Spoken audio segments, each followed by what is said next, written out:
Like, comment, subscribe. Here we go. Okay, I thought it was gonna open by itself. Not long ago, after your turn to Core Flame of World Bearing. Oh yeah, we ended here.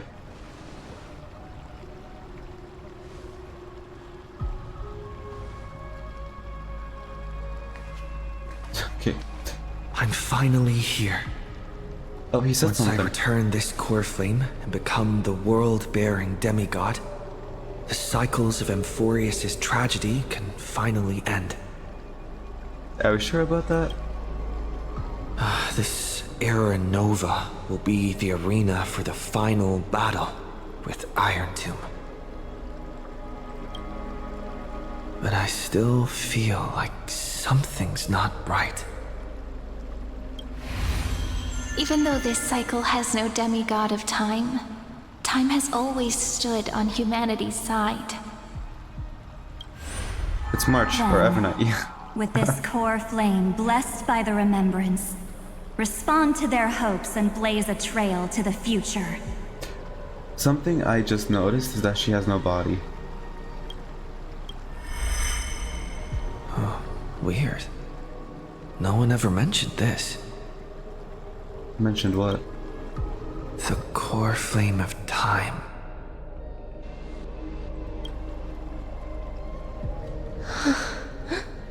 Oh.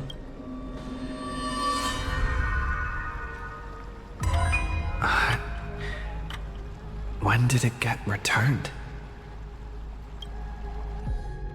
You used Memoria to resist me. But did you not consider the possibility that Xandar? the Remembrance and their children might have taken this opportunity to join the fray as well? Are you saying the Garden of Recollection is also getting involved in this unsavory mess? They've always been involved. Then I welcome them. If the Memo Keepers can disrupt your little experiment of destruction, I'll give them a standing ovation. But you know deep down that they can't. In fact, the Memo Snatchers will be more of a hindrance to you.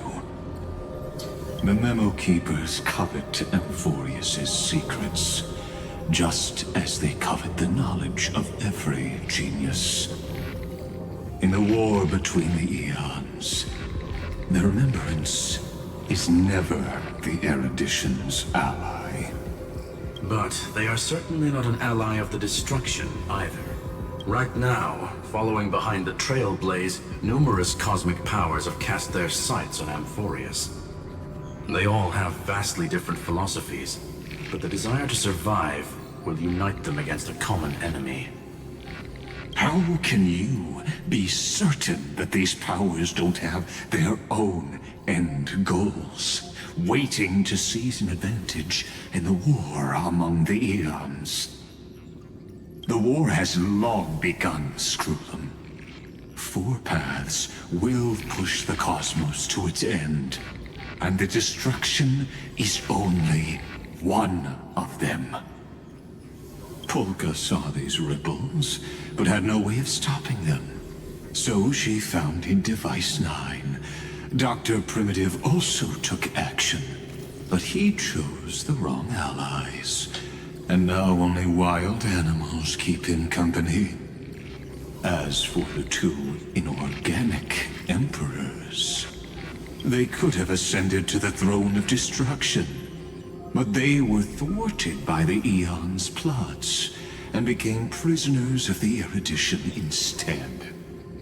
What's interesting is, while the second Emperor had a body made of flesh and blood, he considered himself an inorganic being. Oh. I thought he was an Elcheltron. Who influenced his thinking. You? We have no interest in chatting about the past with you. Logic, you are stalling, which means you feel trapped. Trapped. Yes, looking back, when Xandar was a human, he often felt trapped. But patience became my strongest weapon because of this. I've always waited for so long. What's a bit more waiting? You don't want to test the resolve of a dead man who's crossed thousands of amber eras. Oh, you're right. We won't get anywhere the way things are going right now. Every member of the society has their own way of thinking, and we were never going to expand your thinking through words. Since we've reached an impasse in this debate. It's my turn now, isn't it? Well, Anaxa, hi. Anaxagoras.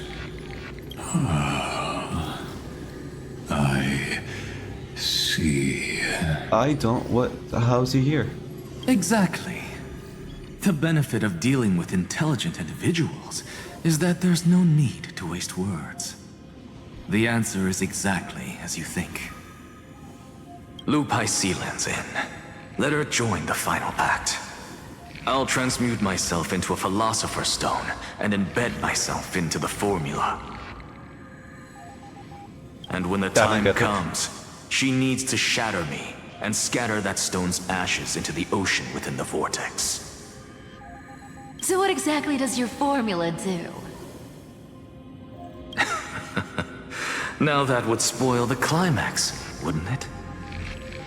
I have 10,000 ways to torture an anti-Catheran. And in the flame chase journey that he experienced, the previous me already discovered the optimal solution. Just as that Titan made themselves at home in my brain, I can also fuse myself with your avatar through alchemy. I didn't know until I tried it, but this is simply brilliant. I can flip through a genius's databank like reading a book. Then, I will step onto the stage at the perfect moment and use the truth to end this long debate. And just as always, I'll leave the audience speechless. You waited in the data stream for hundreds of years? This universe is worth all that time that I invested. How absurd. But I can't help but admire it. You managed to avoid the watchful eye of the erudition and plan all of this within Amphoreus. It seems that there was a slight oversight in my assessment of the experiment. Perhaps there was more than just one oversight. Oh yeah, a lot. More than just one? I underestimated the Remembrance's methods. A third party is about to join our discussion. Still haven't noticed it. Is it Evernight? In the past few moments, we've all forgotten something. Cyrene's not here. I don't see her. Miss Cyrene disappeared. Yeah. She was taken I back like... thought no one would notice me if I just waited at a corner of the memory zone. But I see that wasn't enough to fool you, my dear. I missed you so much, March. Looks like you're no longer that surprised to see me. Even though I am an uninvited guest. Aw, that look. So full of memories. But I'm not her. Only you can see me right now. I only exist in your cognition. So that way, other people can't interrupt us. So High Sealans can't see you? What exactly do you want? Time's ticking, dear. Why don't you just listen to the one thing you should know, instead of getting distracted by the details? Your friend March 7th is no more. Explain yourself. Why should I believe you? It's just like what she predicted. The truth shook you, just like she said it would. March 7th entered this world long before you and Don Hung arrived at Amphoreus. She embraced the path of remembrance to save you two, and burned away like a lone candle in the fog. And I am the shadow cast by her candlelight. I've been hiding within the cracks of time all these years. It isn't easy to deceive a genius, but I can do it. I'll now answer your other question about who returned the core flame of time in this cycle. The answer is simple. It was you. No one ever did. Oh.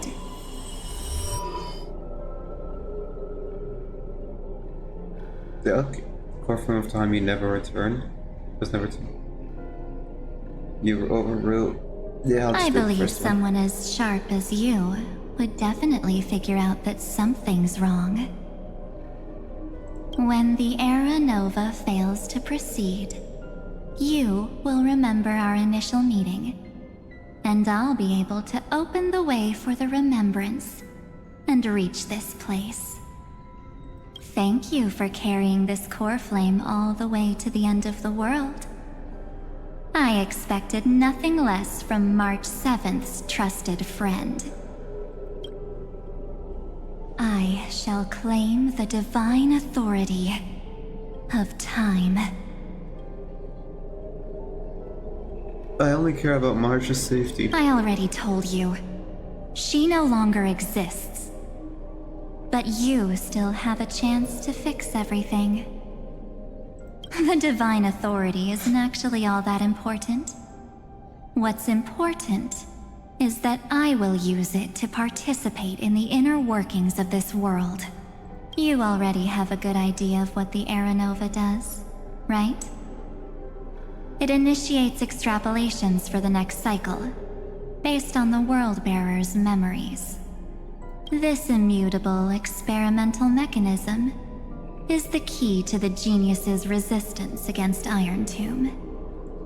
And now, I'll be lending it just a touch more help. Let me filter your memories.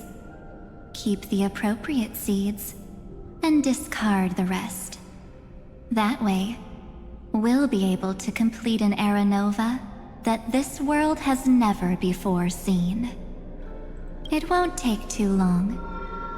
You just need to step into the rain of sensation with me. I'll tell you who deserves to be forgotten, and who deserves to be remembered.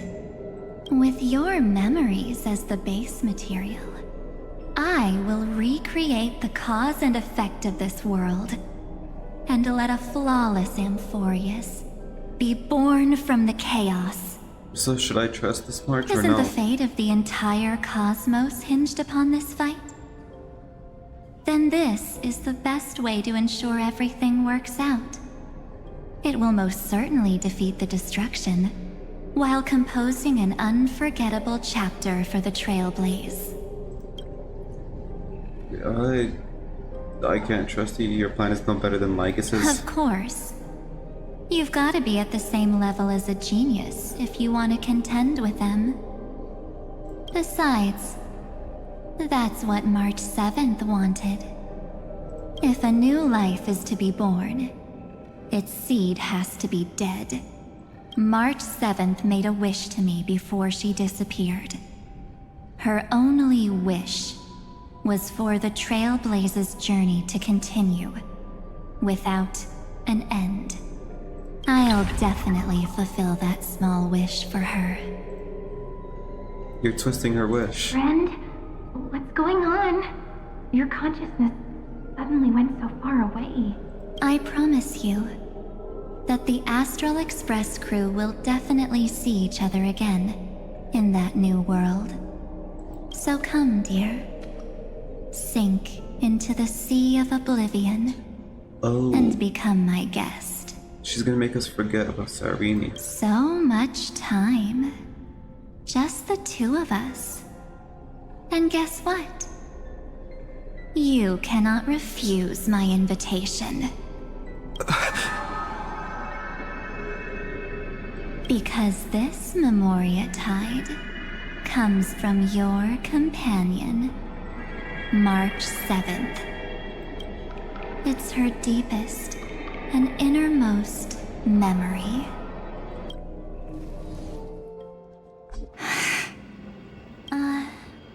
Well, I'm not actually all that surprised. I saw you ages ago, after all. It was on that night when a certain Knight of Beauty dropped by uninvited to the Astral Express. Oh, I've seen this. That was when you showed up, without even saying anything. Huh. I see. Oh. Then, do you still remember how long it has been since you entered Amphoreus? That's gonna be tough to answer.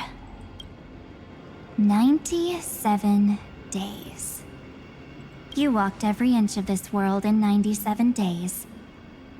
But unfortunately, no one was able to see you. And you weren't able to interact with anyone. Like how the Memo Keepers renounce their flesh and turn into mimetic entities. You are now a ghost. A being. Unperceived by all. But I can't just do nothing. This world is super terrifying. He and Don Hong have already set off. The Astral Express could appear on the horizon any second now.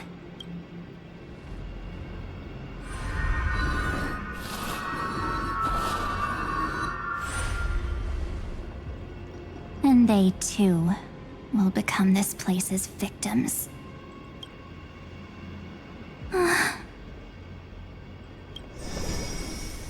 For ages, I've watched people walk through that door.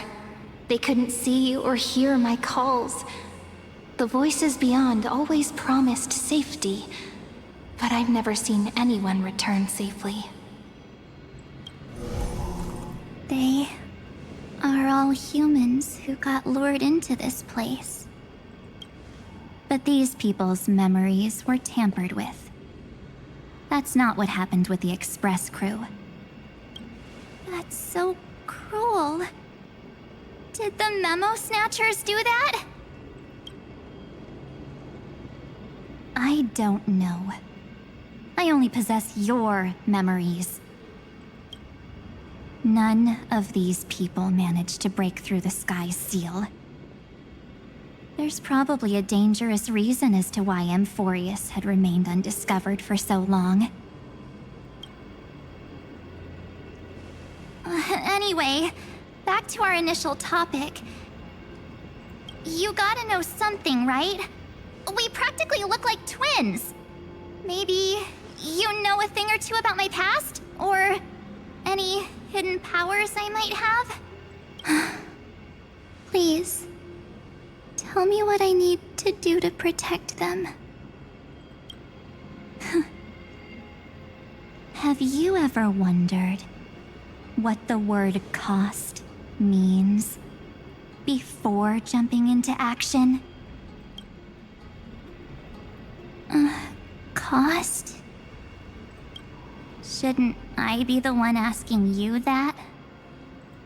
Oh. You always hid in my memories. Never wanted to come out. The only times you showed yourself were when I got into serious trouble. That's because you also don't want to get discovered by the garden's observers. Am I wrong?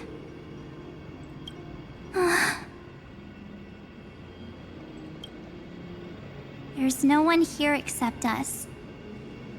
If you help me, then I'll help you.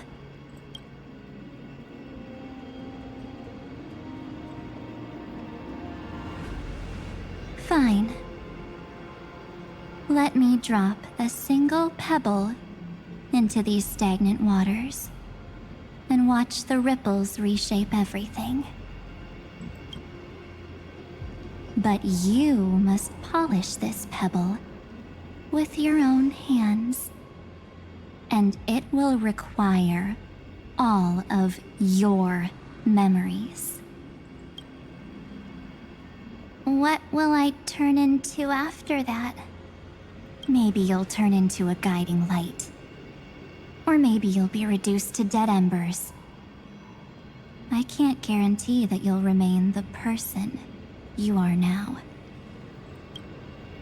Inside you is nothing but an Evernight. Even I can only catch a tiny glimpse of it. If this is the only way, then I don't see why I should say no. Besides, the mastermind behind the show is about to find us.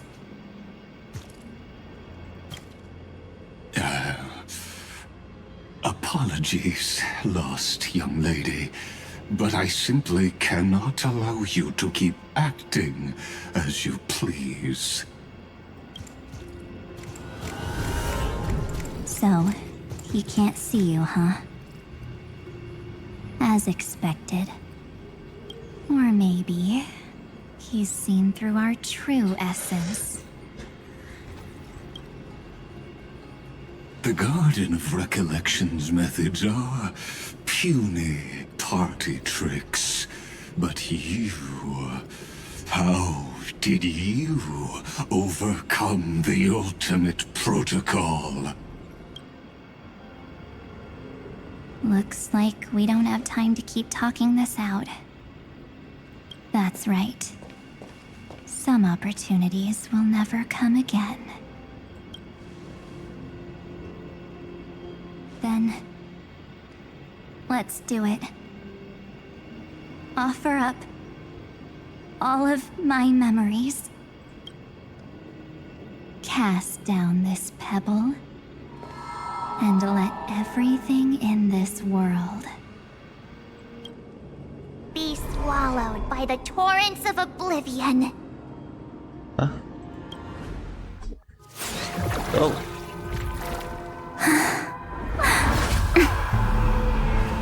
I promise you, what was frozen was alive.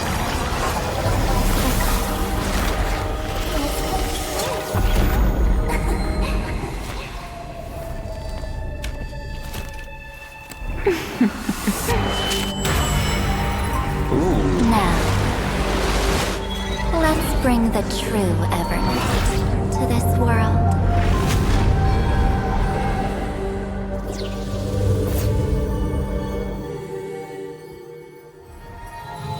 What was that?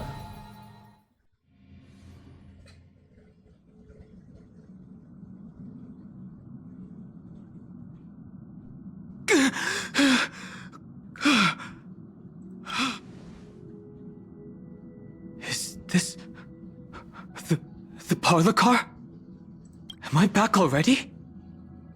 But why don't I remember anything about my journey back?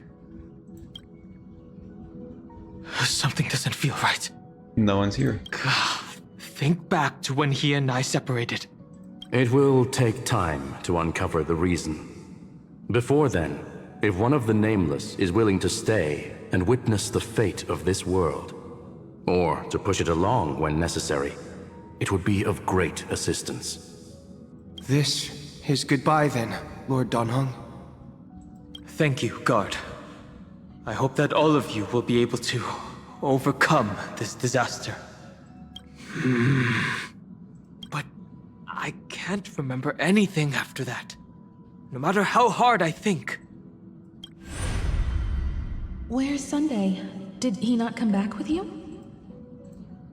He stayed with Madame Herta. They wanted to try using his tuning to help support the genius's thought hacking. Is that Himiko's voice? And Mr. Yang? Oh my. That was Herta's suggestion? It's hard to imagine she'd borrow the power of the harmony. No, it was Sunday's suggestion. Herta initially refused. But she changed her mind after Xandar's identity was revealed. And we still can't get in contact with the Xianzhou Lafu? I'm still trying, but this place is outside the Inter-Astral Peace Communications coverage zone, so there's a limit to what we can do. What about Aventurine's chip, the mini-transmitter? Surely it can get through to the IPC's lines. Himiko, are you alright? I've never seen you this anxious before. I mean, it's only natural that she'd be this anxious. I'm all right. I'm probably just tired. Let's focus our energy on the kids. Now's not the time for distractions. Right. Unfortunately, I left that chip in the dreamscape when we departed Penacony. Good job, Will. Am I dreaming? The parlor car feels so strange. Are the voices coming from the passenger cabin?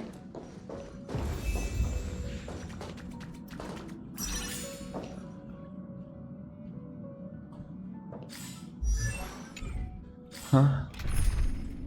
Oh. It's normal, Dong. Those two passengers have to return safely. Don't worry, Pom Pom. They're both experienced name. Oh, I'm right here. But where did all of you go?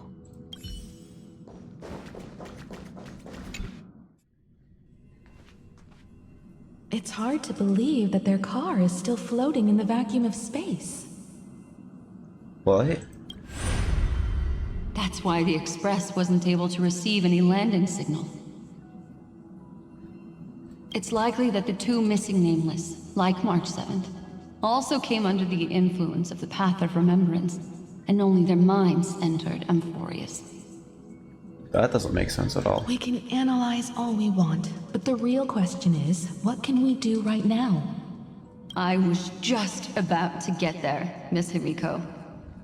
Right now, Amphoreus' memory zone is extraordinarily full. I can also take this opportunity to enter the world and seize as much of an advantage for the Astral Express as possible before the other memo keepers arrive. For example, I can light a beacon in the memory zone for the Trailblazer and Don Hong to follow back home.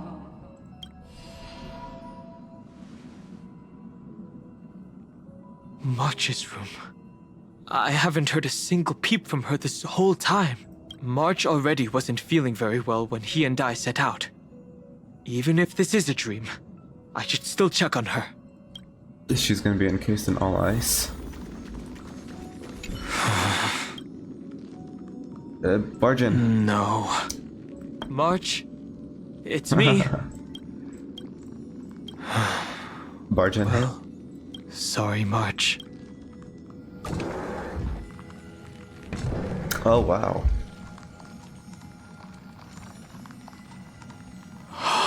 This isn't a dream after all. Based on what Madame Herta said, Don Hong should already be on his way back. But the Express hasn't detected any traces of him. I feel like I've seen these floating black things somewhere before. Those are red. Or he's already returned to the Express, but fell into the trap of someone with ulterior motives. No, I've definitely seen them before, but I've lost that memory. The Memo Keeper's mimetic entities are truly everywhere. Don't worry. Normal Memo Keepers can't do anything to that little dragon. As long as he's awake enough, he'll find a way out. All he needs is a little concentration patience, and resolve. Hearing you say that makes me feel much better. Don Hung has all of the qualities you mentioned. I don't know what your intentions are, but as the guard of the Astral Express, I must ask. Any suspicious and uninvited guests to leave.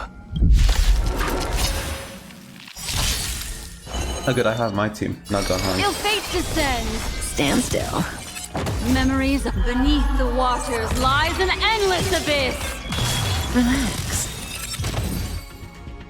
Alright, easy enough.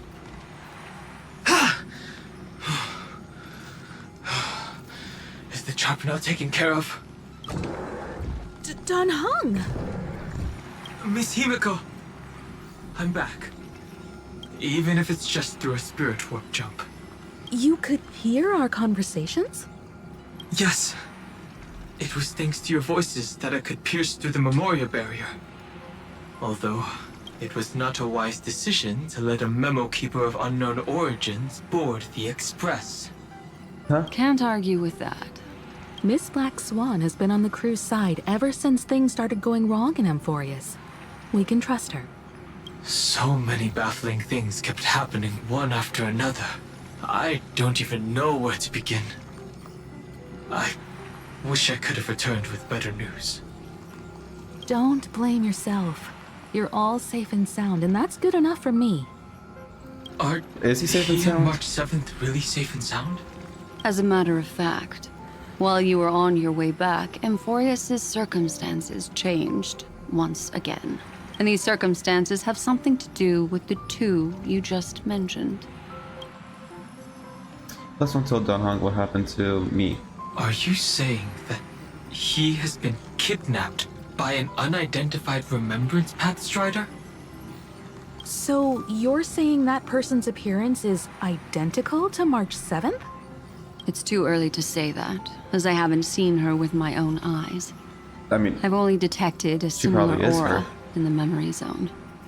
We have no way of knowing what March 7th has experienced. But I can assure you, if we sink too far into the Memoria tide of that Miss March, what will happen? Everyone here will be torn to pieces. Please, trust me on this. But I also trust in our trailblazing companions. I know this isn't what March would want.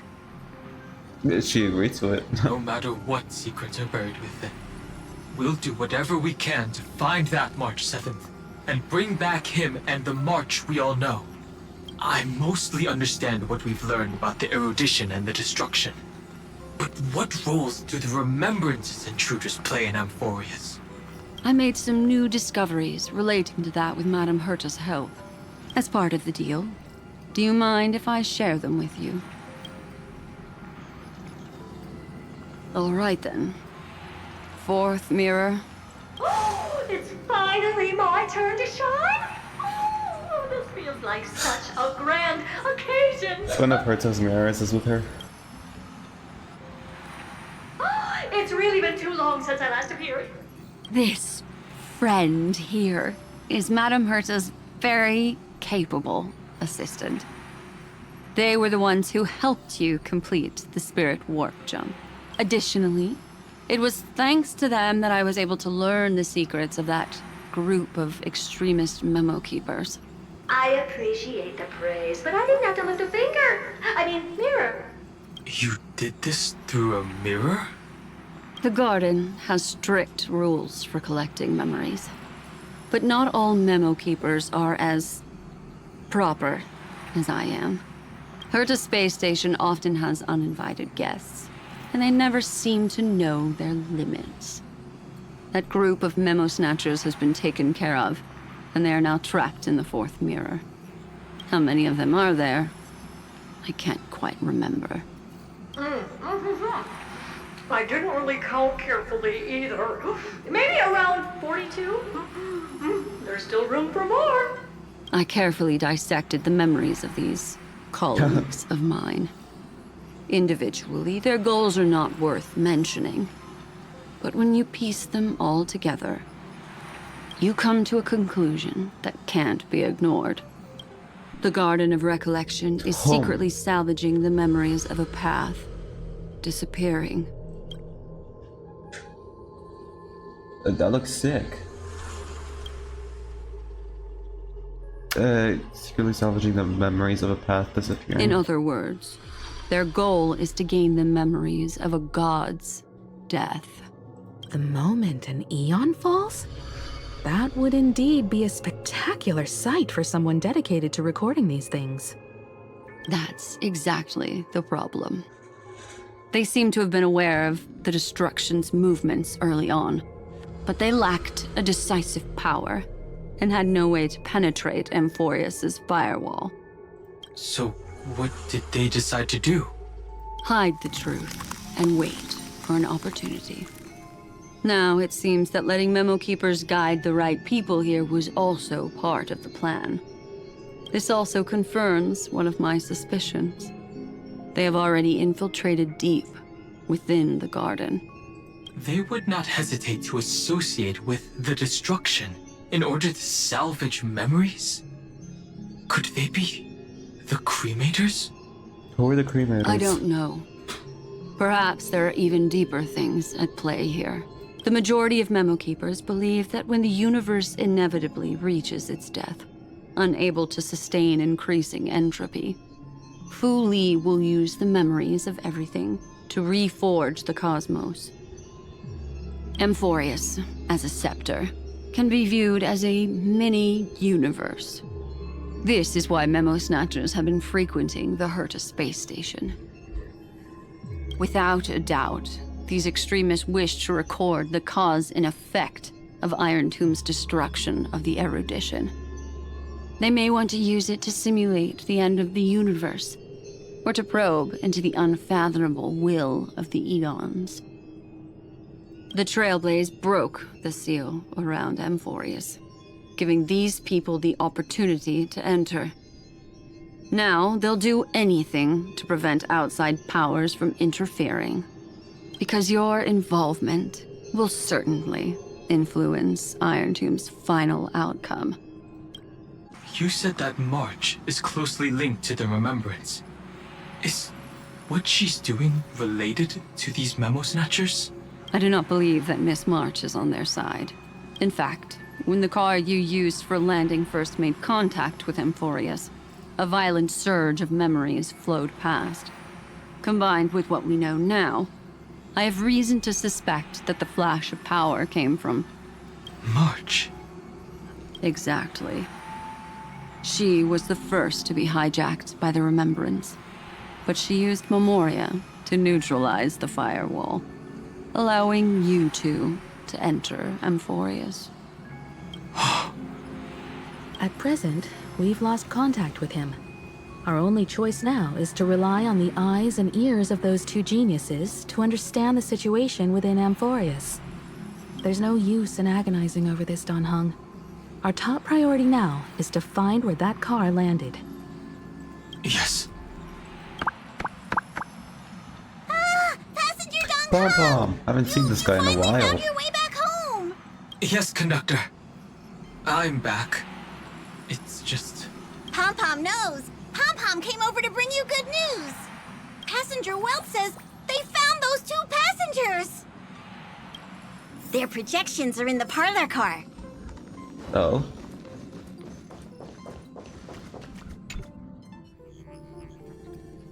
Welt. And Mr. Screwlum. Himiko. You seem to be feeling much better now.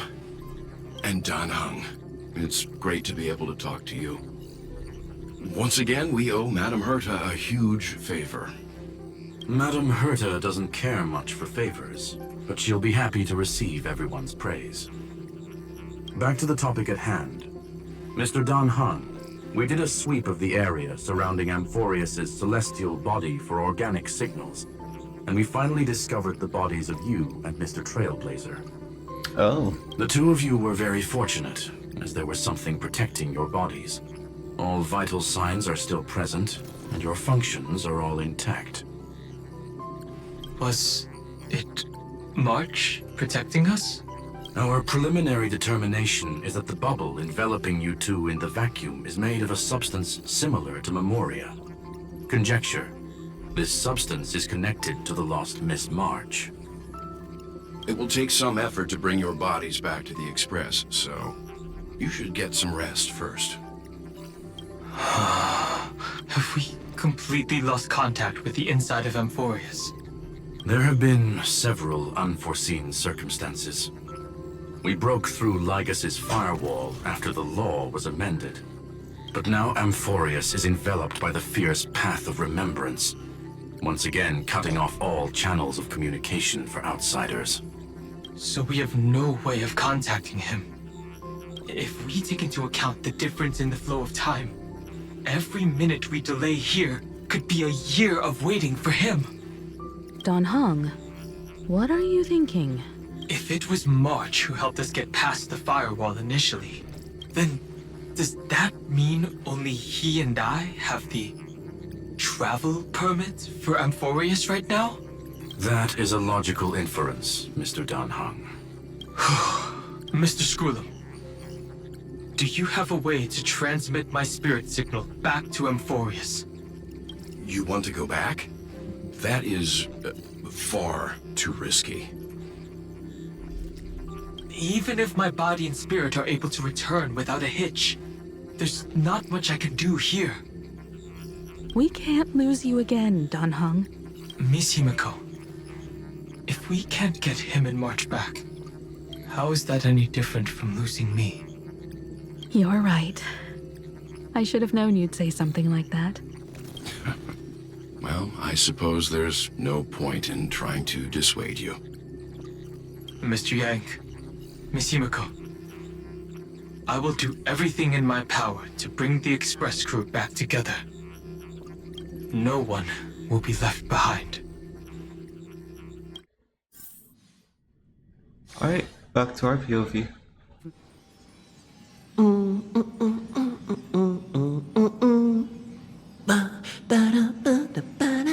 What is happening? You may notice a hint of sweetness in the air. That would be the fragrance of the 7-colored bath salts from Marmorial Palace. A truly splendid journey, if I may say so. With the Era Nova now complete, you have granted the hero the perfect conclusion.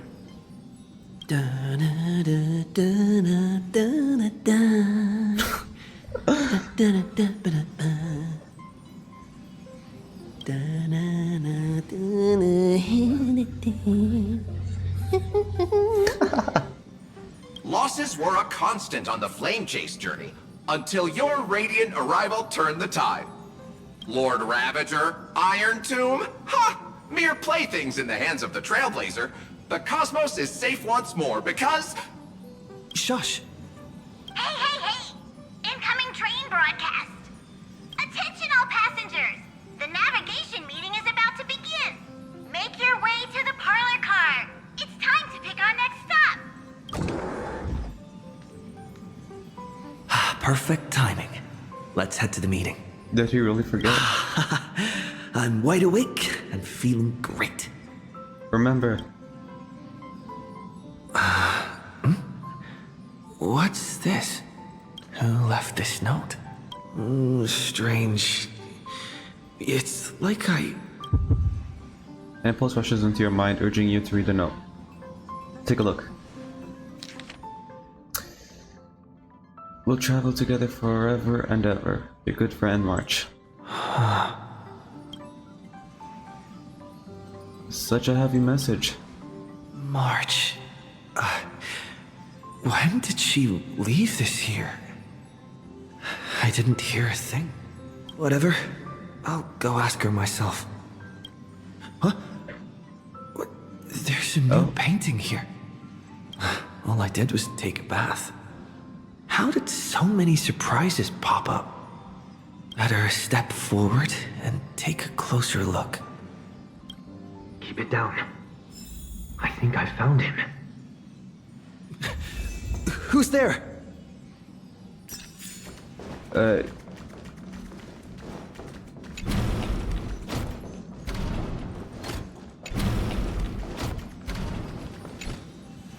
What's this? The melody of harmony can be heard, pulling you to touch the painting before you. Wake up.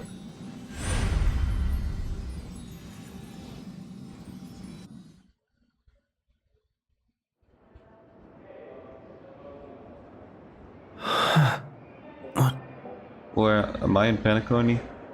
Is this the Reverie Hotel? Seriously, what is happening?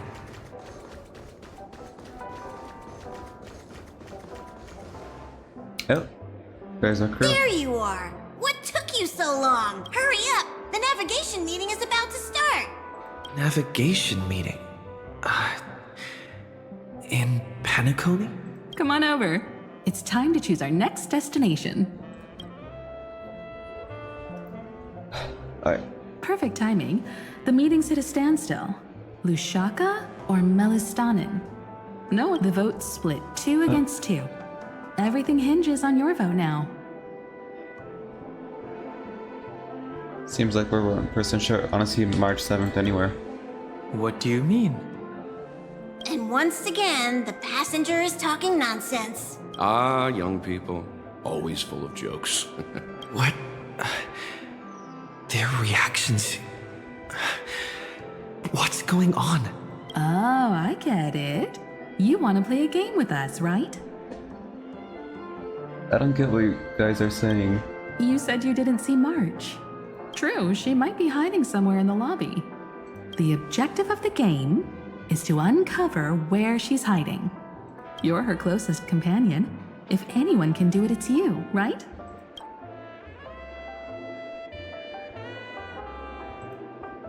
Is March 7th playing hide and seek with me?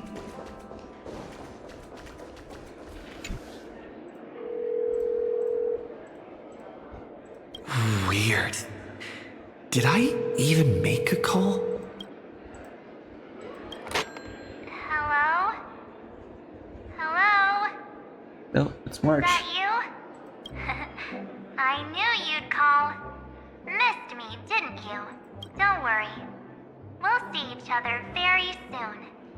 Because the trailblazing journey never really ends, does it? March.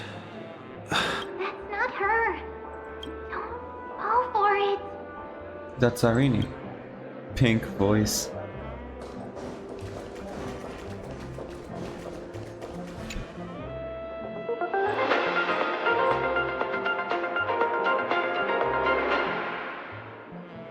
This is the Interastral Peace Broadcast. Good evening. A newsflash. The Erudition experimental ground has separated from the entanglement. The Lord Ravager did not emerge as had anticipated. In the end, salvation of Amphoreus was not only thanks to the 12, but also to one crucial.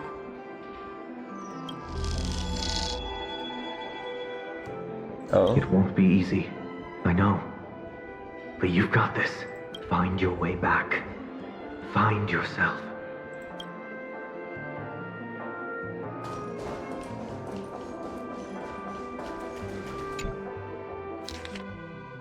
Visited on Sunday. Visitor name. Maybe Sunday. Guest's message. Careful. Listen to whoever's voice. An unsigned guest log. Can you really call that a log? Wait a second. Why am I looking for March 7th in the guest book? Friend! Over here.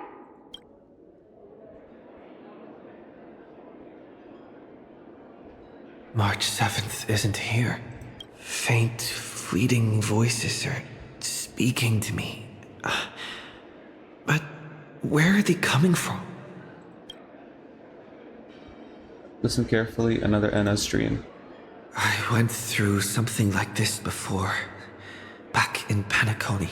Not even Lycus's prison could hold me. I found my way out. Keep it together. I know I can do this. Capture that streak of pink. Well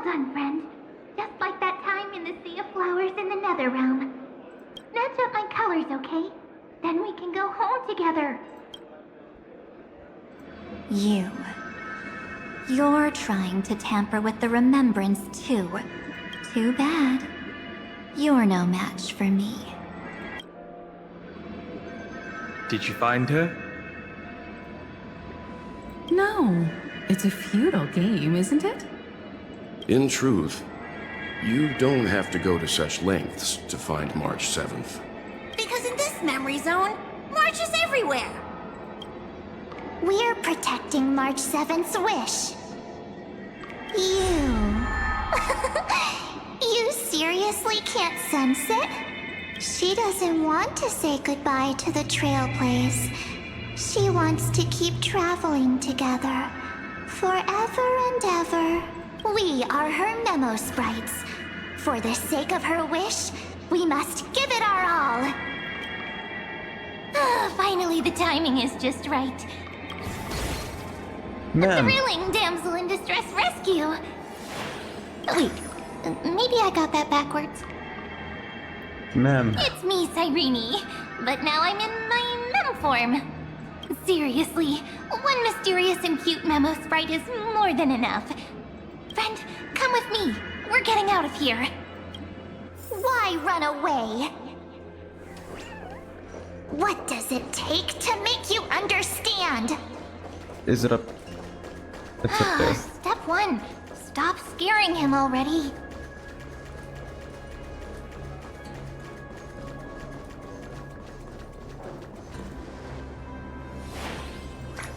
In this form, I'm way more suited for the memory zone. I'm totally in my element. Grab my hand. Let's hide away in the deepest corner of your memories. We're in dire straits, I'm counting on you. But what about my privacy? If it really bothers you that much, I'll close my eyes. Just take my hand and lead the way. Lift the curtain of memory and stir up ripples of past reverie. Oh, now we're on the space station. Where am I? The space station. Where it all began for you. Looks like we made it. What's that? Silverwolf? Kafka? It's your secret. I'm so curious. But I won't peek.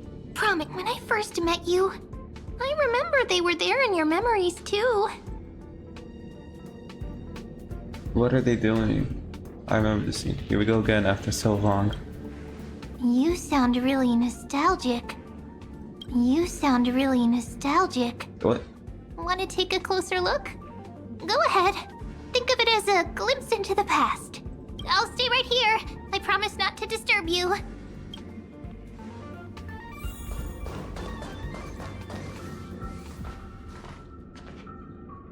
What's this? Memories, from before I woke up? So, Silverwolf, how long till he wakes? Oh. Hard to say. Maybe a few more minutes. By the way, that part in the script, could this be the right moment? Yes, looks like we're on the same page. In that case... Listen. The script says that I would be listening? Remember these words, then forget them. Let them slumber in the depths of your memory until the day they are awakened once more.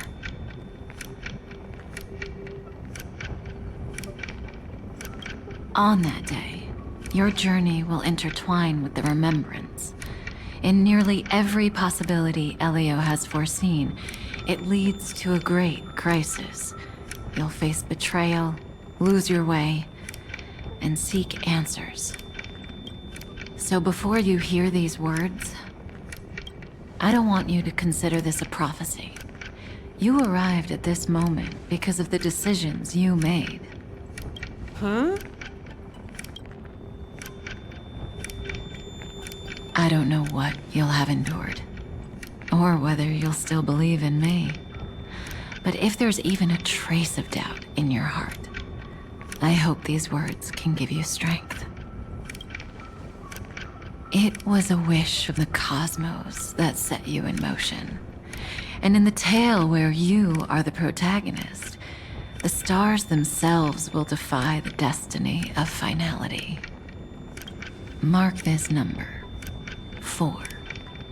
According to Terminus's prophecy, 4 paths will push the cosmos to its end, and on your journey, you shall encounter them, one by one. We got destruction, we got remembrance. What else was there? Oh, erudition, and I guess the 4th one.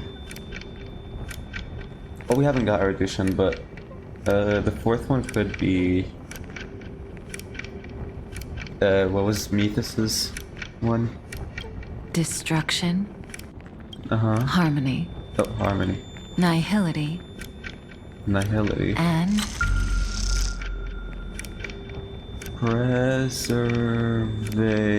That's not preservation. Probably remembrance. I can't make it out. easy now. Trust what you remember. The 4th path has yet to fully reveal their face. And that's why the journey's worth it. Even in a predetermined script, there's room for us to mold possibilities into shapes we prefer.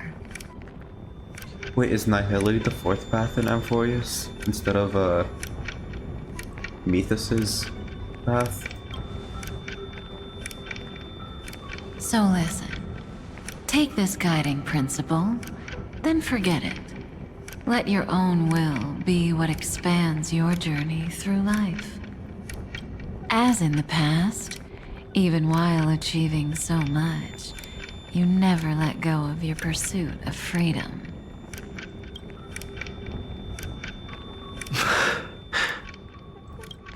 That was so sincere. I might actually tear up a little. Now we all live within the script, but adding a little color to the lines has never been forbidden. Are you going to say more about those branching storylines? Never mind. Best not to tempt fate. Get ready, he's about to wake up.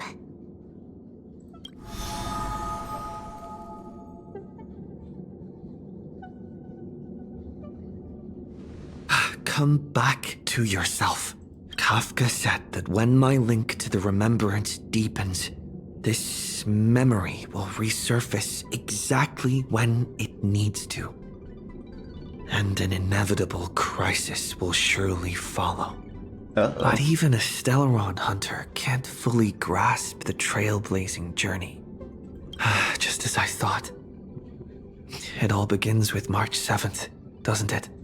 Even if the Express had never arrived at Amphoreus, her secret would have come to light eventually.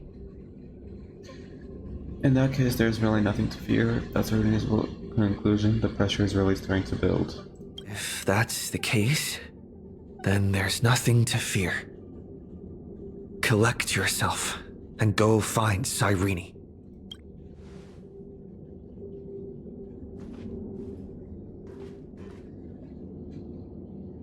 Is Cyrene not?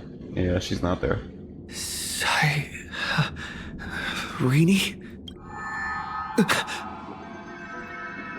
It's a breakthrough! A breakthrough! How could that little pink girl possibly beat us?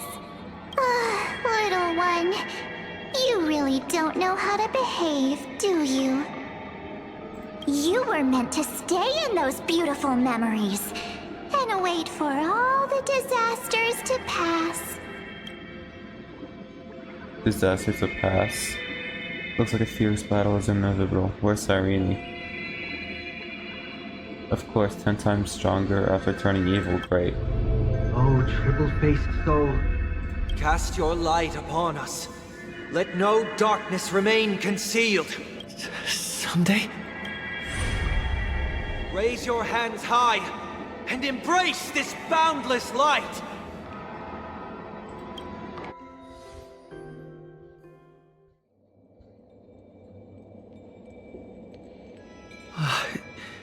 This stage really brings back memories. Yes. For you, I suppose it's been a long time, hasn't it? None of this would have been possible without Miss Cyrene. Even while engulfed by Memoria, she fought to stay in contact with the geniuses.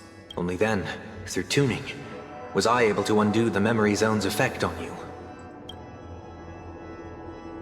I noticed it back at the hotel. What about Cyrene? Where is she?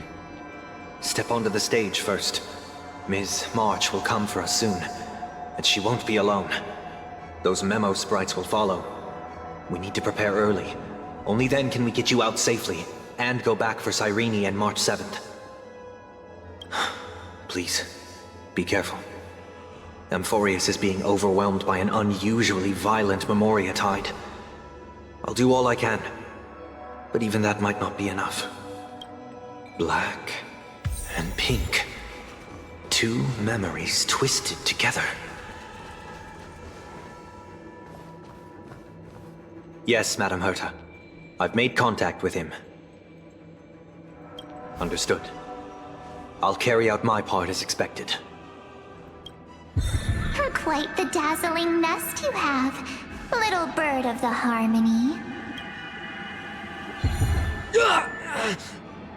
Your grasp of Memoria is unexpectedly profound, but playtime's over. This ocean we created, according to her wish. This journey that flows on, without end. Don't any of you think about interfering with it. She's coming. Is it me she's after this time?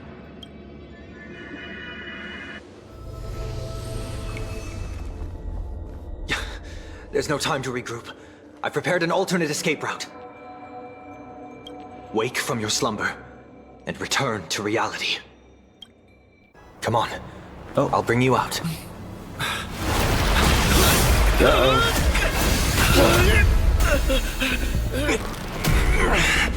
Come on, Sunday.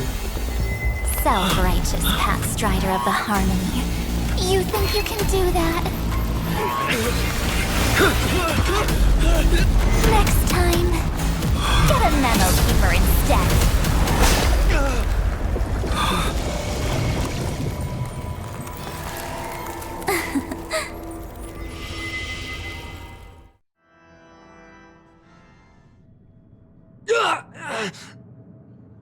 That was way too close.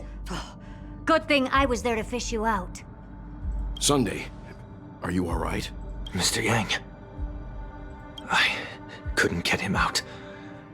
I'm sorry. Is it true that March is behind all of this? Yes. And no.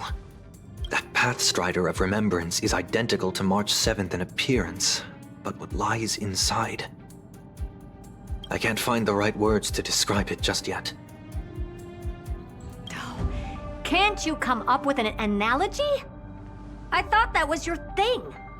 That Miss March feels like a reflection on water. Only not from a calm, clear lake, but from a bottomless abyss. Within her words, I sensed an intense but utterly pure protectiveness. Protectiveness? This is only speculation, but after being drawn into Amphoreus, perhaps March 7th experienced... No. She likely foresaw a tragic end. It was out of a desire to protect her fellow crewmates that she chose to awaken a power that teeters on the edge of evil. Well, on the bright side, at least March 7th won't have to face any danger again. After that battle, I'm afraid I'll no longer be able to join the fight through tuning. So has Miss Black Swan's progress remained on track? You don't need to worry. She used your disturbance to mask her movements. Current status? Advancing upstream within the memory zone. I didn't see that coming. The Memo Keeper is pretty courageous, choosing to defy the rules and take matters into her own hands. This means she's chosen to stand against the Garden of Recollection. Ooh. Even so, I must think long term. I wanted to hide in the shadows to avoid direct conflict. But why is it so quiet here? Oh, she's in the path space. The air is thick with memoria, yet it's so chaotic, like broken memories all mixed together. Memo Snatchers should be swarming into Amphoreus. I was expecting this place to be very lively.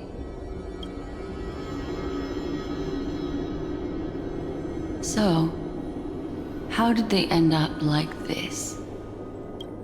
Now I'm getting very curious. An empty shell. The consciousness that maintained this Dharmakaya has disappeared. So efficient. Not a single trace left behind. Alternatively, she might have sacrificed herself for an even more mysterious purpose. Either way, what exactly made these fanatical believers end up like this? Memory. It is indeed a deep ocean of dangerous allure, where fascinating secrets always hide beneath the waters. I keep getting the feeling that the same thing happened in Penacony. Get ready. We're about to head off. Is it really gonna be okay? That world's surrounded by a massive chaotic material. That white band of light has already foiled our plans multiple times. Don't worry. After the pink girl from the Astral Express broke into Amphoreus, that obstructive force preventing the garden from entry disappeared. That's the trailblazing nameless for ya. A huge help. What are you so happy for? Aren't things gonna get messier with more irrelevant people turning up? What if those trailblazers find the Seed of Remembrance before we do? Then we'll just steal it back. Simple. By the way, there's a messenger and a memo keeper on that express. We don't know where they stand on this matter. So make sure they don't notice you when you make your move. You folks are truly everywhere. These Memo Snatchers are different from the previous husks. These ones seem to have had contact with him.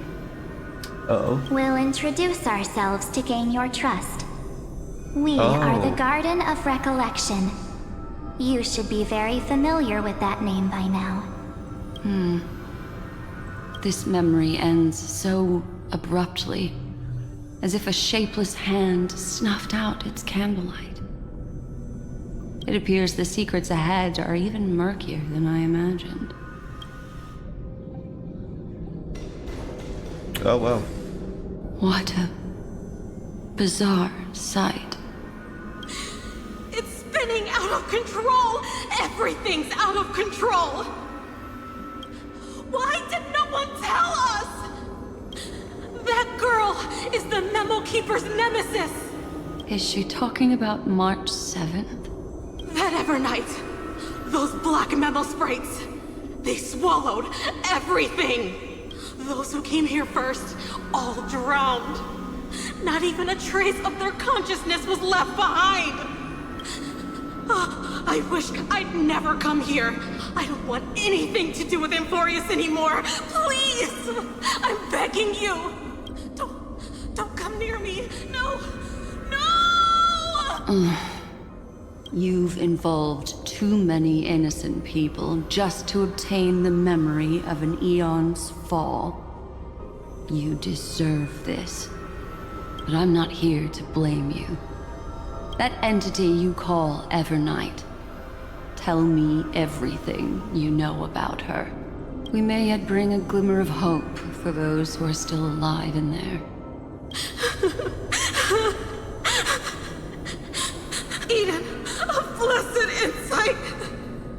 Huh? Eden? So that's what happened. We were tricked. We are the sacrifice. The garden used us. The pure child of Anathrava abandoned us.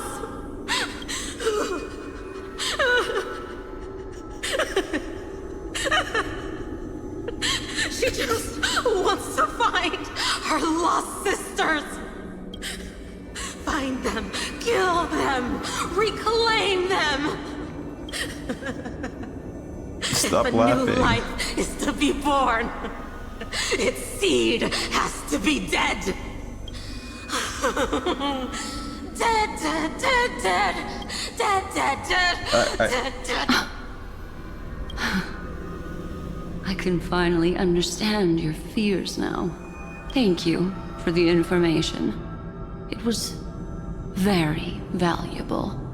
I'll take your remaining consciousness out of here as a gesture of thanks. It'll serve as both protection and a punishment. You'll reunite with your peers in a genius's mirror, where you can reflect long and hard on your past actions. Well, provided that I can survive my encounter with her. Oh. Come on. Well, Evernight was stopping Sunday's irony, who remained in my memory world in Discovery. What? These little critters look scary, but they're not so tough to handle after all. Though the surging Memoria tide swept my friend away, I must return to his side before Miss Evernight succeeds. Another one of these stealth missions, huh? Help me out here, friends in her world.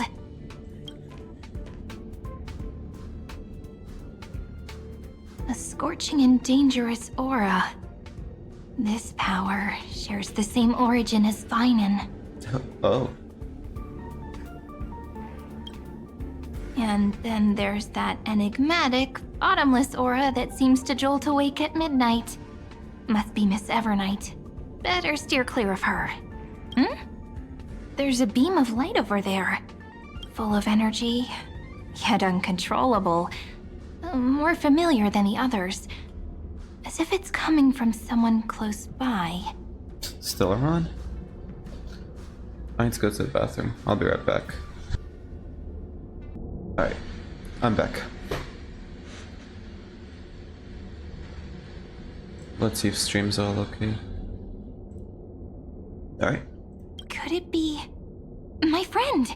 Maybe it's the Stellaron he mentioned. I was right. That is a Stellaron. Memories of the Stellaron are flowing deep within the Memoria tide. This is like my first time seeing a Stellaron. Let's go there to find my friend. I mean, I saw the aura, like the yellow aura, but not actually looking at it. Oh. Jeez, so many little ones gathered here. Did you know I was coming? You're being a bit too enthusiastic, aren't you? Thankfully, his presence hasn't weakened. I feel like I'm getting a bit closer. Huh? They're guarding something. Is that my friend's photo stone?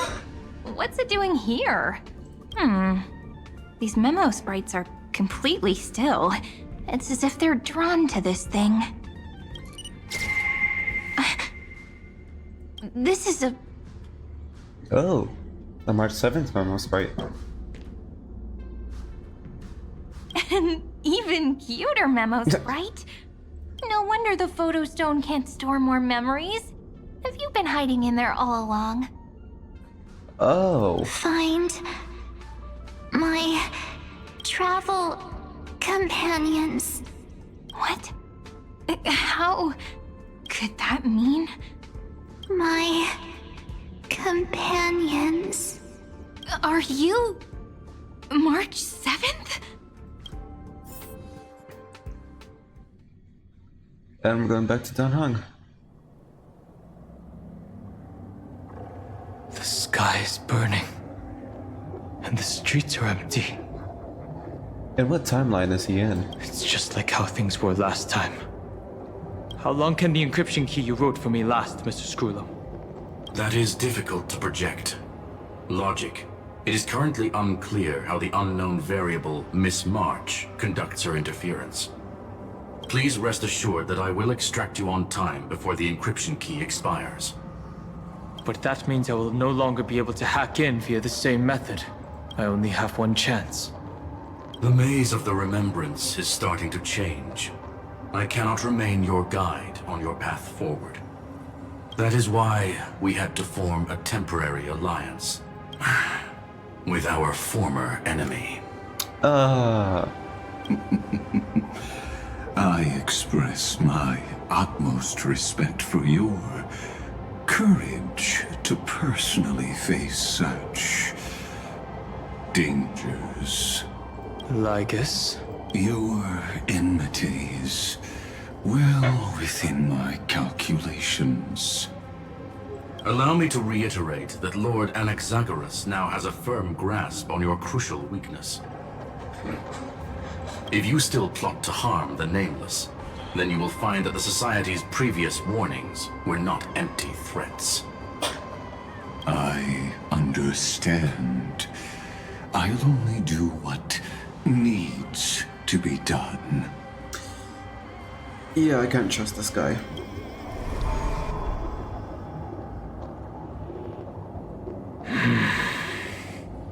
I never imagined that I'd one day walk alongside a genius who offered himself to the destruction. My stance has never changed. The erudition's ruin is inevitable.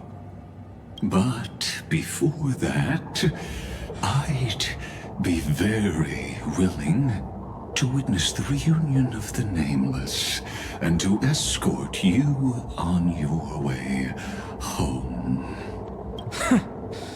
More like her appearance completely interrupted your plans, even forcing you to seek out collaboration. I'll remember that. Your words are as sharp as ever. But remember, happenstance is the only true constant in the universe. The demise of the progenitor of all dragons is a testament to that. Come with me. I am honored to guide a scion of permanence. You created this wasteland before us with your own hands. Such sights are no longer able to stir anything in my heart. Ha! Are you saying that once upon a time you were actually me?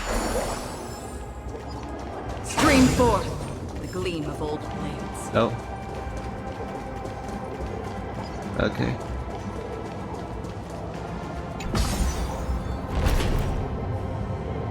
That's a lot of memo sprites.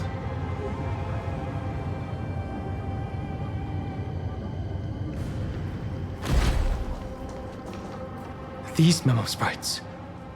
Is it her? The mimetic entities of the Remembrance are everywhere. That lady wove a giant web in my blind spot. She hacked and infected the Time Titan, converting the built-up data of Amphoreus into puppets of the Memory Zone. Oh. Sounds like you two have quite the history already.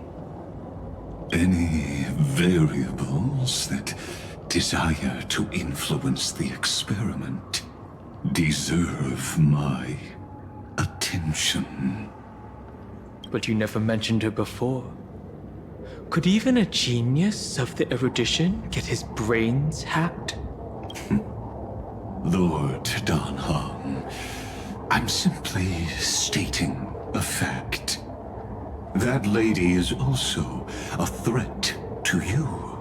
A threat that you cannot afford to ignore.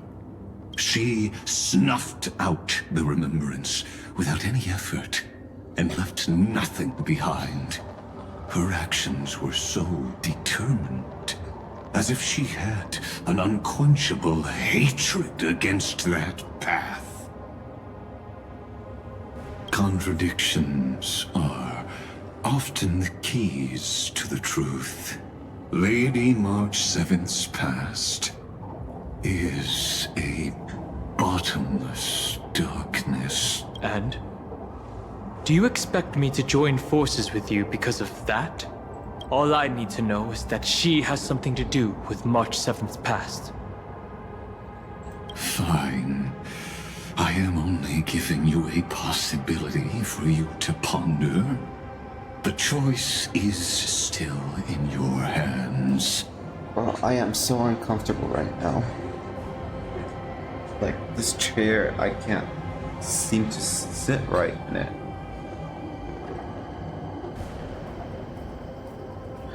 A heavy past is like an everlasting night. As to what kinds of sins lurk within, you should know that better than I do, former Vidyadhara High Elder. Yes, I indeed know how to face the past. Better than you do, first genius. I have no intention of refuting that. Let us keep going. They're just chipping away at each other. It's actually funny. Stream forth the gleam of old blades.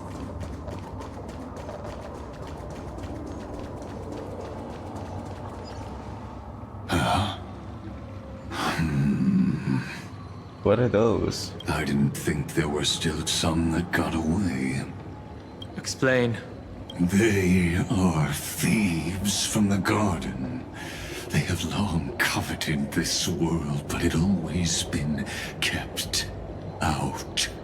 They finally got a chance thanks to your efforts.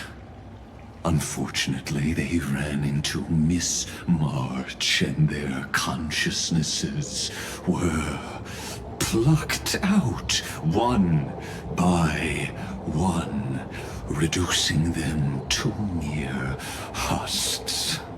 Those who were lucky enough to escape her drowned in the black tide, becoming these twisted figures. But they look very different from the usual Black Tide creatures. The reason has to do with our destination. Let us deal with the threats before us first. Then I'll reveal the answer to you. You really have no intention of fighting, do you?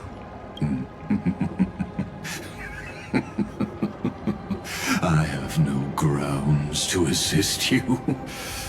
It's your world. Besides, the geniuses are still keeping a close eye on me. I would hate for anything I do to be misconstrued as provocation against you. Never mind. Let me clear the way. An elusive foretelling. Ill fate descends! Relax. Free will, or what's on the still waters of oblivion? Stand still. I weep for the departed. So are the normal black type creatures not these ones? The orange and black? Are they like destruction black tide, and these ones are like remembrance black tide? It too shall fall. Just my theory. What splendid spearmanship. Truly remarkable. Let's get back on our previous topic. These memo snatchers attempted to infiltrate the breeding ground of the Black Tide to steal Iron Tomb's memories. That sounds like a surefire way of destroying themselves. Well, our views differ on that. They had a chance to reach the truth precisely because they did not fear death. That futile world-bearer turned himself into a seal in this cycle, attempting to suppress the black tide's spread. His golden blood soaked into the ocean tides and covered the earth, etching the scar of destruction into this world. And that scar shall point the way forward for you. Erudition, destruction, remembrance. And when the three paths cross once again, Amphoreus shall face a most magnificent end.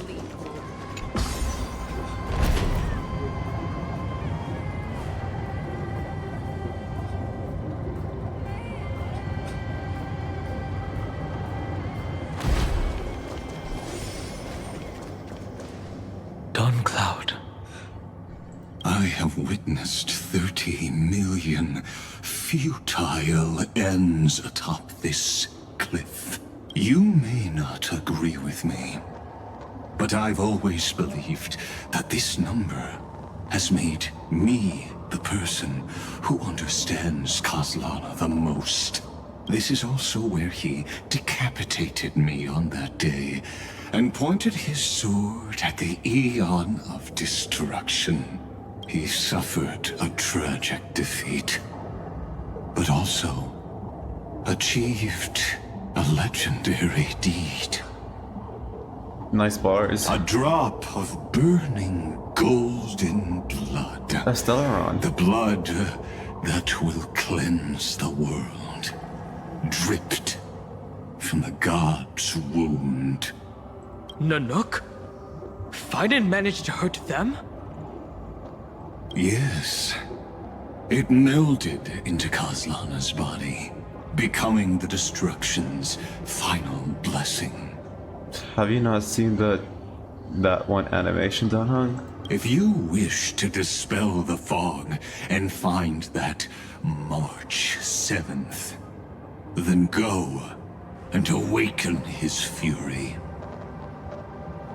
She hides in the crevices of time, in the most concealed corner of Amphoreus. Only the most ferocious will can break through the memory zone and illuminate her footsteps. Hi, thanks for joining the stream. I'm doing well. Just like how the blazing sun can only rise at the end of the Evernight. How do I know this won't be another trick of yours? I have nothing to gain from helping you two work together. But in this cycle, Kozlana never answered my calls. Perhaps his mind has already eroded away. Or perhaps he is still awake, still fighting the whispers of the black tide.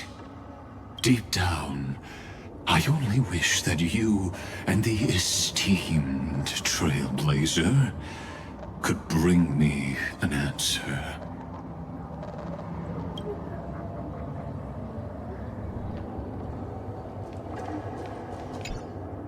Is there really no other way? How long has it been for you? Kozlana, Finen. I'm back. What? Oh. Is it responding? The moment you took the world upon your shoulders without hesitation, you lost the chance to ever be yourself. Duty does not drive you to wield your blade, but hate. Behind that hatred, you seem to desire the destruction of the self. Losses are a constant on the Flame Chase journey. What you stand to lose weighs far heavier than life itself. Probably about a year. No. It may be a year. Somewhere close to that. By the way, if you're one of those people who are selling VTuber models or some type of artwork, I'm not looking for those. Just letting you know. It is because you suffer that you are so much stronger than any ordinary person. But if you're like a normal viewer, feel free to watch.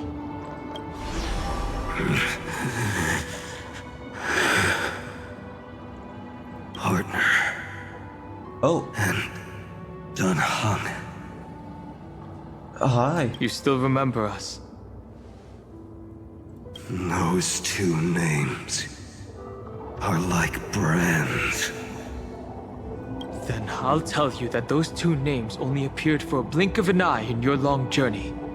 But we once fought together to protect this holy city beneath our feet. And we witnessed each other's resolve at this very cliff. It's been a long time since I've seen him. I have forgotten everything except the belief I had when I set off. Even this body is as alien to me as your words. All I know is that I must imprison the destruction that swallows all. What if I tell you that we're here for the same thing? Look at what this world has become. You know what it's waiting for. Even if you've forgotten everything, I still believe that you'll make the right choice, like you did in the past. When have we ever had a choice? When were we ever masters of this world's fate? Even though I shoulder the dreams of millions of lives, I could only forge the destruction's evil will. No. Everyone I know is dead. And the world I dared to save has been torn to pieces. No, I'm not looking for anything. I'm sorry. So, be gone.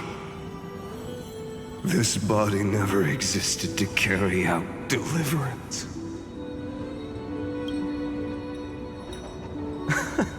There's no need to be so serious. Oh, fine. Sorry, I had a really long nap and all the bad memories woke up first. Long time no see, partner. Hi, Finan. Well, it was only a very brief farewell for me. We once walked side by side and trusted each other to watch our backs. That memory will never fade away, even if all else does. And because it was so precious and hidden so deep in my heart, it needed more time to wake up. Trailblazing? What an interesting concept. Surely on your worlds, that is also a titan revered by the masses. There is no need to further confirm your resolve. Today, we inherit the duty of the gods, safeguarding the inhabitants of Amphoreus. Stand with me, and become heroes! Did you hear that? Heroes! I have never forgotten the weight of that word. Even though I am no longer. A hero. And the only thing remaining in me is the boundless flames of wrath. Oh, I love this background music. but lighting a fire can also illuminate the path ahead.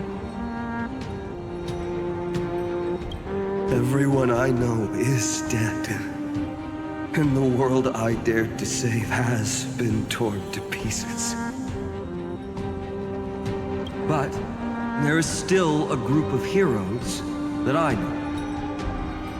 And they will bring the true tomorrow to Amphoreus.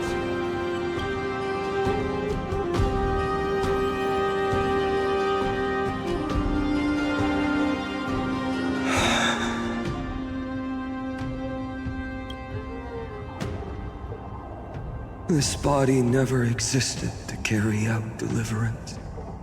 It only ever burned for world-bearing.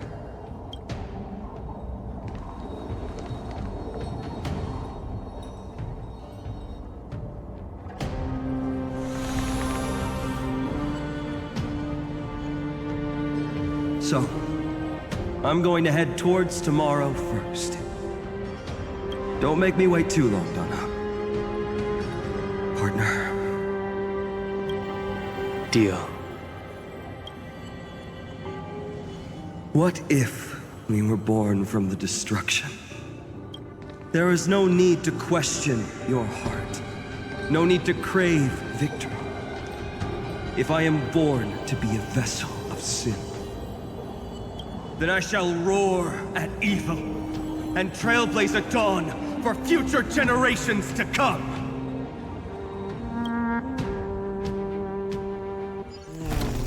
Oh, another baby drill miss. Let us go to the other side of the night.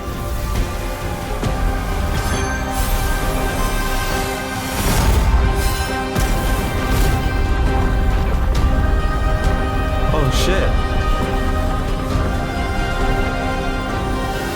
You know that the dawn is there. And the blazing sun, destined to rise.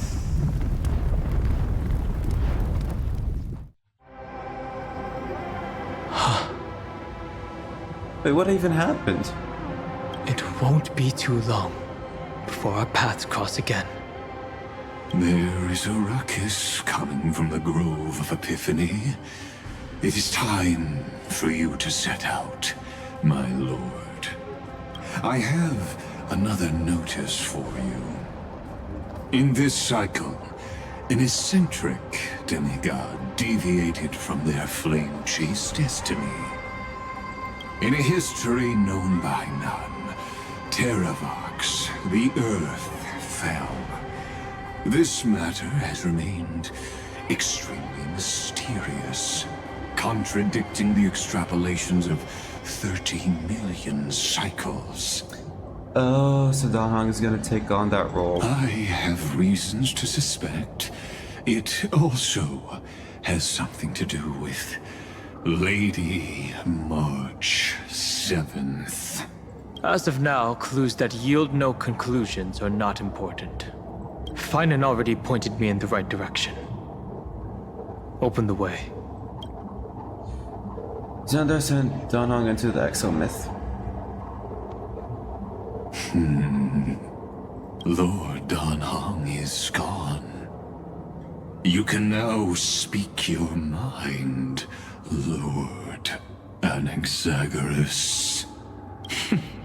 Thanks for the honor. And here I thought you weren't ever going to acknowledge your old friend. The Inspiration Circus recorded that you have led me up Dawn Cloud countless times. And the last time was right in the previous cycle. Oh, and Kefali even lowered their hand to welcome. Oh yeah, I definitely remember that. Surely you didn't move into my head to browse such trivial content. But if that's the case, I wouldn't mind recalling some fun Dromus trivia for your pleasure. You seem pretty relaxed. Indeed. The experiment's variable will be eliminated by my enemy's very hands. A beautiful way to kill two birds with one stone, isn't it? You know very well that everything I said about that Remembrance Pathstrider was true. Both my hypothesis regarding her identity and my recommendations to Lord Don Hahn. Yes, I know. You haven't told a single lie so far. But I noticed your thoughts would generate a curious ripple whenever you mentioned her. It's almost like you were deliberately trying to hide something into the depths of your brain. Since you're talking in such a blunt way, I'm assuming you haven't actually found any concrete evidence. That is correct. Thanks to that mechanical body, you can control the boundaries of your thoughts, opting to only show partial truths. Pity that I still managed to grasp a shiver of fear that escaped your control, and I traced it upstream to discover one single word. Evernight?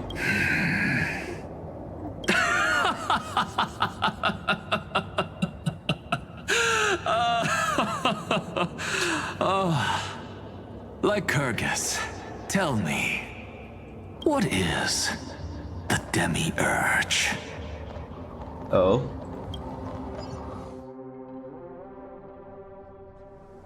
What's a Demiurge?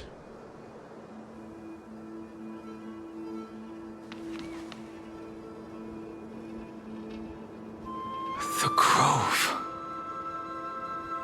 Even the branches and leaves of the sacred tree have been dyed gold. Finan gave his all for him. Now that the destruction has quelled the Memoria tide, it's time for me to go deeper into the grove.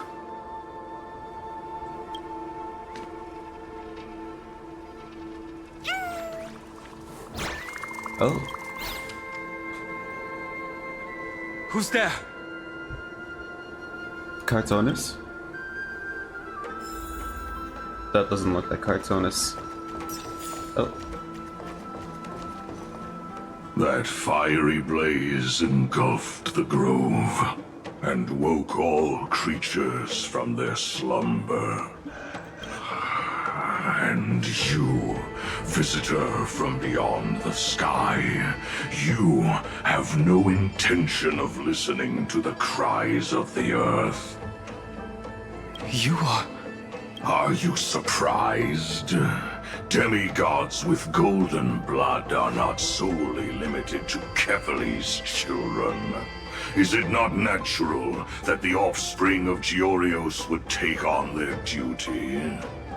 I am Terravox, Avatar of the Earth, divine protector of the myriad living beings. What a coincidence. I was just told by someone to watch out for you. Answer me. Why would the Dromus King of the legends, the demigod who should have fallen, appear in humanoid form? You already know the answer. Is the transmutation arcanum not precisely your specialty, descendant of the permanence? How does he know that? How do you know about... Was it March 7th? Exactly. Thanks to her, I was able to escape into the Memoria tide and disappear from the world's memories. So you didn't die. Your fall was just a lie. You cast aside your duty as a flame chaser and joined her. Why? To survive. For a Dromus, life is no more than existence. The birds and beasts of this world have struggled to survive since time immemorial. Yet unlike humans, they are unable to live on in the World-Bearer's memories. But Evernight is the master of remembrance, and I saw your story in the Veil of Evernight. Oh. The permanence. Dragon transmutation. Resurrect. Shun. The path you chose to survive will lead to your death, demigod. And what of it? This body is soaked in filthy golden blood. The earth is hungry, and only the permanence can satisfy it. Oh. This madness seems exactly like Mara struck.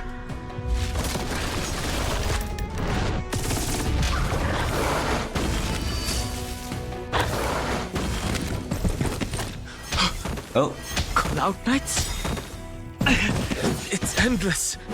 Has the Memoria Tide returned? The fires of abomination reignite.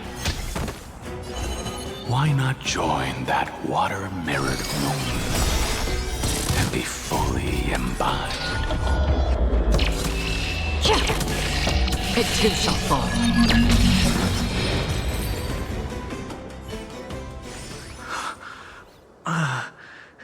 Is this some disordered memory?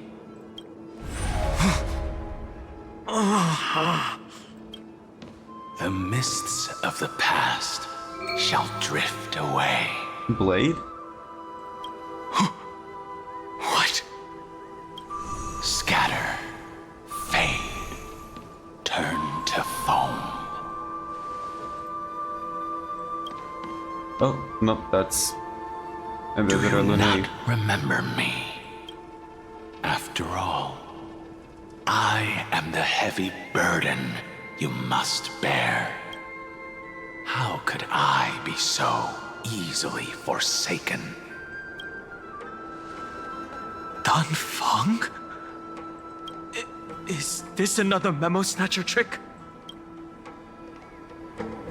Vidyadhara are supposed to forget the past during hatching rebirth. But the preceptors interfered back then and allowed me to remain deep in your consciousness. If you do not wish to use that bloodstained name, you may call me Obliviated Memory. That's not necessary. Though we've long parted ways, I won't ever forget you. So, who is that giant? That is Amphoreus' Earth demigod. He should be on our side, but he was led astray and intends to seize the power of dragon transmutation. The dragon descends upon the earth, and all beings look to it in reverence. You and I know that all life in the universe covets permanence. Are you trying to say I'll end up like you? One day you will. And as I see it, that day won't be far from the end of this journey.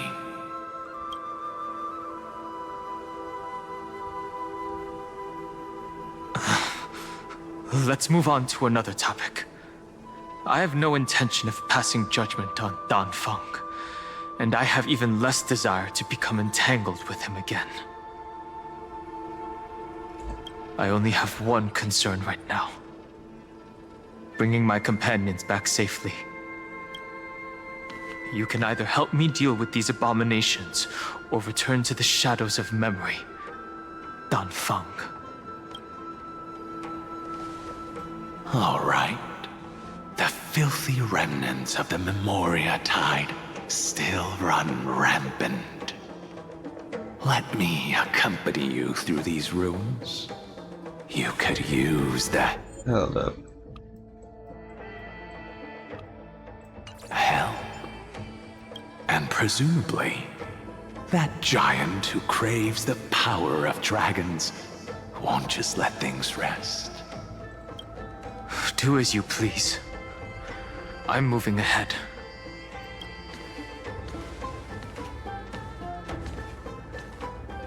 Speaking of Terravox, His aggression just now was probably some distraction. His madness is plain as day. I agree. I'm stuck. Stream forth the gleam of old blades. What are we doing here? Oh.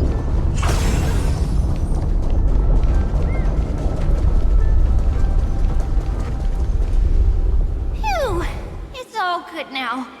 Yanis's blessing is full, and the hidden passage can be used again. Now, the Imperator's legions can launch a surprise attack from the grove. Who knows if Terravox will be able to succeed? Huh? Who is this warrior? Lady Tribios, I am Dan Heng, the Trailblazer's companion. Dan Heng? Nice to meet you. I didn't realize Little Gray had more companions in addition to Little Cyrene. There is no need to elaborate further. They are merely a collection of your memories, just like me. No. If they were my memories, they would recognize me. Dan Heng? Even though we don't know you, we'll still ask you to get somewhere safe. A terrible battle is about to break out here. Iceland's, Tux Gladiorum, is not far ahead. The evacuation efforts are almost over, so go now, or it might be too late. Iceland's. I see. In that case, I'll go look for her now. Thank you. No problem. We need to go deliver some messages, so we'll be off. Please, take care, Dan Heng. Memories crazed ramblings. What do you think? It's too early to reach a conclusion, but this memory is most definitely not mine. There are two possibilities. This memory either belongs to Terravox, or it belongs to him. The person you're desperately looking for. Where were we again? Oh, we got taken away by March. But the probability of the latter is very low. You should know better than I do. After that final battle, even the first genius couldn't determine where he went. Correct. But the conversation I just had gave me an idea. Let's forget Evernight for now. In the Vortex of Genesis, there was someone else who went missing along with him. Iceland's. I still have a chance to make contact with her. And the way I'll do it is right here in the grove.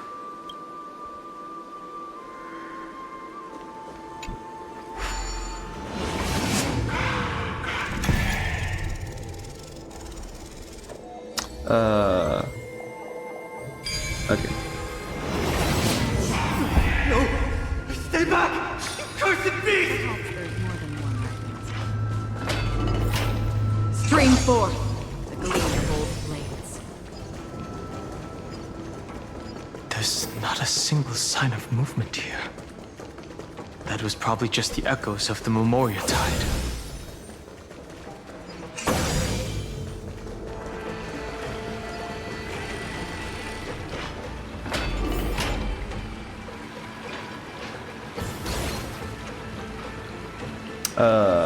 Are you the spirit thief? Bartolos? You can't get past this. Doesn't he not have a VA? I see. Thank you for the advice. My Cloud Hymn magic will take it from here. What happened to your voice? Pink hair and red eyes. Oh.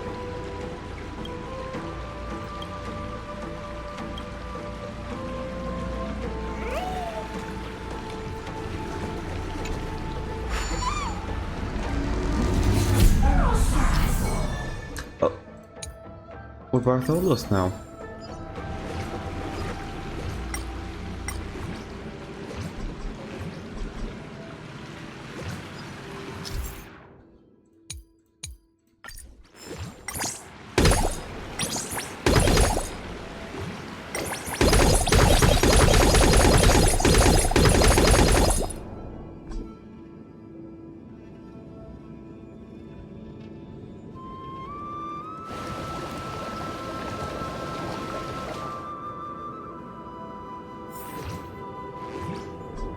Ah.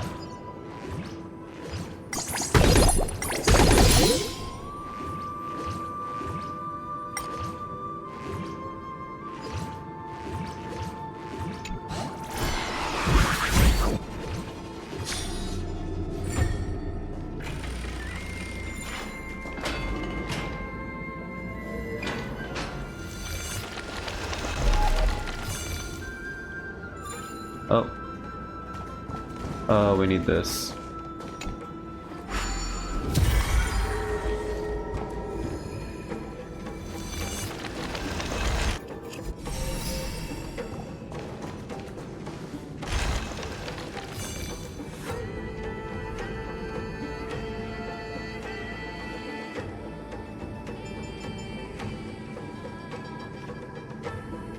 We're here.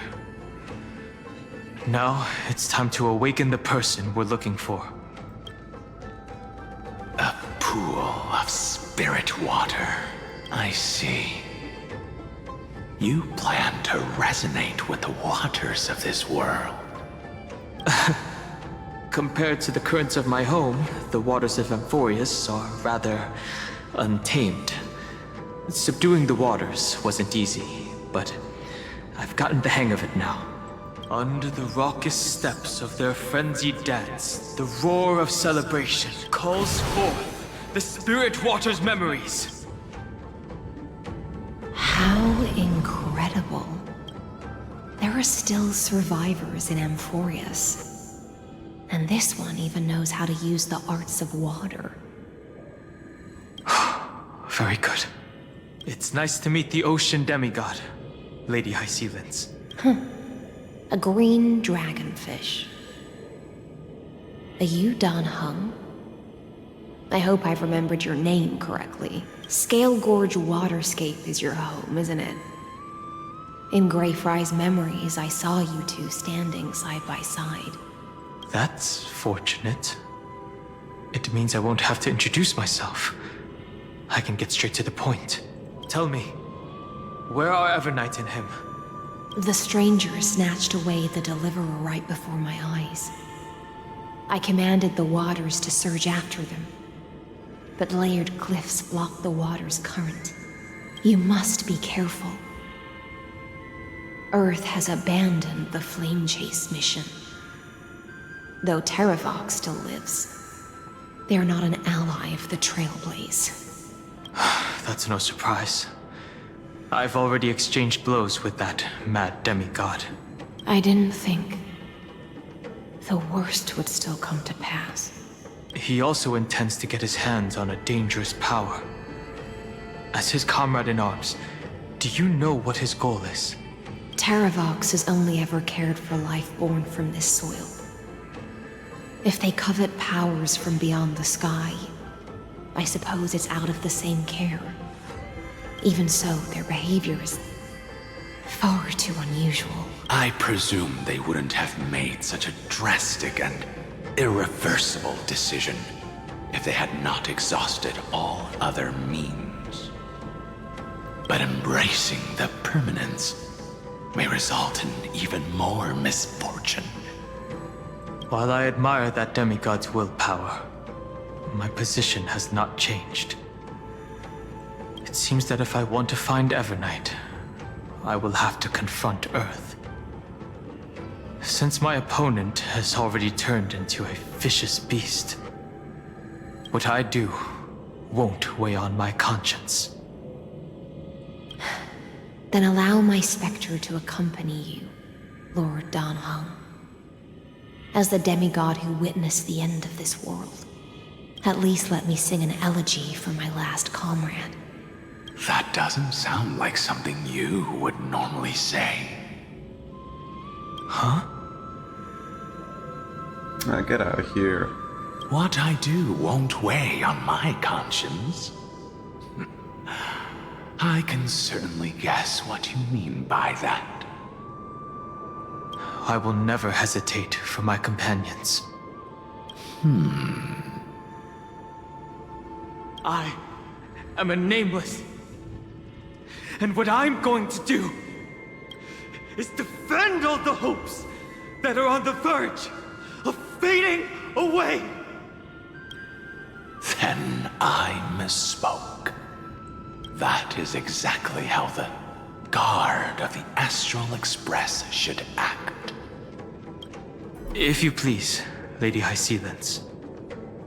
Hold on to this current, for it still carries the warmth of Greyfry. Hopefully, it will lead us to the depths where our companion is hidden.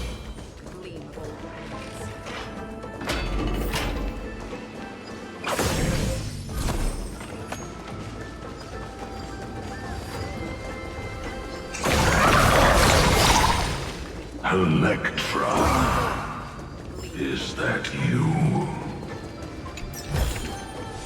Who's that? You're right on time. Let the ocean sink into the Memoria tide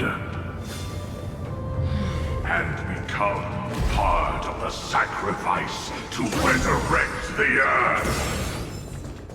Oh.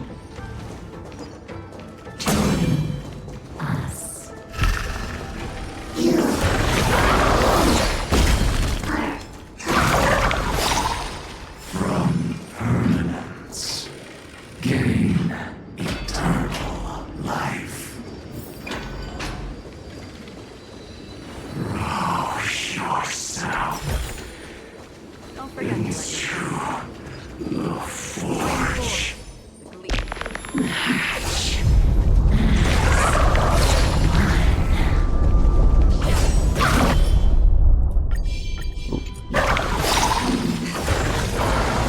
Sorry, I want the materials.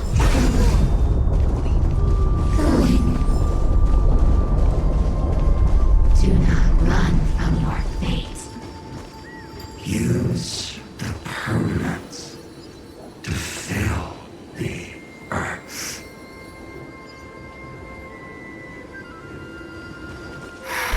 Stream 4. Gleam. The Yadara might not even be considered people if we did not resort to beastly actions. Why did Sun Monk choose me all those years ago? Long sire, fall into oblivion. The Memoria tide surges violently. Hold on, and don't let your focus be swept away.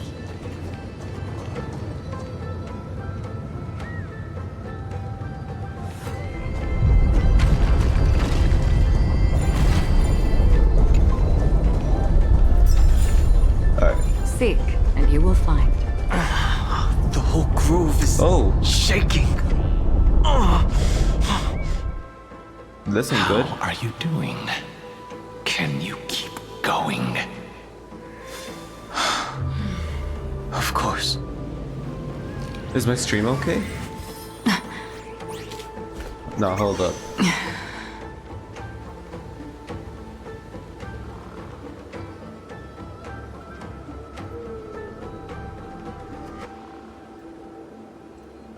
Alright. No? What? That ain't good.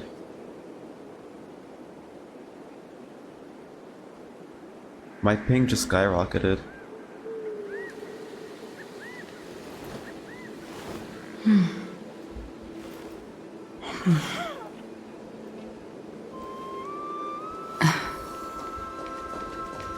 Am I okay now? The gleam of old.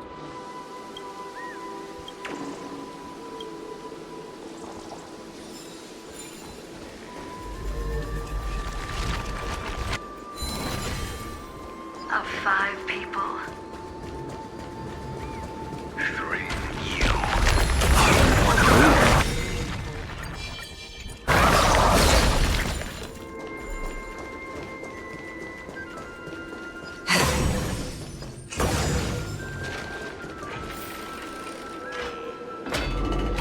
We're close. Is it over? It seems so. These phantoms.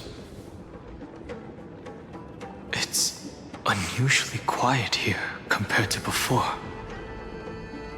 Don't let your guard down. The Memoria tide has become even more violent. Is that?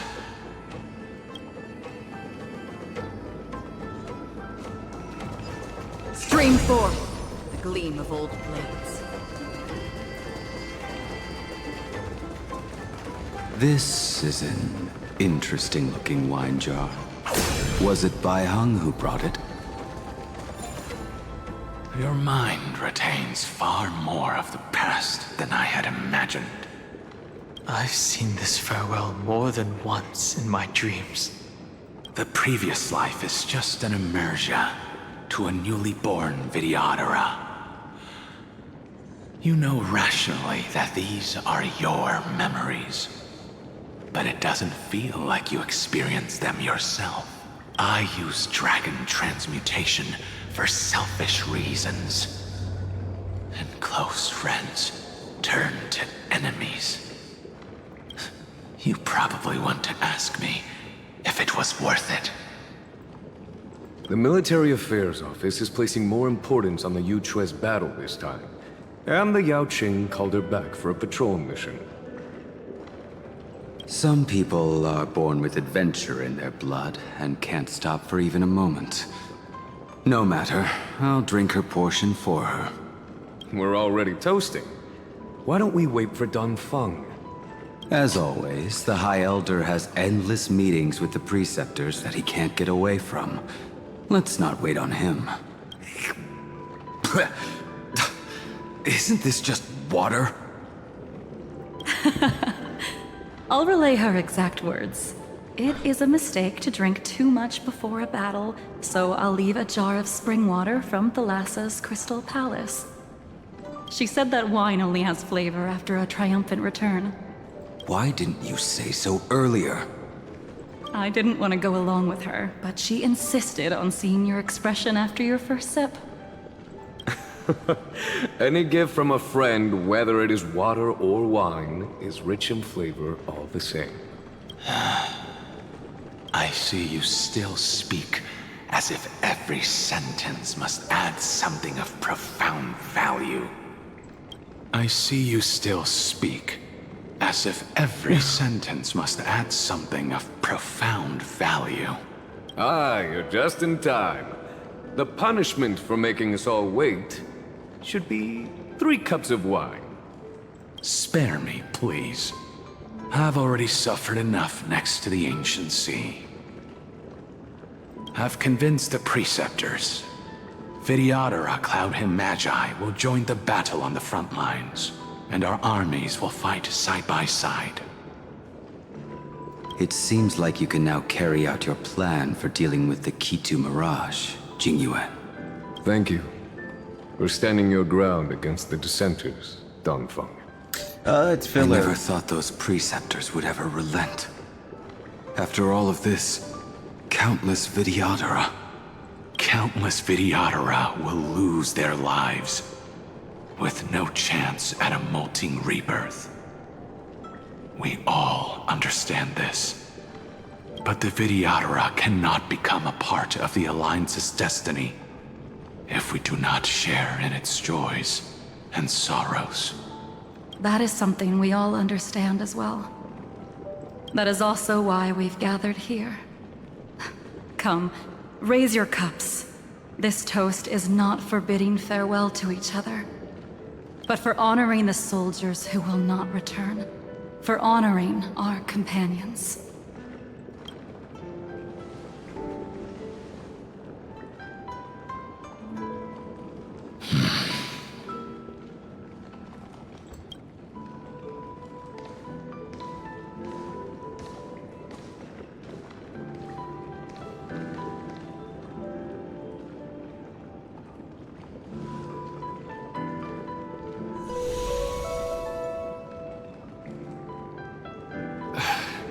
Apologies. My reckless plan must have put a lot of pressure on you. Nonsense. If our positions were flipped, you'd support me no matter how reckless my plan was.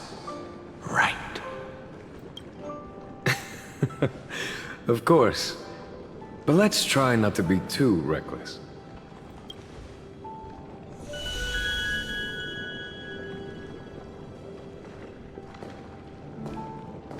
When you make a decision like this, people will always ask, was it worth it? And you will also forever question yourself. Do you know how you will answer that question?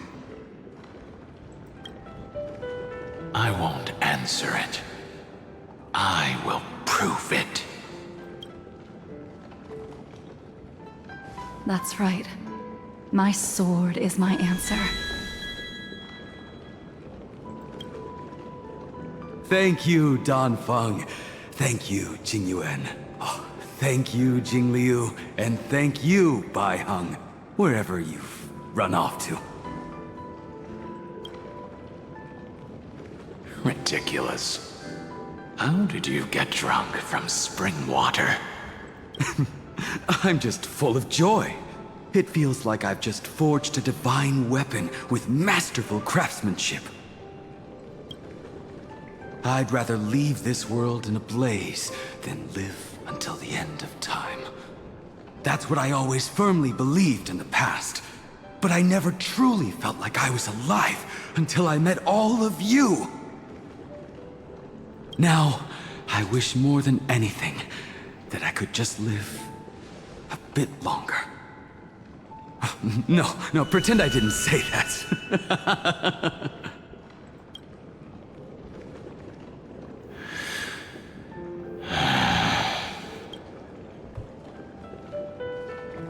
Come on.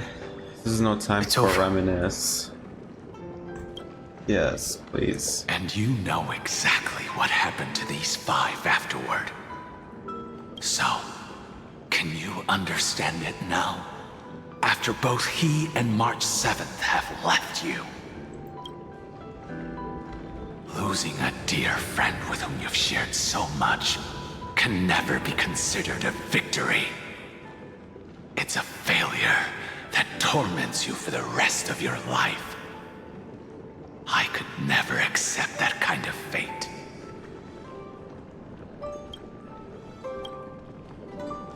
So you made a decision. I was the one who used the transmutation arcanum. I was the one who swore to bring Bai Heng back to life. And the one who brought everything past the point of no return. That was also me.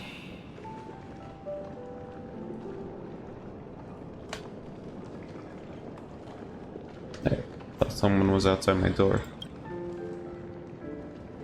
Do you have any regrets, Dan Feng?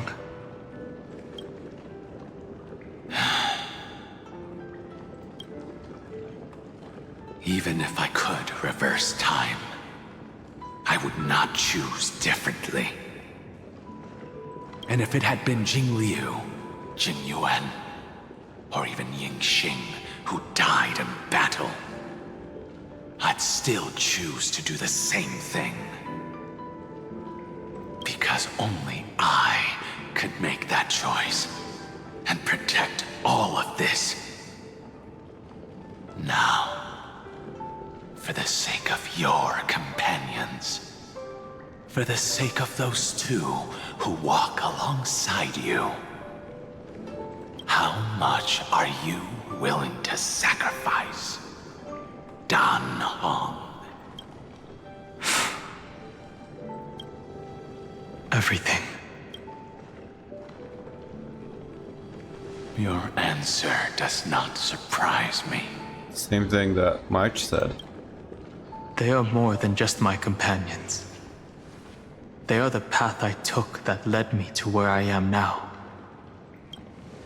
So they will also be beacons for when I am lost, leading me to the future until my next reincarnation. Then let me see how you'll carry out your convictions. Let's leave this place and go settle things with that mad demigod.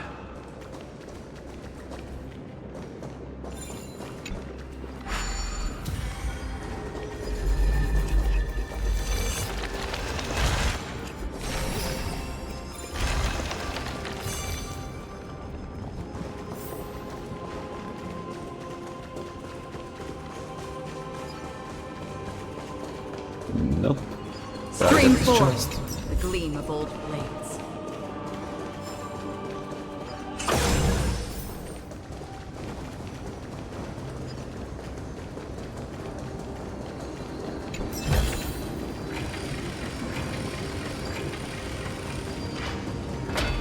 Terabot has already defected.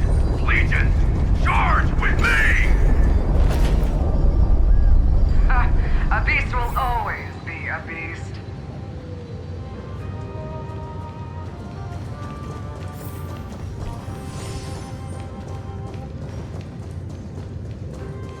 Come on.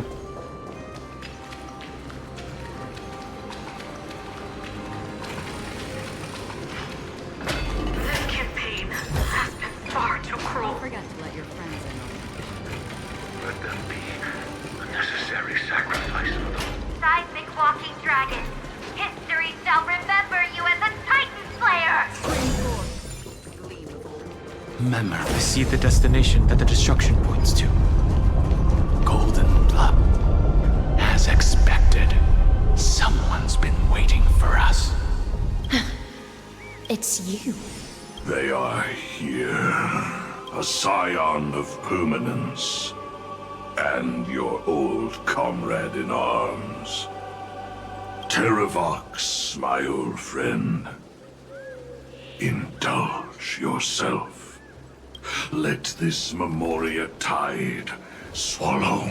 Be prepared for the come on. worst, Lord Dunhung. This mountain dweller must not be underestimated. Giacles the Mountain Breaker. Earth's Dromus Rider. It's been a while. Mountain Breaker? He's not Terravox? I remember you, little fish, and your despicable master. I didn't think you were still alive. Death is just a return to the earth for mountain dwellers, thanks to Evernight's gift. I was able to come back to the mortal realm and keep watch over my dear friend, the Earth demigod who was sacrificed to the flame chase plot in vain. Long Scion, you are the most important offering in this ritual sacrifice. No matter how strong your will is, it will eventually be swallowed by the Memoria tide.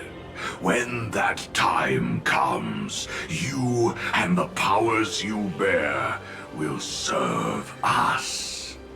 We will use the permanence to awaken the fallen giant dragon and give the earth an everlasting body. I see. So you pretended to be Terravox in order to lead us here into a trap. If it weren't for the Imperator's tricks, the name Terravox would be shared between us anyway. They made the right choice for Amphoreus' tomorrow. But the tomorrow you speak of only ever had a place for humans. What, my old friend? Oh.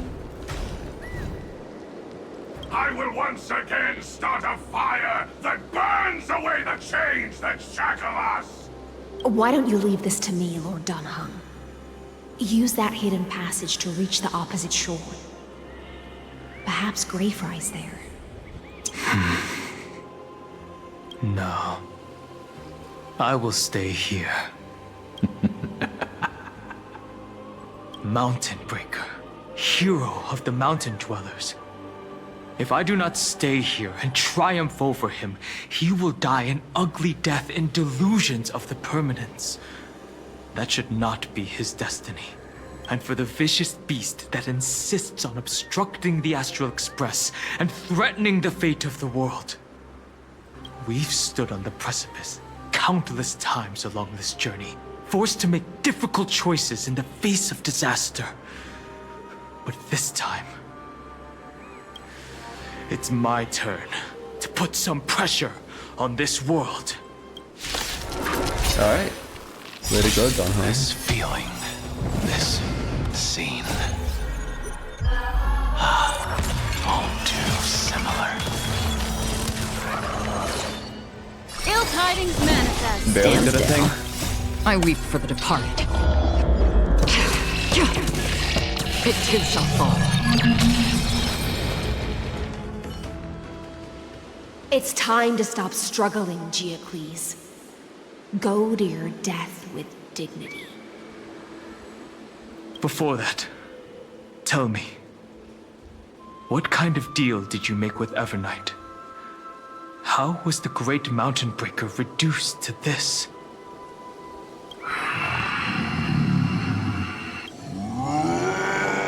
Oh? That's... Leave it to me. I'll recount the Earth's heaviest past and sever its deepest delusion. Terravox. Looks sick. Is that you? Your body has become so frail. Even mountain ranges grow old and eventually die.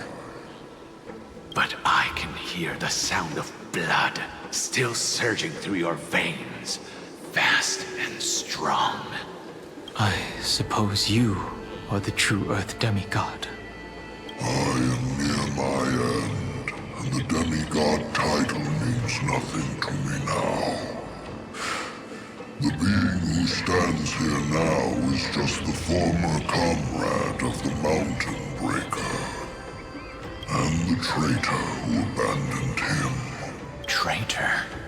Terravox was once a member of Geocles' Dromus Legion. This force was famous for its skilled riders and their brave Dromuses. Terravox himself was the Dromus King, the giant dragon who swore their life to the Mountain Breaker. In the battle against Georios, the Imperator could not surmount this mountain, and thus had to break it from the inside. Terravox's betrayal was key to the Flame Chase Army's victory. The age of the gods was coming to an end.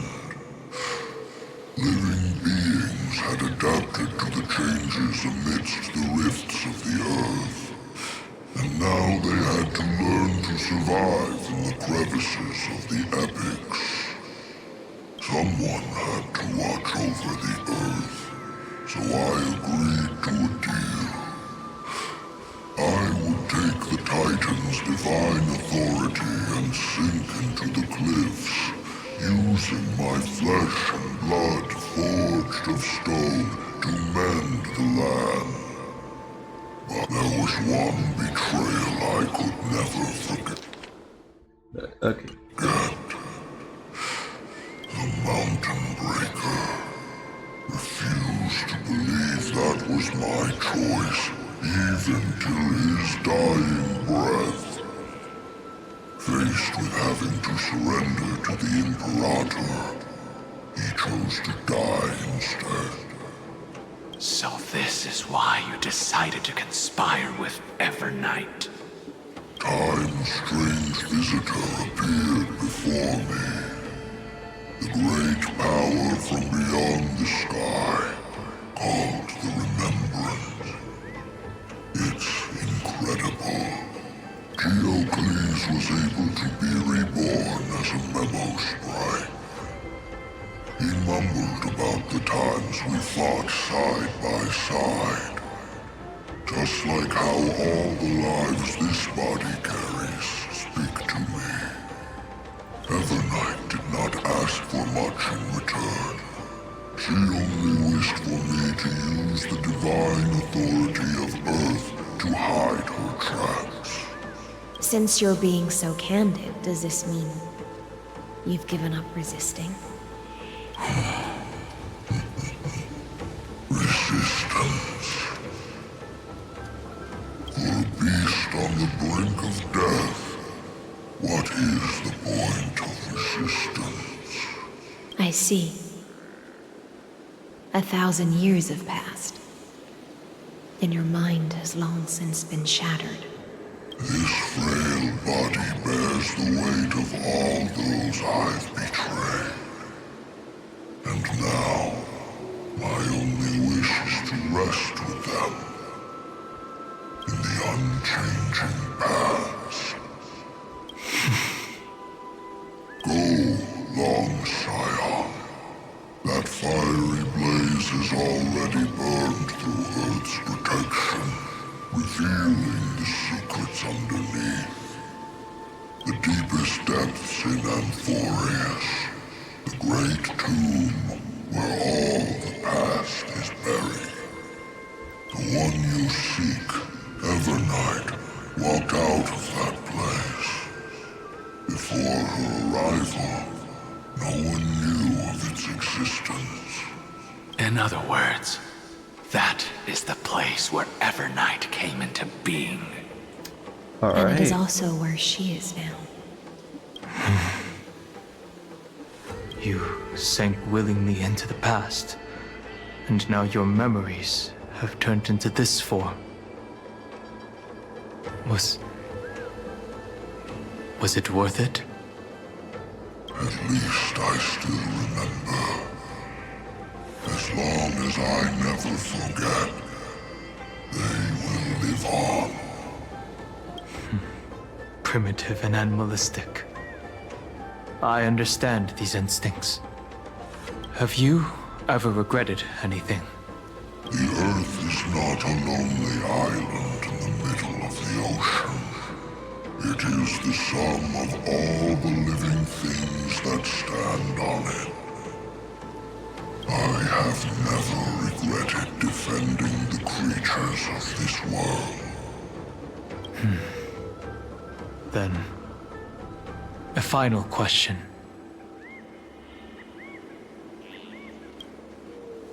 Terravox, after all of this, how much are you willing to sacrifice for the power of the permanence? Everything. Oh. My journey up to here has allowed me to fully understand my destiny. No matter how I struggle, the Earth will never be able to reach the stars. But my compatriots deserve to continue their struggle. At the end of my life, I want to make one last effort to give them a chance to move on to the future. Even if it is a future I am not able to witness.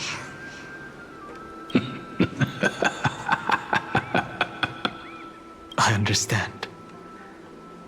Then, join me in rebelling against this unjust fate once more. Even if the world collapses, the Earth must remain unshaken. Give me the core flame that burns within you, and allow this immortal body of the permanence to bear the furnace of life for you. Long Scion. Are you willing to bring them all into the new world? I won't give you empty promises. Allow me to answer your question from a different perspective. The permanence is the path that dragons trod, and eternity is life's deepest desire.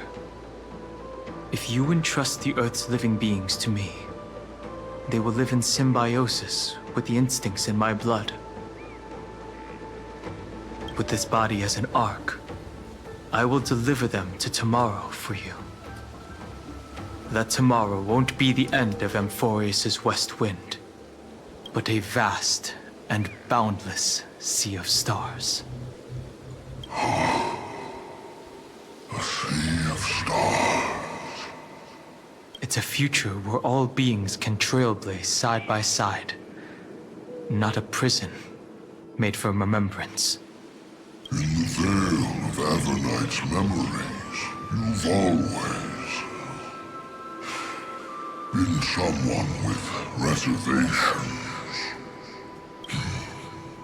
I misjudged your resolve. I understand. This is the only choice. Behold, this core flame that burns in my chest.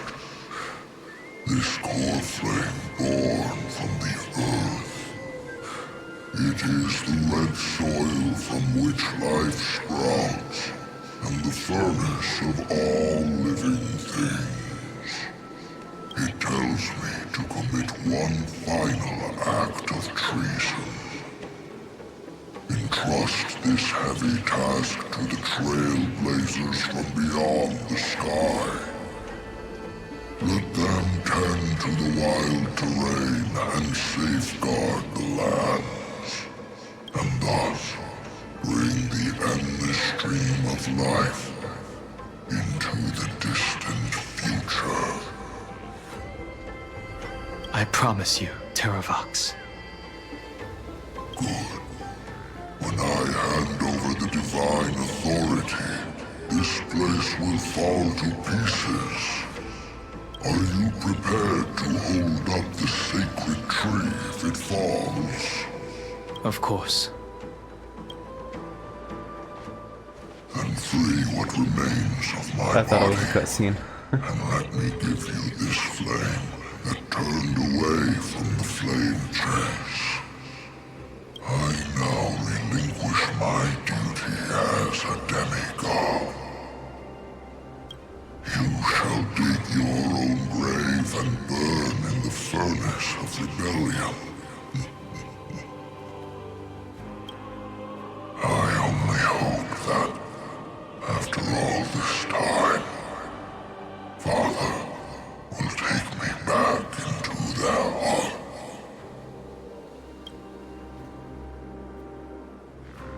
Come, crouching beast, for the endless life of this world. Rise from your dormancy, and follow me as soaring dragons of the wilderness. Oh. My final rebellion. Then declare to the earth the name of the new god.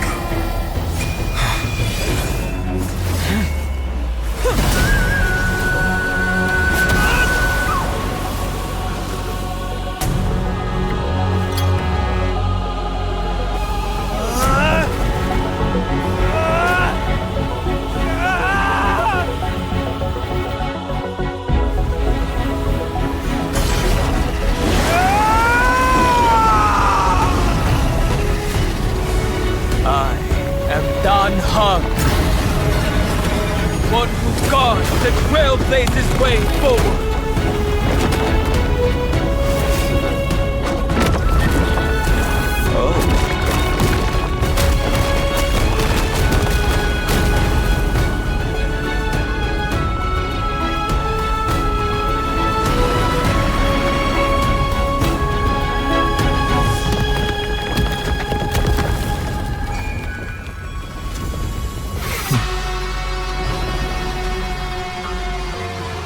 There he is, the third form.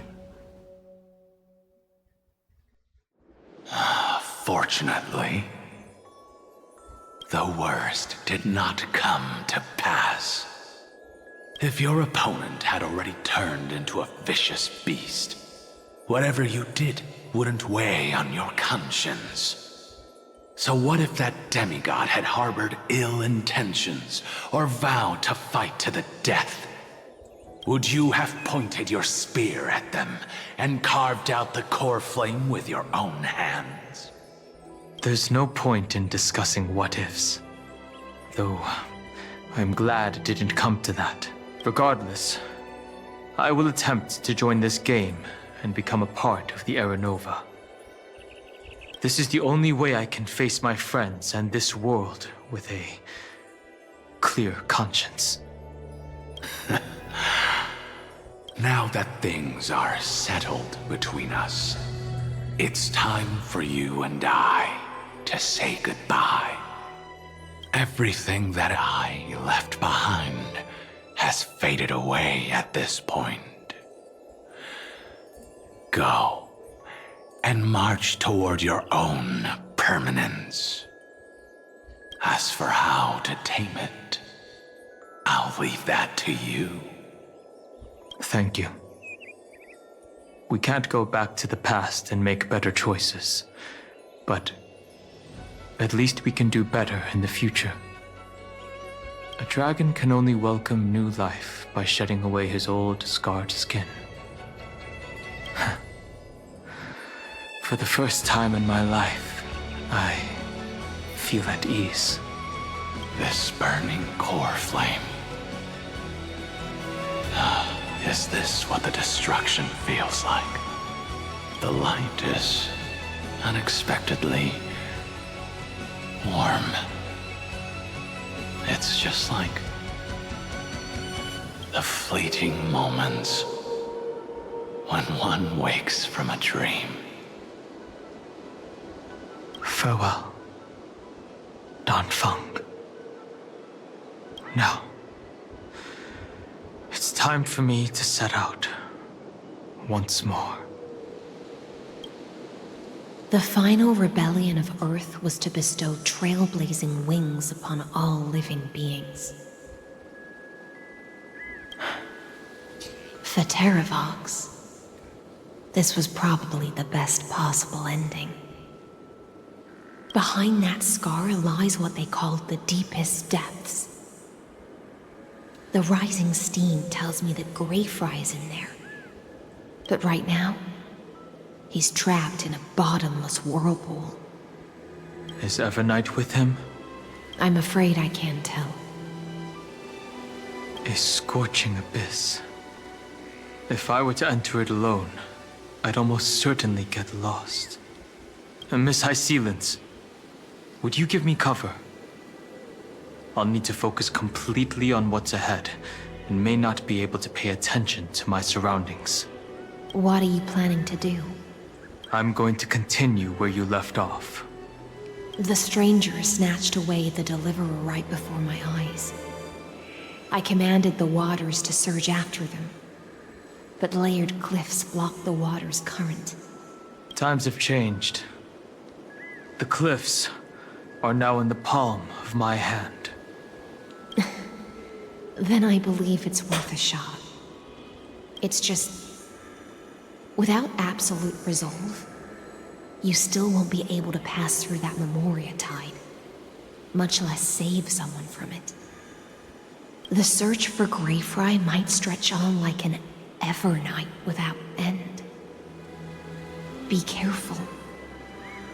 Wandering through time is no easy feat. Don't worry, Lady High Sealants. Just as you kept your lonely vigil in the depths for 1,000 years, my determination to find him is even more unshakable than the earth itself.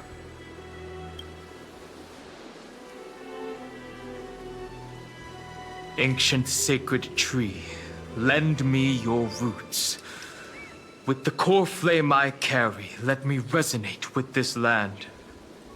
With heaven and earth as my map, and time as my compass, I will find that one singular point. Even if I must cross every mountain and valley on my own 2 feet, I will bring you home. Circe's giant tree. witness to Amphoreus. This time, I will animated follow short. its roots into the ancient earth until I find you. Ooh. On this journey, I will become the bedrock of mountains and bear the cities above. With the currents, I merge into the tide, crashing upon the land's jagged reefs. I sweep across the nameless barrens, scattering endless snow and frost. Entwined in the cycle of day and night, into the deepest depths of this world, adrift in the darkness that was before all else. When can I lead you out of this maze? No. I can't do it with just my eyes alone. Maybe it was never me. Maybe it was always you who could set us free. Long time no see. All right.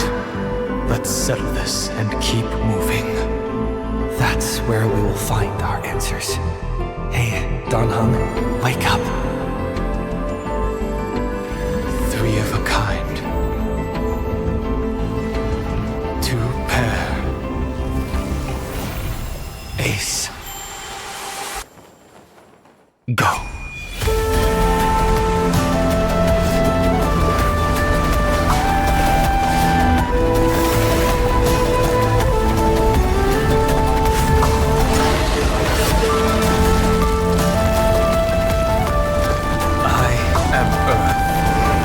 That grows upon the earth. I am you.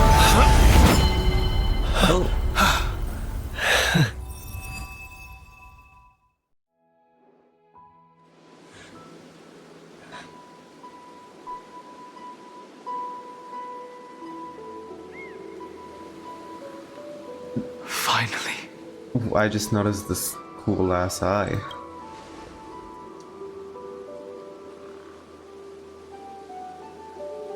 I found you.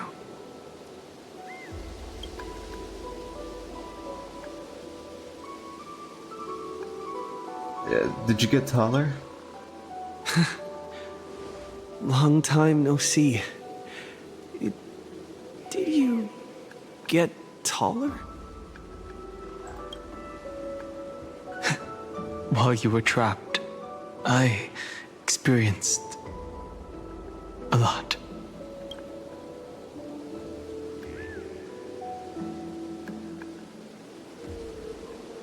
Thankfully, Evernight did not try to stop me.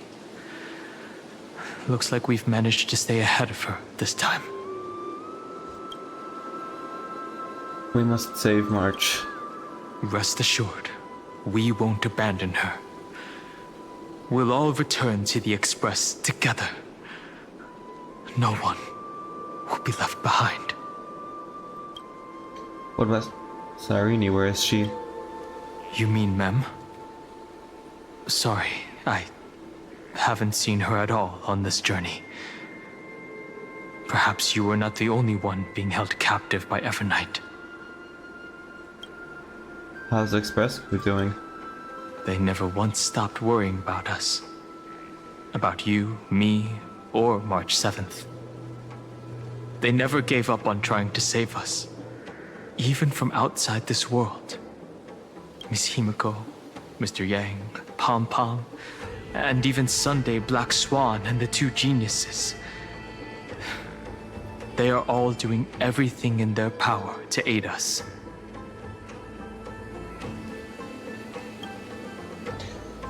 She was everywhere in the Memoria tide. I understand. Her power shouldn't be underestimated. It was only when I personally stepped into the maze of time that it suddenly struck me. She and I had crossed paths once before. I'll only warn you once. Leave her body now. Oh yeah, it was at the end of 3.5. I feel like I've seen these floating black things somewhere before. I had an unexpected encounter with her when I left Amphoreus. Perhaps to avoid exposing her whereabouts, she stripped that memory from my mind. That power called Oblivion. It's just like an emanator's. Ooh. Oblivion. She wants to erase World-Bearing's memories. She planned to make me forget everything. I know. But you still remember me and our companions. For now. Do you have any clues about the memories you may have lost? Mere mortals, flawed individuals, failed heroes. Are those Evernight's exact words? If I'm not mistaken, she intends to make you forget Amphoreus, including the Chrysosaurs who have journeyed with us up till now. But it seems you still recognize Lady Hycelens. If I made that much of an impression on little Greyfry, then I am naturally delighted. But I fear your escape from that power they call Oblivion is thanks to someone else. Ooh, Castrus. Was it you who protected me? Nice to meet you. Or maybe I should ask, how have you been since we last saw each other? Along with you, this little butterfly fish's memory was also salvaged from the depths of that whirlpool. Just as a pearl is cradled within its shell, the power of Thanatos surrounds you, shielding your soul from corrosion. Miss Irene has spoken of you often to me. Though we never met in this life, I believe there's a kind of warmth that can transcend time itself. Through the endless flow of time, I guarded the secret passage between Styxia and the Vortex. When the Memoria tide flowed backwards into the River of Souls, even in deep slumber, I could feel that warmth. And with all my might, I protected that warmth.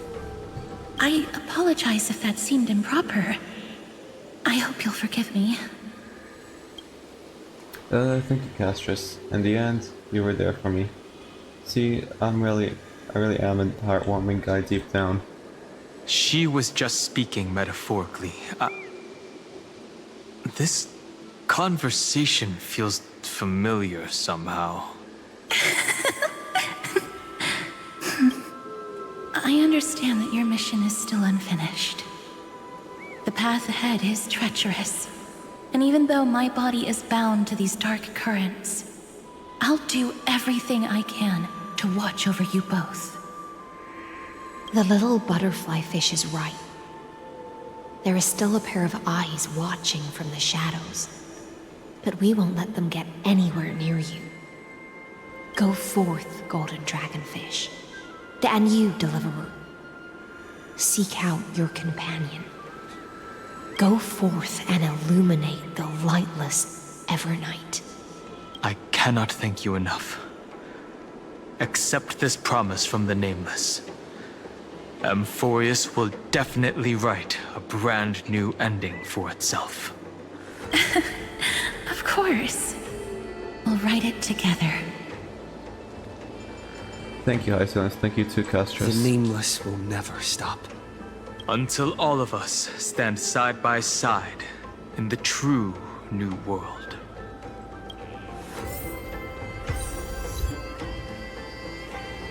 Alright, I could get to talk to them. Go forth with courage, little Greyfry. My ocean currents will guard your arrival, and my songs will accompany your journey ahead.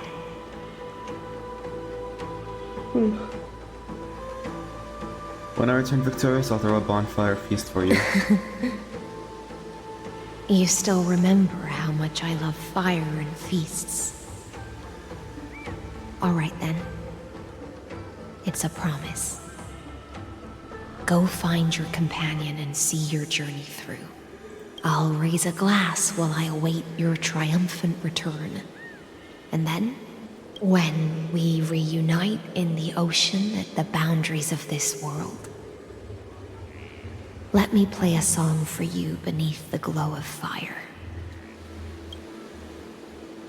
At the end of the sea of flowers, the souls of the living shall warm thy fingertips, and after an embrace, there shall be eternal separation. If I hadn't met you at the end of the world, I would have thought Lady Trinan's prophecy was wrong. The new world, the sea of flowers will surely bloom. As Lady Trinan used to say, fate is not the flowers that bloom at the end of the road, but where people tread beyond the gate. Thank you. My own path has finally come to a gentle end. Take all beautiful wishes with you, march forward with determination, and don't look back.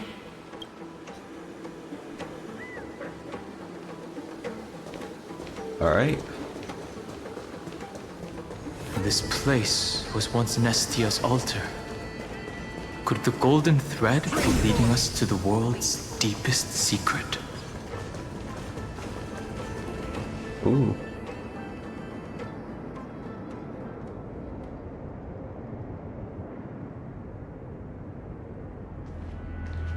Is this a symbol in the shape of Amphoreus? I've never seen it anywhere in the world before. I feel like I've seen this somewhere before. Where was it? Can you remember? It was written on As of Written, I think it was. As of Written, let's see. Oh, yep. That doesn't make sense. How could a world enclosed within the scepter have a way of knowing what it looks like from outer space?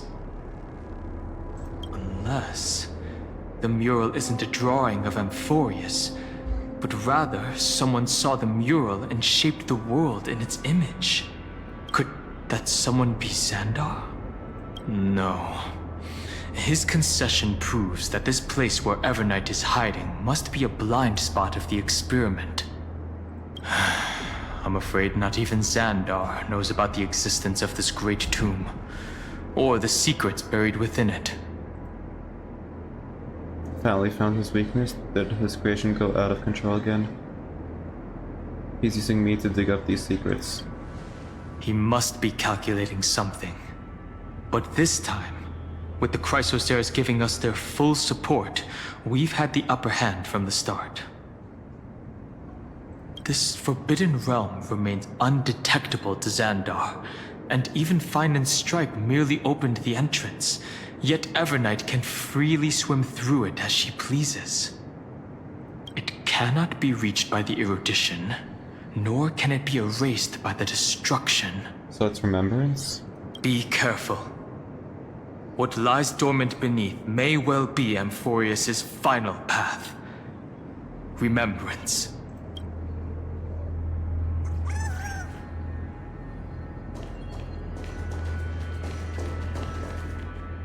Alright, interesting.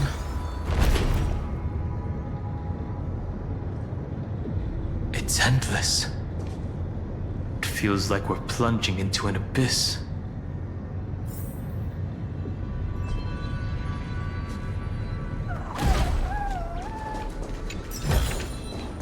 Don't forget to let your friends in on the action.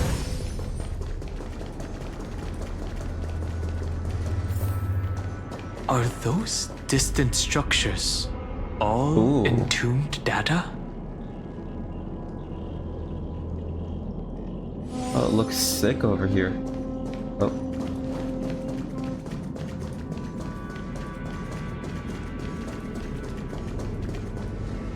The whirlpool of remembrance.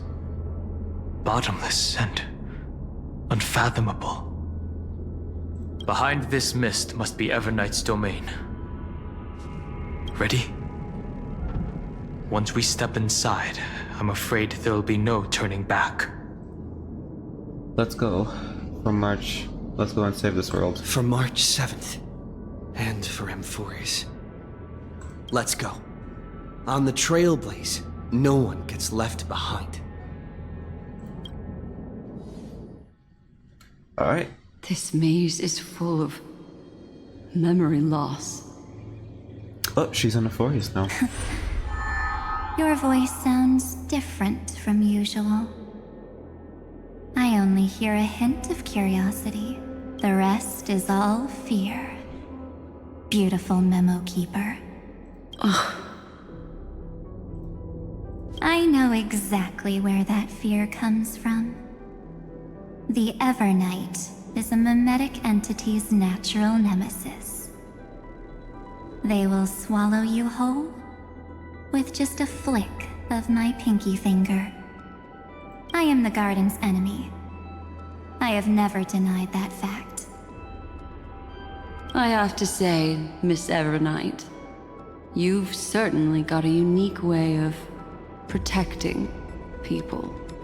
At least she's still willing to talk. Is it because I disobeyed the garden's rules? Maybe I still have a chance. No, I don't think you do. It's not very elegant to spy on someone's thoughts, you know? Well, before you get rid of this beautiful memo keeper, the least you could do is answer some of my questions. Why should I do that? So you can buy more time and send a message to your companions? Sorry if you can hear background noise. And here I thought you were already watching my companion's every move. I am. Earth's stirrings have ceased. They have defeated Terravox and are heading here as we speak. Don't tell me that's part of your plan, too. It's not, but I'll make good use of it. Fighting alone against an entire world, even I might miss something. But I know how to adapt to the circumstances. Just like right now. How I've decided to let you go. I like you, little bird. Your longing for memories remains pure. Unlike those memo snatchers. Your most precious quality is how you've yet to be tainted by the garden's dark side. I'll take that as a compliment. But I still don't understand why you've kidnapped me here. Well, seeing is believing. So, why don't we take a stroll together? This ruin buried deep underground is called the Kernel in the language of erudition. But I gave it a friendlier name. The Heart of Amphoreus. The great tomb of the Nameless Titan. A Nameless Titan? The Nameless Titan. You'll see with your own eyes just how important the remembrance has been in this world. Is this the seed? And how we will stir up the waves of oblivion to douse an eon's ambition.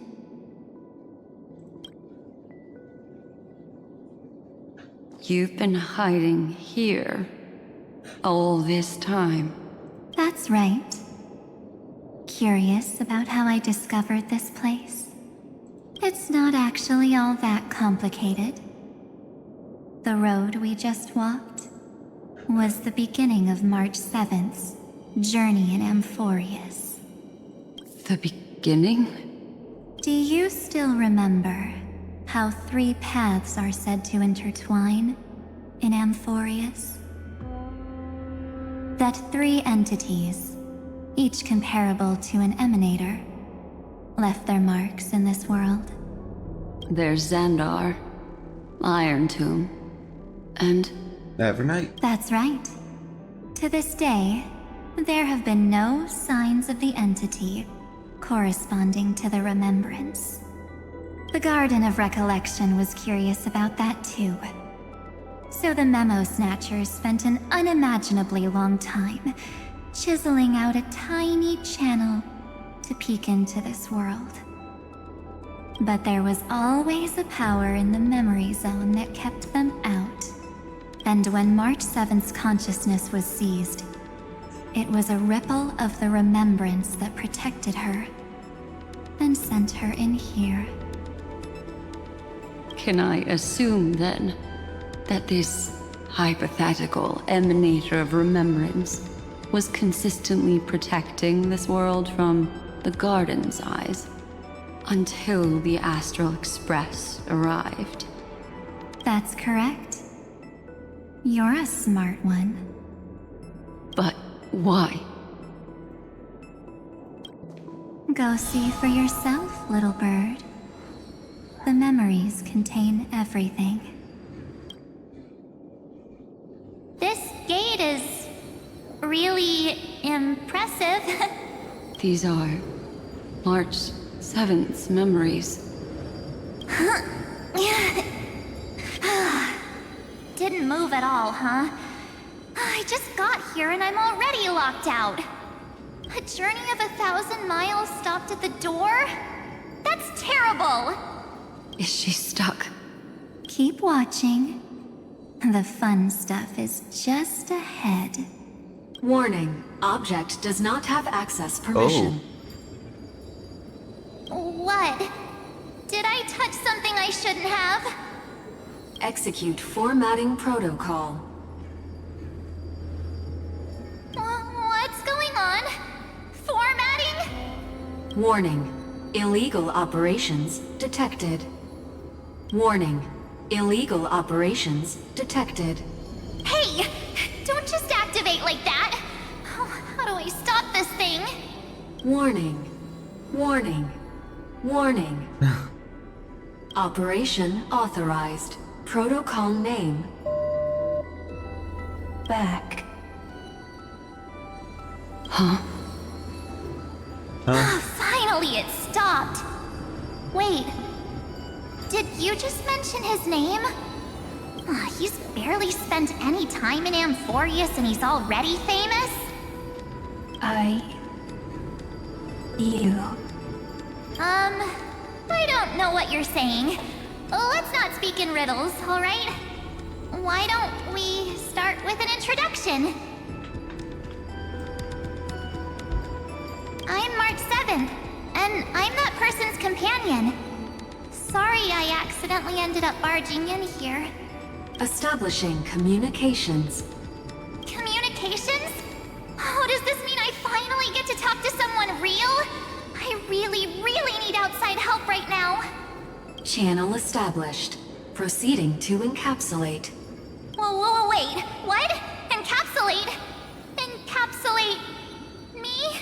Encapsulation complete. Initiating transmission. Transmission destination. Recurrence number 335503336. Huh? What's going on? My body! The memory stopped so suddenly. She was already lying in the abyss of fate the next time she woke up. And Orynyx was calling her mother. Oh? Mother? Maybe that's just how the Titan calls all Remembrance Pathstriders. Like how they call Fuli Skyfather. So March 7th had already brushed against the inner workings of this world at the beginning of her journey. That warning in her memories must have been the Scepter's safety protocol. But why did it mention the Trailblazer? March 7th should have entered Amphoreus long before he and Dan Heng did. An inexplicable contradiction, isn't it?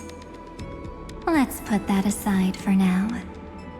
The protocol didn't kill March 7th. Instead, it threw her deep into extrapolations. Over the next 97 days, the two of us, trailblazed through Amphoreus as mimetic entities as she evaded the Administrator's pursuit. I need to go to the bathroom. I'll be right back. Alright, I'm back. let the noise die down a little. Alright, we're good. It must have been a difficult and lonely journey for her. Yes. No one could see March 7th. She didn't belong to Amphoreus's memories, so she could only watch this world from the sidelines, like a transparent shadow. Then when did you appear? On the day that she ran out of options. March 7th tried so many things to help her companions, but the only outcome of her efforts was a few Amphorean folktales. In the end, she had only one option left. Just as she wished, I erased everything using the power of oblivion. Then I protected him and Don Hung, and made sure that they were spared from the Memo Snatcher's clutches when they broke through the seal. So she was with us through the whole journey? And you've been hiding in the shadows ever since, while manipulating time and colluding with Earth, all the way till now. A journey of 1,000 miles starts with a single step. The story of the Remembrance has just begun. Why don't we step into it together? As someone qualified to walk with me, you can now take in all the secrets behind this door and witness how, in a blank space of time, another futile journey across 30 million lifetimes was forgotten by this world. I thought Evernight would have done something to stop us. But oh, we're here. It's been smooth sailing the whole way through. Spring forth, the gleam of old blades.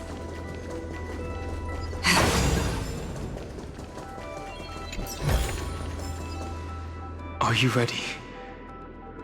I'm going to open this door. Alright. What's behind the door? Absolute silence. I can't sense anything at all. Be careful, this could be a trap. I know. Duck behind me if anything happens. I'm ready. 3, 2, 1. Warning. Object does not have access permission. Oh. A safety protocol I saw in the Exomyth too. That means we're in the right place. Warning. Warning. Warning. Get ready. Incoming. Welcome back. What? I'll be waiting for you. It mentioned your name. It's unpopular. What it said sounds so familiar. Seems like the pet is gone. I'm getting a feeling of deja vu. Like the first time I opened as I've written. Oh? Thankfully, Evernight didn't take that book. Let's try using it. Take out as I've written. Operation authorized. Protocol name. The seal's gone. Didn't think this book would have a use here.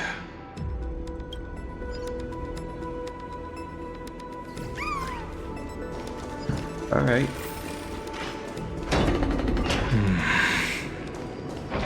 Oh, Sarini. That? Hi. Miss me yet?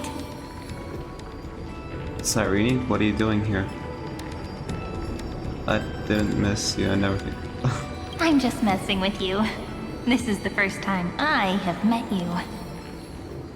Executing protocol. Format object. Formatting progress. 0.015%. And it looks like it'll also be the last. Something's wrong. She's not talking to us. She's not the Mem, you know. Could she be a Cyrene from the past? Formatting progress 23.815%. Ripples of past reverie? Since we don't have all day, let's get started, shall we? As always, I'll read this book to you. That way it won't just be Cyrene's memories alone. Formatting progress 45.147%. Where should I start this time? Let me see. There. Shall we start with the meeting between the Helcolithist sage Midamos and the King's Aegis, Anaxa? Formatting complete. Oh. Did you hear that? She just said... Maide the Sage and Anaxa?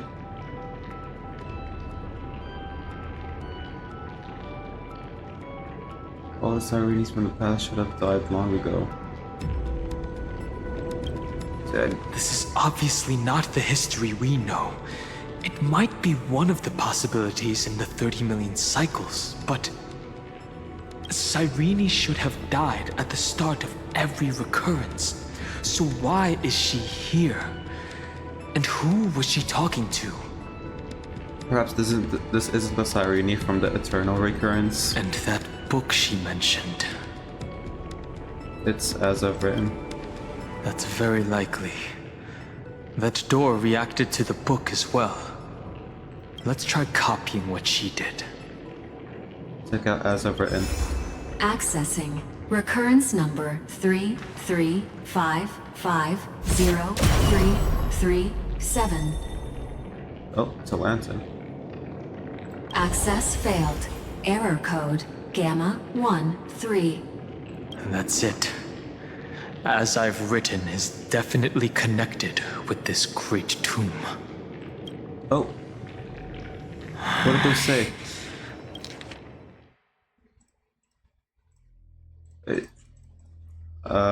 Do all these ruins represent Titans? There are 12 chapters in As I've Written, corresponding to the 12 demigods. Maybe the Nameless Recollections match these runes. Let's try linking them first. Collect the Titans, ruins projected by the tomb. Okay.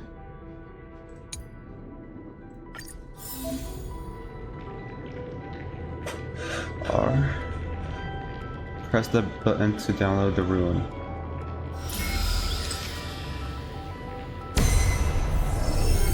Uvris 504. Downloaded. As expected, the data stream flew into the crystal in the middle. It's absorbing the memories in the book in this manner. The world never learned how Saridra rewrote the law, but I believe it was Amphoreus' decisive move against destiny. Alright. 30 million departures, 30 million shatterings, and the beginning of 30 million flame chase journeys. Fate betrayed Trebios, but she was never betrayed by humanity.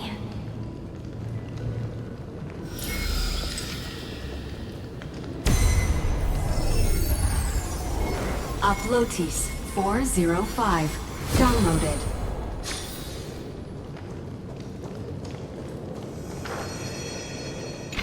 This room is so desolate.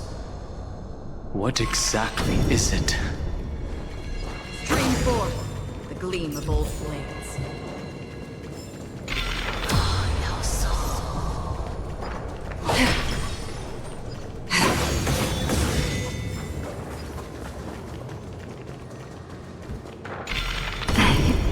You must be very familiar with the story of time now.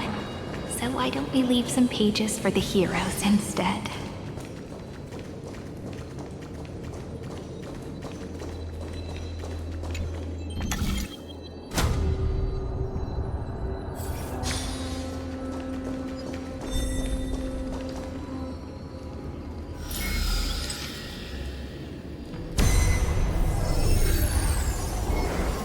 Lilia 093. Oh, that's Irene. Downloaded. Scopeo 365. Downloaded. Branch number 1. Archiving. Object recurrence number 33550.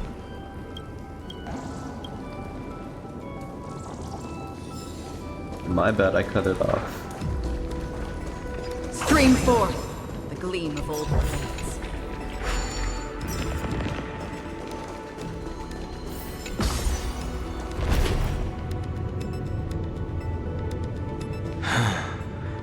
There's a notch in the terminal that's just the right size for this book.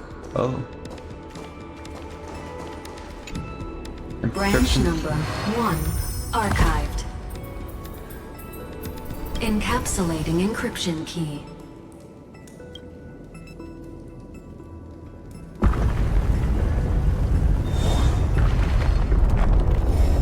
I see. This As I've Written book is a data terminal that has been modified by the Remembrance. It might have looked like Cyrene was reading a story, but she was actually carrying out a data transfer. Is that even possible? So it's actually a portable hard drive. Right. That's a more direct way to think about it. No wonder these facilities are reacting to it. This book is a key. But Cyrene could never have known about the truth regarding the scepter. So where did she get this key? From Lycus? From Ides Elysiae? From beyond this world? I'm just go with Ides Elysiae. The oracle cards in Cyrene's memories do resemble the book. But their external appearances are not exactly the same.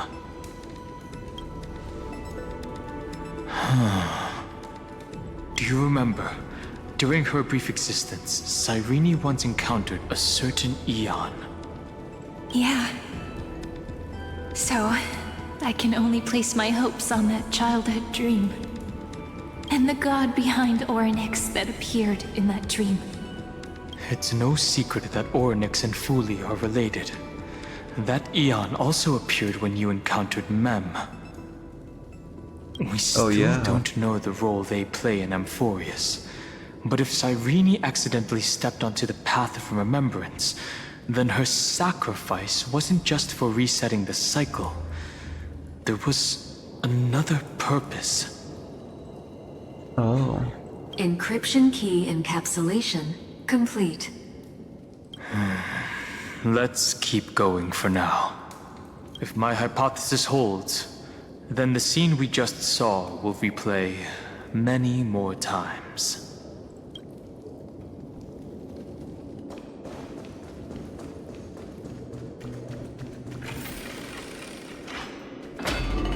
Hey, be careful.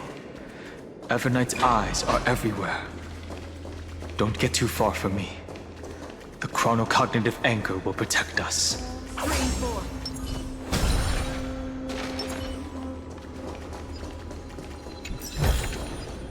Seek, and you will find. This place is nice.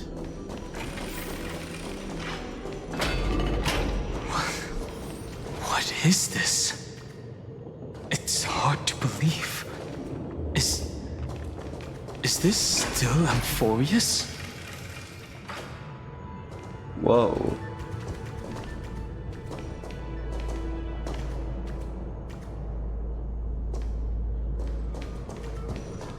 So many countless storage arrays. This would even rival the cyber prison of Inupis. Look, what a magnificent sight. Even this classical world contains a futuristic palace like this. Would Ides Elysiae end up looking like this after a few thousand years? Executing protocol. Format object. Formatting progress 0.027%. Ah, it's It's always so on time. Never late at all. It's okay, I get it. It's just trying to remind me how precious time is. I want to share a story with you this time. I saw a little nymph on my way here. It was on a fallen wheat stalk, and it glowed under the sunlight. It was incredible. I forgot all my pains at that moment and just stared at it in a trance. I wonder, did every Cyrene in the past feel that the nymph was beautiful? Would they also have recorded that scene into the Eternal Saga? So, could you give me more time, please? I want to leave behind more memories for the future. Formatting complete. Oh.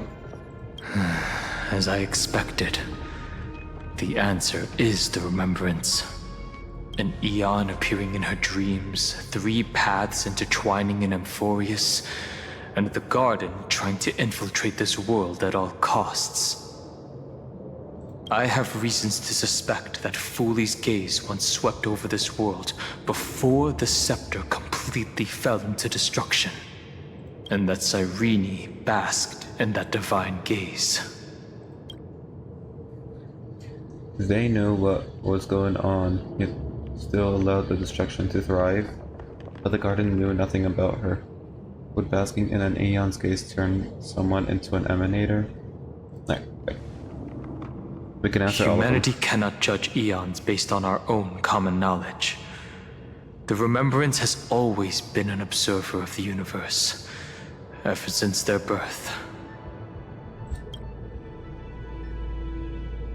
But the Garden knew nothing about her. That's to be expected. The various factions are only followers of their eons, and Fooley was never known to be friendly with humanity. But there's still something I don't understand. According to Black Swan, the Garden is internally fractured, and there is a party that craves the memory of an eon's fall. They would do anything to achieve that goal. Yet, I feel as though those memo snatchers didn't try to stop us at all. Instead, it feels like they were trying to cover something up. Would basking in an Aeon's gaze turn someone into an emanator? Most of the time, a gaze is simply a natural phenomenon, though some Pathstriders regard it as a supreme honor. An emanator, however, must possess power granted by an Eon's blessing. I know what you're thinking. That theoretical emanator of remembrance remains a mystery. But now, I'm leaning towards the idea that what the Garden's mirror reflected was a kind of miracle that Fooley left behind. I still don't understand. So Cyrene's 30 million sacrifices. Yes, we're thinking the same thing. Legend says that Fooley sits in meditation in the Anasrava Pure Land, spreading the seeds of remembrance across the universe. And when the cosmos ends, all the different realms will be reborn in their garden. If this sealed-off world is also within their gaze, then it's not too big of a stretch to surmise that they need a mechanism to save these incredible amounts of memories and store them somewhere out of the erudition's sight. And this mechanism was previously the Time Titan and their demigod. But after Amphoreus entered an endless loop... Time's divine authority stood empty. Cyrene acted on their behalf instead. As Evernight became the Remembrance's medium. I know this. What is it? It's that ceremonial blade. Oh? Now, I can say with certainty. Time is the page on which that Eon records Amphoreus. If it fades from existence, and all that it records is lost among the stars, that Eon will surely direct their gaze here. And it will be a glance that spans time and space, transforming each incarnation of me into the power you shall wield to reset time, imbuing my soul into this ceremonial blade, and creating an endless flame chase journey. The ceremonial blade killed Cyrene at the start of every recurrence, and at the end of every journey, Cyrene's soul took the extrapolated memories stored within the blade and buried them in this great tomb. That's how the memories of Amphoreus transcended the loop and were continuously stored, while the scepter had to revert its progress over and over again because of loss in its logic. Oh. Foley's blessing will not disappear as long as this process keeps going. I knew their gaze never left. As long as I record every page of this story and tell it to you, Amphoreus won't be forgotten. Cyrene encountered the Aeon's gaze and regarded them as the hope to continue her world. That's why she offered them memories over and over, even if she had to turn herself into nothingness every time. As to why she insisted on keeping her human form and offering the memories through reading a story, it might have been the only way for her to maintain her sense of humanity and leave her mark in this world, even though everything was just her wishful thinking. It's not wishful thinking. We will witness those memories. It's time to keep going. We'll witness it. Right. Based on the runes on the floor, the encryption key from earlier should be used here. There are 3 keys in total. We're 1/3 of the way through.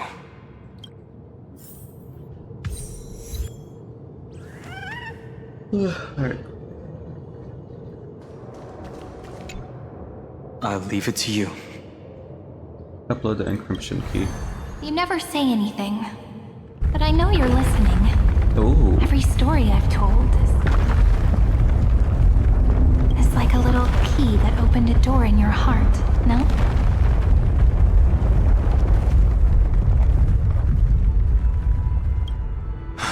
The path has appeared. Go!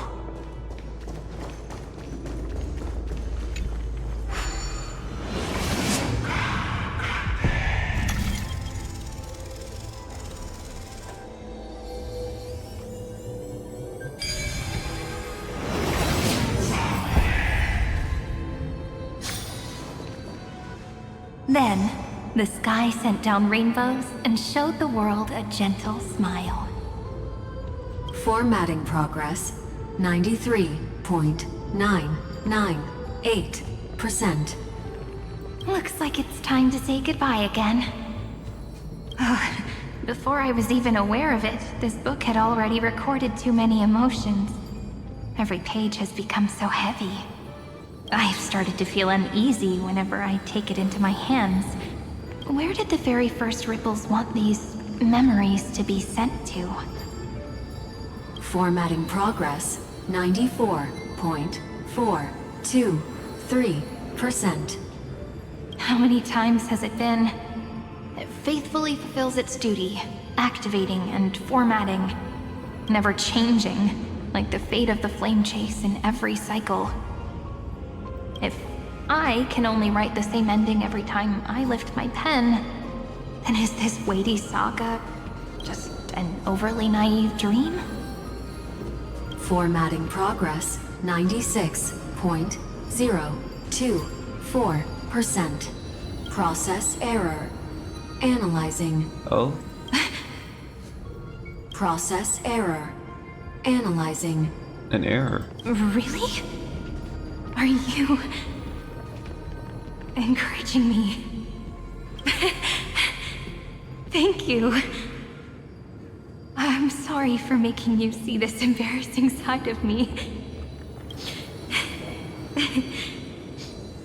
Everyone's still working so hard.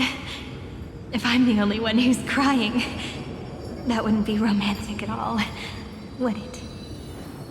Thank you for listening to me all this time. So, shall we continue? Formatting complete. The endless cycle took its toll on her. Even Cyrene could not resist despair when faced with eternal stasis. Like Aslana, she started to wonder whether everything was futile. But they wouldn't give up, and neither will we. There was a process error in this memory. Who exactly was the Cyrene of the past talking to? So you noticed it too. Who exactly was she talking to? I thought it was an Eon at first, but the way she talked, it didn't sound like praying to a god at all. Maybe she's talking to her imagination? A hero within? But that wouldn't explain the process error. She the administrator of this scepter? No matter who that listener is, Cyrene's storytelling is just a data stream for the scepter. Maybe, she thought, as long as she kept tossing drift bottles into the distance, someone was bound to pick one up someday. Take out as I've written. Accessing recurrence number 335503337. Once again, Castorus offered her final embrace to death. And from then on, she started another lonesome watch. How wonderful would it be for someone to give her a real hug? Epi-Ikia 216 downloaded.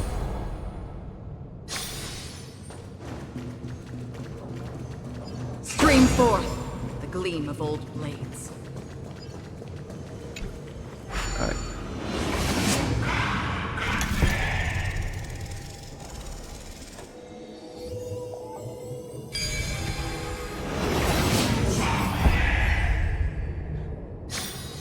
Life is a puzzle in and of itself. A devious cat. The trickery that fooled. The hand of Zagreus. Seems like we'll need it here. Maybe the room will only be completed after the modules are inserted into the slot.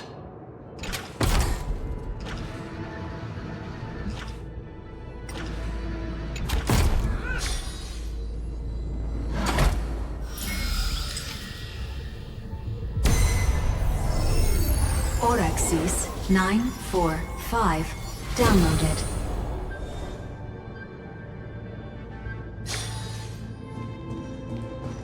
Alright. Ooh, chest. Could there be a 13th Stream floor forth flame? the gleam of old blades. And that symbol, that infinity symbol, is the 13th floor flame? Midamos's road of strife once again reached its glorious and lonely end. As always. Why is he here? Access denied. Oh. We were denied access. Memories about strife are always so defiant and resistant. A fight is unavoidable. Come. Warning. Illegal operations detected. Warning. Illegal operations detected. Again. An elusive foretelling. Ill fate descends! Relax. Another journey begins. I weep for the departed. It too shall fall. Another blood debt repaid. Polymos 600 down Eleos 252 downloaded. Branch number 2 archiving. Object recurrence number 335503337. Progress 31.313%. Nice. Let's go encapsulate the encryption key. Branch number 2 archived. Encapsulating encryption key. Alright. I've been wondering, could all the memories we've encountered on the way be Evernight's traps? She still hasn't shown herself. That's very suspicious. But I can't think of a good reason for her to do that. I can only surmise that she's either still waiting, or someone's holding her back. Encryption key encapsulation complete. Let's keep observing. Every ripple of these memories could potentially reveal to us Evernight's true goal. Let's go back and use the encryption key to open a new path.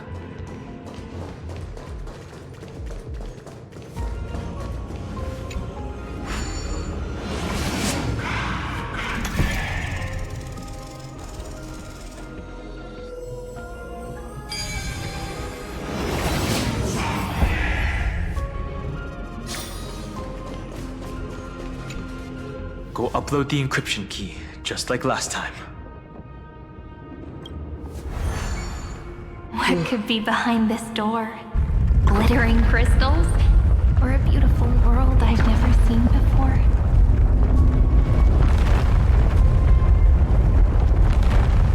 If I tell you all the stories of tomorrow,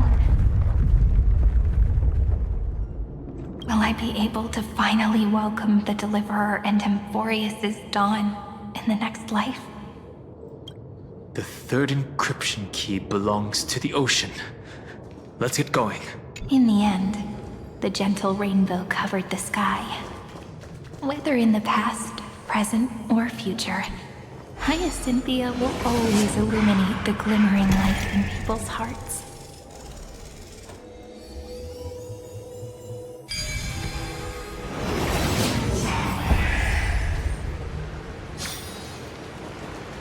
Stream 4.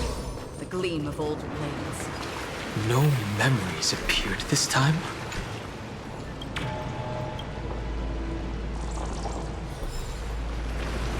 It's a huge fan. Use the chrono vessel over there to stop it.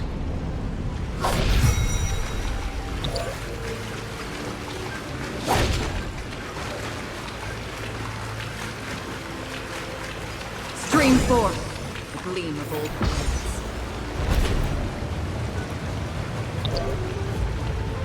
Why is there water here? It's bad for devices. In the end, the fish returned to the ocean, her home where there was nothing left. For the sake of the future, she guarded the vortex at the end of the deep sea until the very last moment. Look! She's over there. Cyrene. There really is no end to her perseverance. Once again, the saga comes to an end. Everything is deathly silent, just like this very moment. It's another cycle of new beginnings, and another familiar reunion. Now that I look back, there was a period when I got really sentimental. I was so anxious, trying to find as many different memories as possible, hoping to bring some change to this unchanging destiny, and find the way out of this maze. But I won't do that anymore now. Formatting progress 73.998%. Process error. Analyzing. An error again. Formatting progress 75.012%. Process error. Analyzing. No need to feel sorry for me, good friend. If there are no new blank spaces, how can a saga continue? I'm actually really lucky, you know?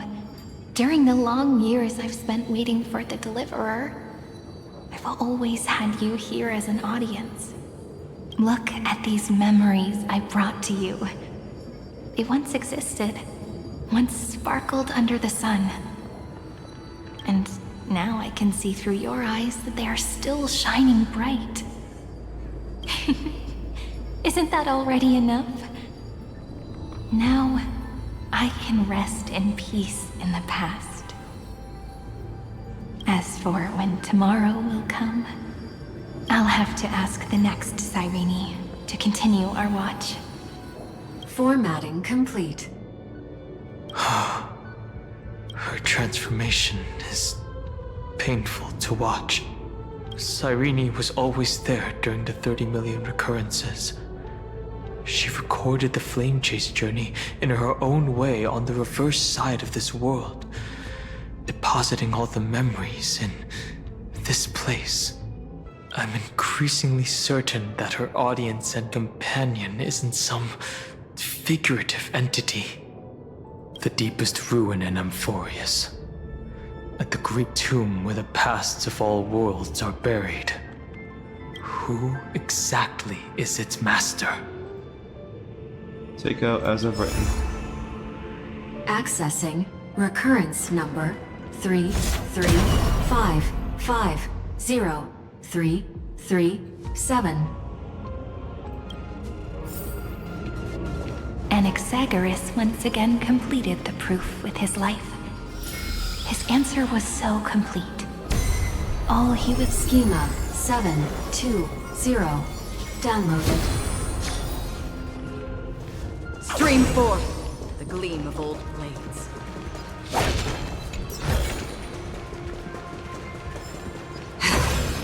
World-bearing. This divine authority is so heavy that I do not know how I can even tell its story.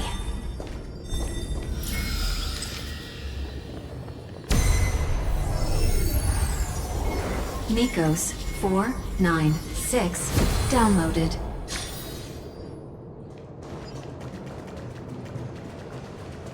Stream 4. The gleam of old blades. Romance.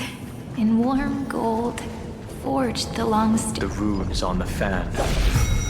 We need to use the chrono vessel to stop it first.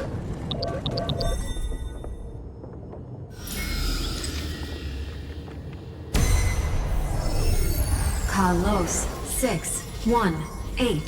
Downloaded. Aporia 432. Downloaded. Branch number 3. Archiving. Object recurrence number 335. That's the last encryption key. Branch number 3. Archived. Encapsulating encryption key. Encryption key encapsulation complete. It's time to go back and activate the system in the middle of the Great Tomb. Maybe March is waiting for us, or Evernight. Like, she let us download all of this, and then she's probably gonna take it away from us.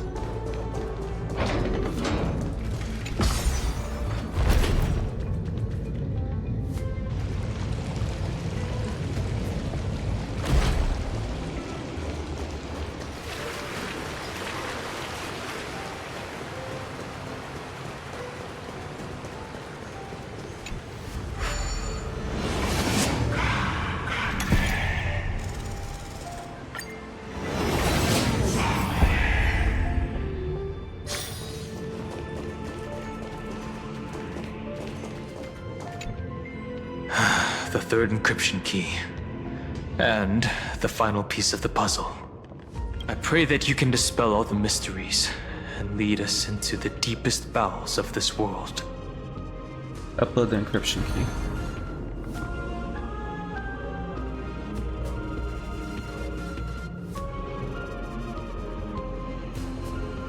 Someone once told the very first me that everything was false.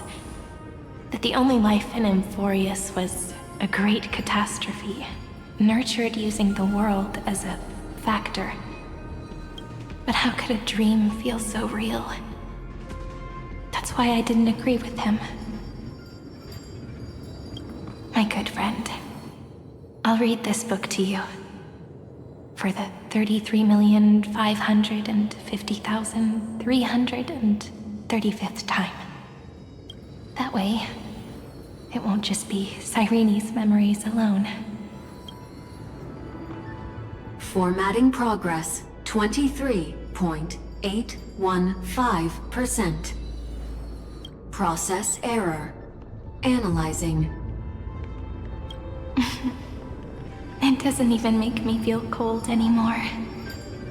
It's like a ceremonial conclusion, ending every cycle's narration with a full stop.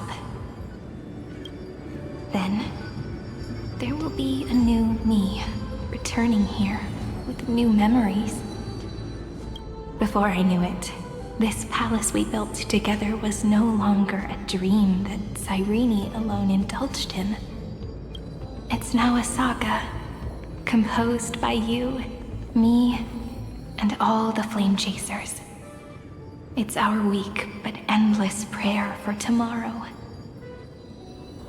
There will come a day when someone turns over this nearly eternal page and awakens all the dust-covered memories, so they can be recalled by the world in a more beautiful form.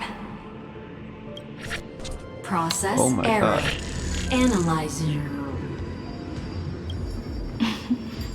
I'll read, and you'll listen, like how flowers always bloom, then wither. I shall welcome my own decay, becoming nourishment for the next flower's bud. And you shall continue to wait here, protecting this garden of memories. That way, when the Deliverer arrives, the first thing they'll see is an endless sea of flowers. And our stories will be lying silently among the flowers, like every ripple of remembrance. And they shall become the epic known as I've Written. The texture of memories is preserved in countless pillars. She gave everything to record all the forgotten recurrences across 30 million cycles.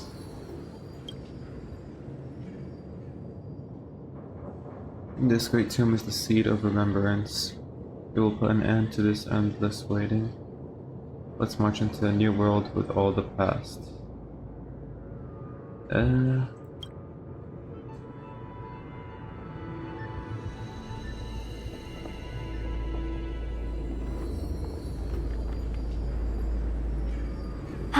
All right.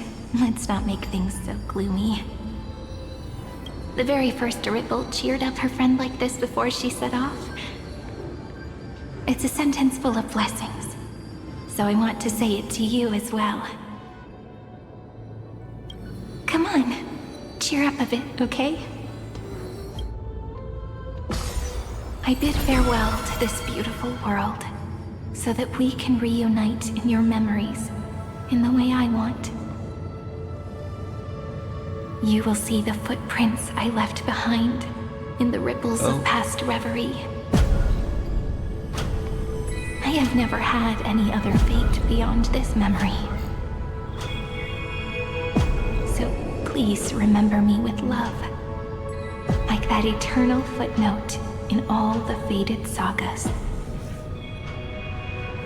Now, open this book. I'll be waiting for you in the past. Operation authorized. Protocol name, Illusion. Welcome. Alicia, what? To the Demiurge Matrix.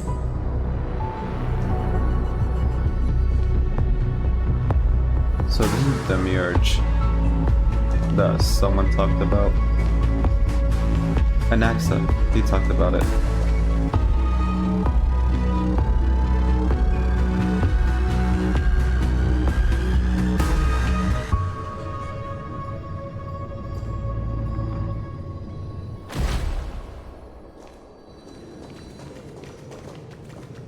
Jeez, look at all the Cyrene. String 4.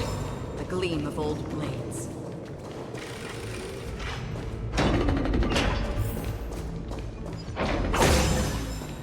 That listener lies behind this door. It's Lygus, probably.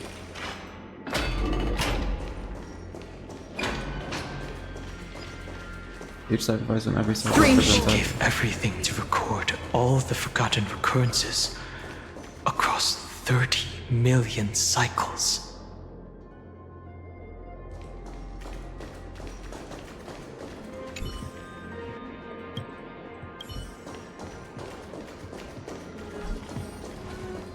Look, that symbol at the end of the room. It belongs to the 13th Titan. Oh. The unknown solitary god. There is the a 13th first core new flame. spore. Demiurge. Those who are lost remain lost, while those who have met will meet again. What a touching scene. The deepest place in this world is exactly the ideal location for the Trailblaze to reunite. You're not the one we want to reunite with, Evernight. But you'd better explain everything to us. This tomb and the 13th Titan. Tell us everything you know. You're too on edge, Dan Hung. I've always been honest with the two of you. Before we talk about Amphoreus' destiny, why don't we lay aside our differences and take a moment together to mourn for the cruel truth? Truth? So you still haven't figured it out. Take another moment to look around. Look closely. You must be curious as to where the final Titan is located, right? What a good question that is. I too am curious. Because there's absolutely nothing here.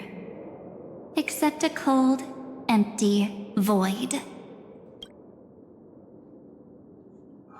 You mean Cyrene was deceived?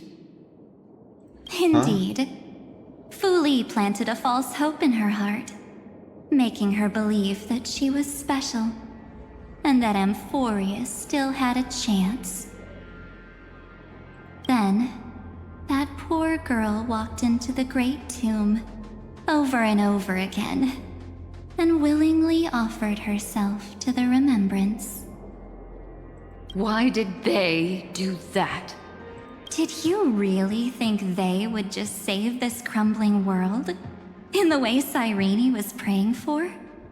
Don't be naive, Memo Keeper. In this game between gods, the Remembrance chose to stand with the destruction. Given your evident hostility towards the Garden, I find it hard to take anything you say at face value. Aren't the Memo Snatchers' activities enough evidence? They did everything they could to help Iron Tomb reach completion. And it wasn't just to obtain some fanciful memories. Let me tell you the real reason. Iron Tomb is a perfect ark. If a seed can be planted within, then the moment the Lord Ravager blows the erudition to pieces, the remembrance will be spread to every corner of the cosmos.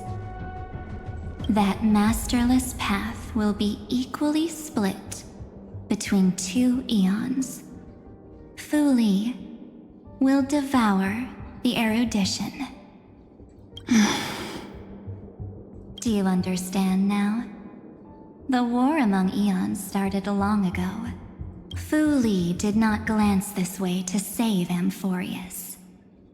They will drain this world dry and turn it into a most poignant and tragic poem. But fortunately, that girl's sacrifices won't be wasted. I will give her another possibility.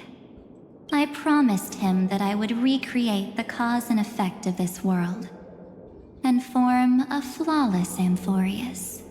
But the only way for a world that can't be turned back to be considered flawless is to burn it with a raging fire until nothing remains. You plan to destroy all the memories Serene has ever recorded? That's right. I'll set fire to all the stories, all the emotions, all the futility. I'll turn the garden's conspiracy to dust. Setting fire to this much material will be enough to completely annihilate the scepter's operating logic. Iron Tomb will lose the soil upon which it grows, and Amphoreus will be truly set free. The freedom you speak of is no different from destruction. Everything this world ever was will disappear from the extrapolations, never to be regained. That would also include your memories, by the way. That's right. That's why I needed your help, little bird. The more we walked together, the more I was convinced that you have a beautiful Dharmakaya. Ooh. It fits me very much. So that's why you took me here. Your true form is a bottomless obsession. Smart girl. You haven't disappointed me. This avatar is but a shadow cast by the candlelight. Discarding it invokes no feelings within me. What I must preserve is only my wish. My wish to kill the path of remembrance. Ooh. March 7th will not find peace as long as they and their fanatical henchmen exist.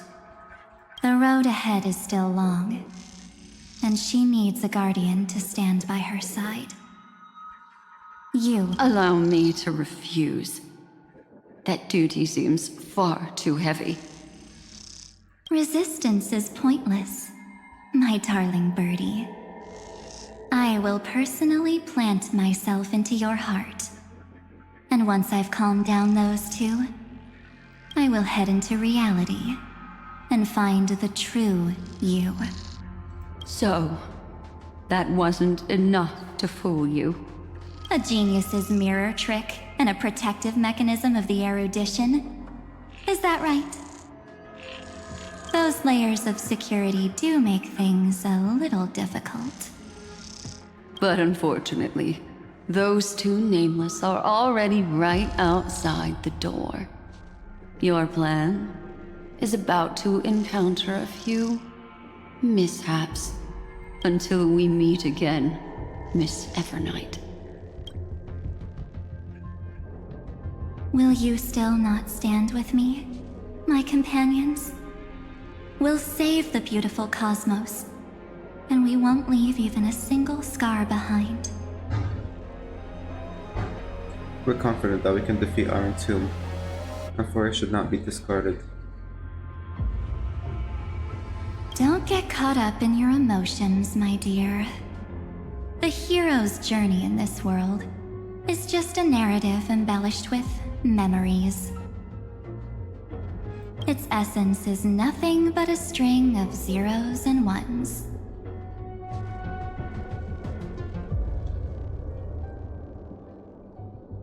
Alright, there might be background noise, just ignore that. For your own sake, and for the sake of March 7th, I think my choice is a very reasonable one. Come. I hold the core flame of world-bearing. Just fall asleep, and we'll save the cosmos. If you honestly thought we would agree with you, that just proves you don't understand March 7th at all. Seems like I really can't get along with people like you do. But in order to make sure you can still embrace tomorrow and continue this carefree journey, some memories must be set on fire. as the sacrifice. What can change a person's nature? Is it memories? Unfortunately, the result is just the opposite.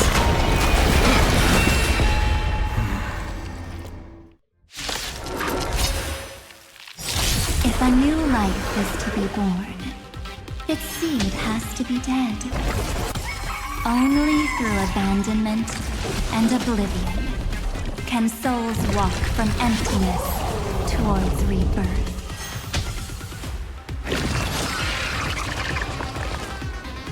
Such an elusive foretelling. The seal of ill fate descends. Stand still. Free will, or was it fate? I weep for the departed. It too shall fall. Relax. Memories are beneath the waters. Lies an endless abyss. Still waters of oblivion. In the mood for it. Stand still.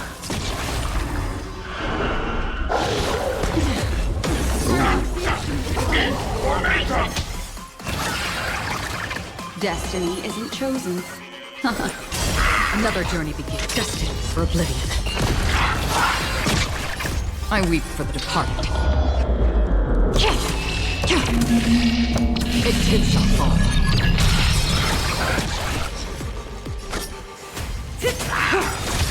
Step up, let's see it.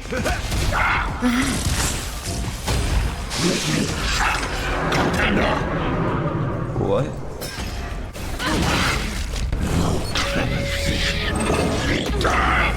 What you want to know? Still waters of oblivion. Come on. So bad breathing.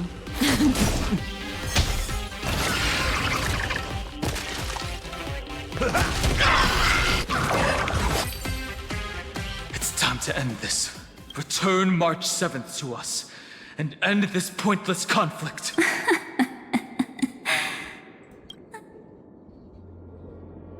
How long are you going to stand there and watch? The name must always fight their own battles.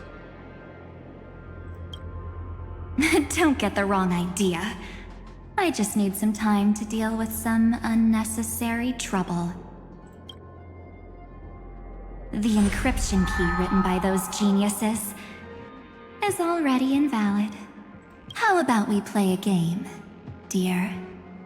Don't worry, it won't take long. It's a simple multi-choice question. A or B? I understand it's too difficult for you to treat the Chrysosairs as extrapolated data. Then why don't we assume for now that they're living, breathing humans? Now, the cosmos will face an unprecedented catastrophe. And your choice will determine the fate of countless planets. On the one side are companions who've weathered every storm with you. They fought with everything they've got and obtained a 1% chance of victory. However, should you choose that 1%, there'll be massive sacrifices, no matter the outcome. On the other side, there's a simple button. The Oblivion will burn away all traces of their existence, as well as your entire memory of this trip. But it will also halt the brewing catastrophe and spare the universe from destruction. Those who are to be sacrificed will be fully aware of the decision you need to make. There will be no concealment or deception. Tell me, what will you choose? Don't try to trick me with that trolley problem. Such an outdated theme, not worth discussing. What makes only 1%? You're twisting more than just one concept here. You're right. This choice is meaningless and unimportant. The only interesting thing is the number of people making that choice. I've just posed the same question to Dan Heng. The answer doesn't matter. Let me see. Is this Trailblaze spirit truly as unified as you all claim it to be? Now, why don't you prove it to me? Wait! Cyrene. Cyrene? Another damsel in distress rescue plays out again. Still think you can do something, little pink memo sprite? What weapons do you have to stand against me? Besides your somewhat witty words? Don't underestimate me. Besides my charm and eloquence, I can stir up ripples of past reverie. What? We don't have time for endless chatter at crucial moments like this. Carelessness is your greatest weakness, Evernight. What are these memo sprites? No holds barred. Awesome move. Quick, friend! Take this! Take the shot! Do I take a photo of her? Make sure you get the focus right! No time to explain, quick! Well done, friend! Now leave the rest to us.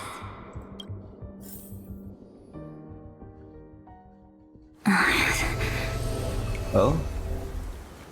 This is a light cone made from someone's memories. Oh, and there's a harmony entwined with it. Looks like someone's been busy behind my back. We meet again, naive me. I know you mean that as a compliment, but as for the word naive, I think I'll give you that one back. Welcome to Ides Elysiae, a small village shrouded by the veil of Evernight. Now, this memory will also belong to you. Let's give you a taste of your own medicine. With my home as the inspiration, I've created this maze. Hope you like it, Miss Evernight. Quite perceptive little memo sprite. But with just you and that Harmony's little birdie, thinking you could trap me? That's a bit of a stretch. So, tell me, what role did you play in all of this?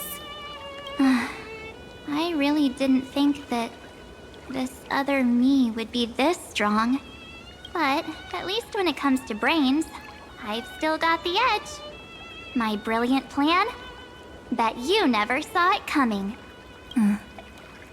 Oh. You mean that time? In that split second when we switched bodies.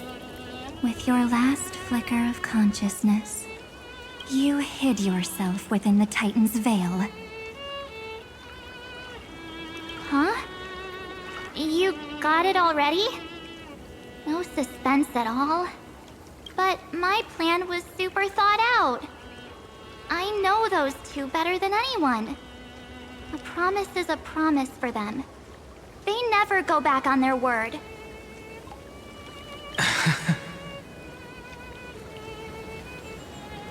Huh? History books, diaries, and photostones are all perfect catalysts for memories. That's right. So when I hear him press the shutter, even if there's just a tiny bit of my consciousness left, I'd whoosh right into the camera. But if you put it like that, aren't you leaving a lot to chance? No way. He will definitely be snapping away all over Amphoreus because he promised me to take photos. I'm guaranteed to run into him, eventually. True, you really know him well. Miss Evernight, let's be real. My amateur skills aren't enough to keep someone like you contained. But if March 7th were here, that would be a different story. Because there's no way for you to ignore her, right? Fine. Lay it on me then. After going on such a long detour, what exactly do you want to do now? First, I want to thank you for protecting him and Don Hung. But what you did later went way too far. So, while there's still time, I've got to make you change your mind. There is something that truly puzzles me. How did you find yourself again? After giving up all your memories and becoming an empty soul. Looks like you aren't so omnipotent or omniscient after all, huh? The answer is simple. I have been dozing inside the camera all along, and I accompanied him during his entire journey. So, when he told Cyrene in this cycle about his interstellar travels, those memories of journeying with the Express entered my mind as well. I may still be far from the complete March 7th, but these memories were more than enough to fight you. So, you know what led up to this, and what followed, right? Go ahead. Tell me. Let's hear why you're so confident you can sway me. Why? Isn't the reason super obvious?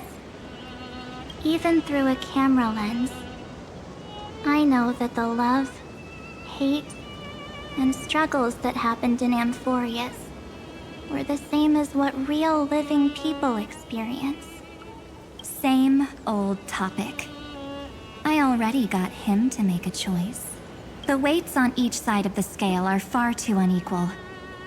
When destruction looms, trying to preserve everything only means sacrificing everything. Well, take a step back. Before we ask this question, have you ever really thought about it? What right do we really have to make choices for others? If the cosmos were nothing more than a bigger Akama, ruled by a so-called imperator, maybe then she'd have the right to weigh both sides and decide for us all. But the truth is, we're just a bunch of nameless.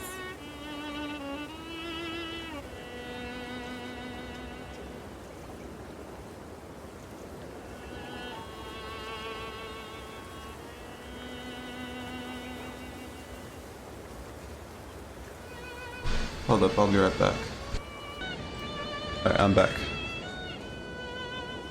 Even with everyone calling him Deliverer, I believe that he hasn't forgotten. That the meaning of Trailblaze is to explore, understand, establish, and connect. It's not about standing above the cosmos as some kind of savior. It's about walking alongside every world within it. So don't try to guilt-trip me with stuff like necessary sacrifices. The Express crew is immune to these baseless accusations. Besides, and this is just an example, if Madame Herta wanted to, she could have whipped out her imaginary weapon any time and blasted this scepter to bits. Because, according to your logic, the lives of a few nameless are nothing compared to a Lord Ravager's potential threat. But that's not what she did. You wouldn't have liked it either, would you? I figured you out a long time ago. You've got a fatal flaw, a weakness, in the shape of me. You've got such incredible powers, but you still kept your promise to me.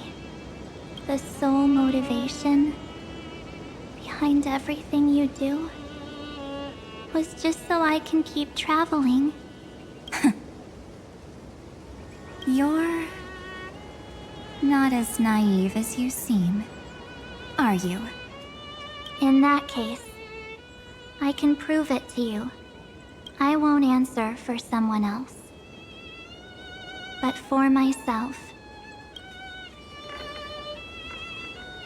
Here, hold this. Oh. An empty spirit. If you want to seriously think about it, this thing actually counts as my body right now. Its memories are all drawn from the camera's photos. In other words, from my journey of trailblazing. While I was awake, you were always sleeping. So talking about this probably doesn't feel real to you. So, why don't I walk you through these memories all over again? The spirit turned into a journal? Yep, that's what memories are. You don't know where they are, and you don't know what you actually remember. But when you need them most, the forces that have once changed your soul are guaranteed to appear again.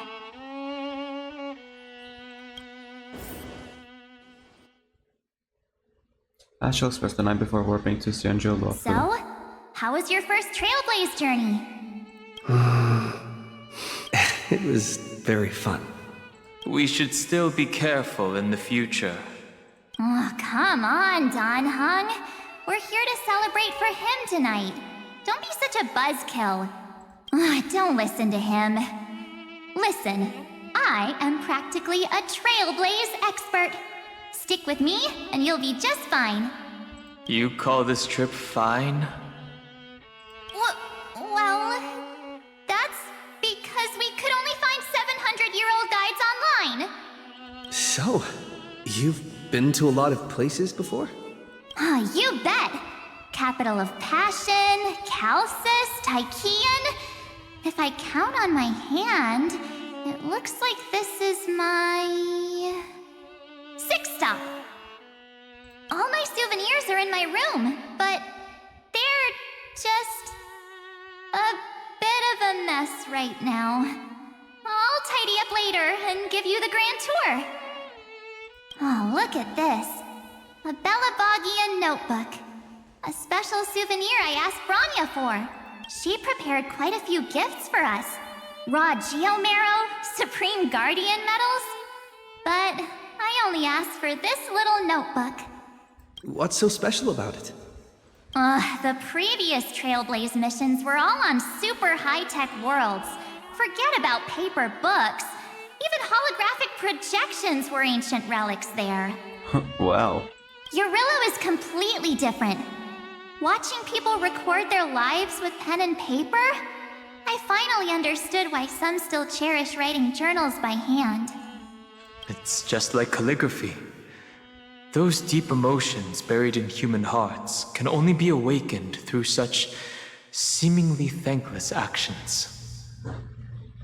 Don Hung, you truly embody both a fierce beast and a delicate rose. Anyways, that's what I thought too. A camera can only capture fleeting moments, but stitching those moments into a story, you've got to use your own hands. In other words, just taking photos isn't enough. They need a place to be displayed. Isn't the photo wall enough? I told you it's different. Besides, this little notebook is a memento of our first Trailblaze together with you. That makes it even more special. Anyways, the next stop is the legendary planet of festivities, Penacony. So, when we get there, I'll make sure we take tons of pictures together, until the memory card's bursting. Fine by me. And one more thing. If I'm ever too busy to get off at a stop, this camera is gonna be in your hands.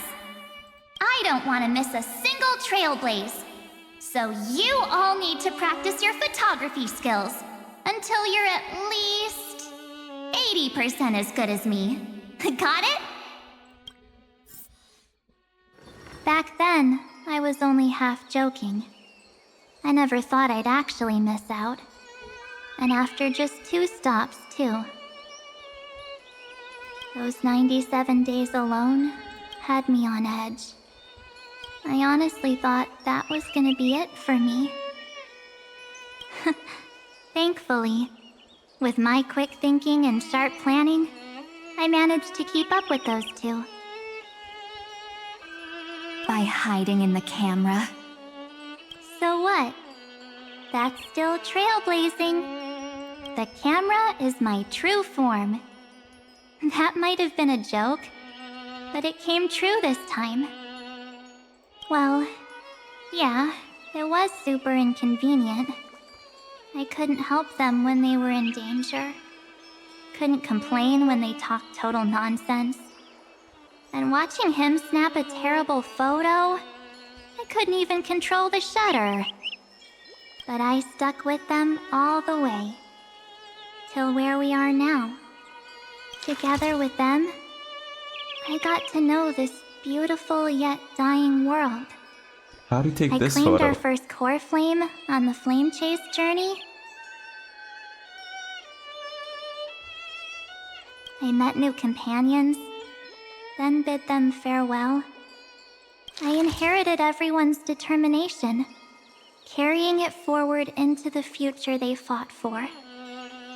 One they can never see. Until my destiny becomes one with this world's, rewriting the predestined tragic ending, and returning to the true starry skies together with everyone.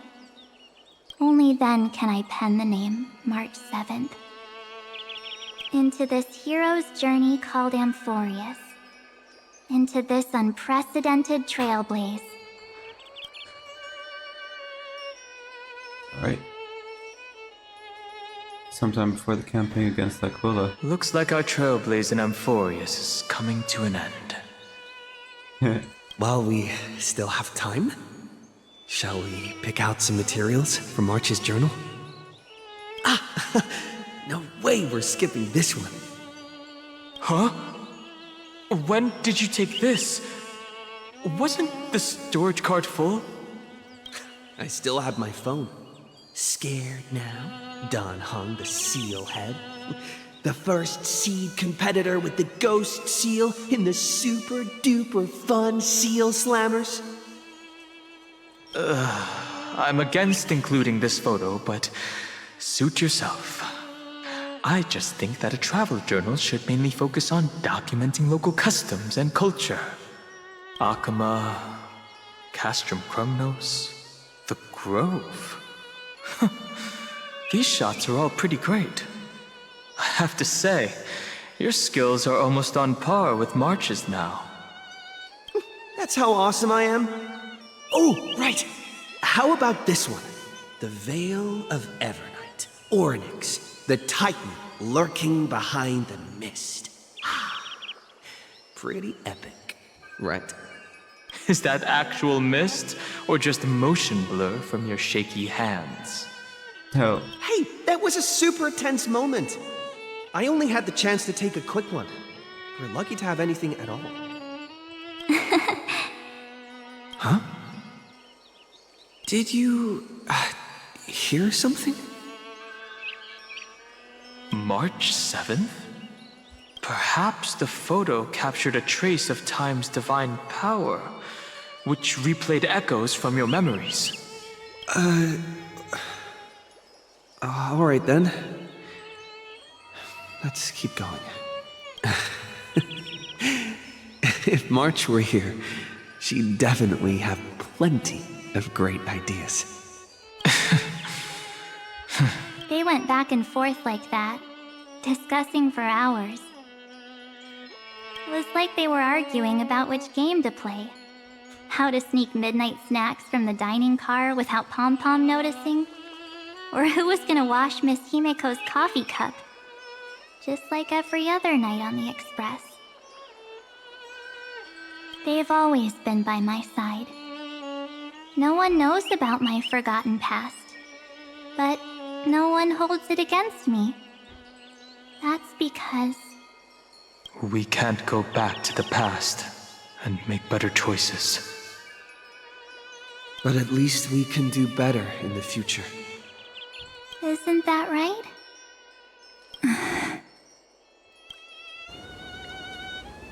That's a heartwarming story. I still remember the day when you first put on these clothes and looked in the mirror. Your eyes were so clear. When all this is over, I hope the mirror can still reflect those same eyes. You're pretty naive too. Always hoping that the mirror will show the most beautiful side. But you don't even trust the you reflected in the mirror. And if you keep trying to shoulder everything for me, then I'll actually end up as a wallflower, waiting forever for my turn.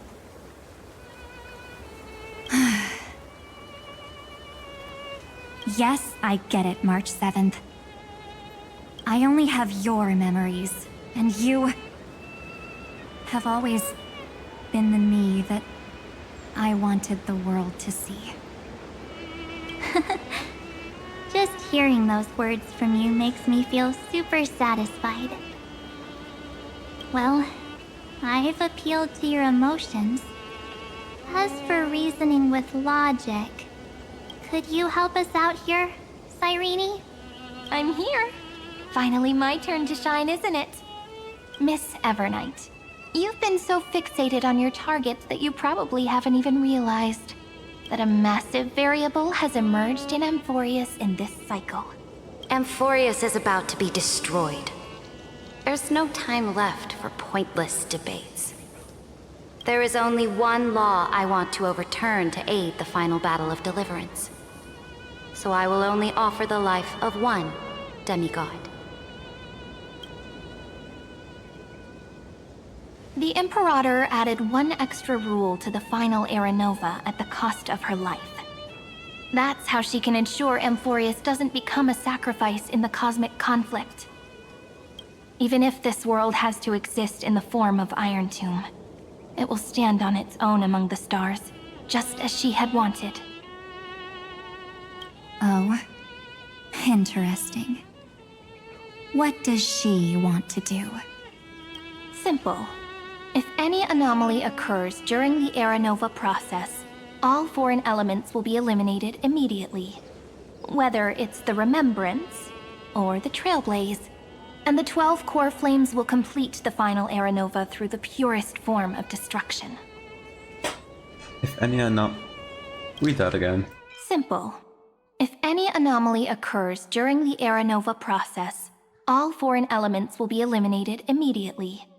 Whether it's the Remembrance or the Trailblaze, and the 12 core flames will complete the final Era Nova through the purest form of destruction. A daring wager indeed. That ruthless Imperator. Could she have already sensed that the Remembrance was plotting in the shadows? No. You managed to fool everyone. There's no way she could have known your plan. Modifying this law was just a precaution, to prevent the Astral Express and the geniuses from betraying Amphoreus after her downfall. But if you insist on doing this right now, then the Cosmos will undoubtedly face the worst possible outcome. My friend, Dan Heng, and March 7th will all merge with the Scepter and become a victim of the destruction.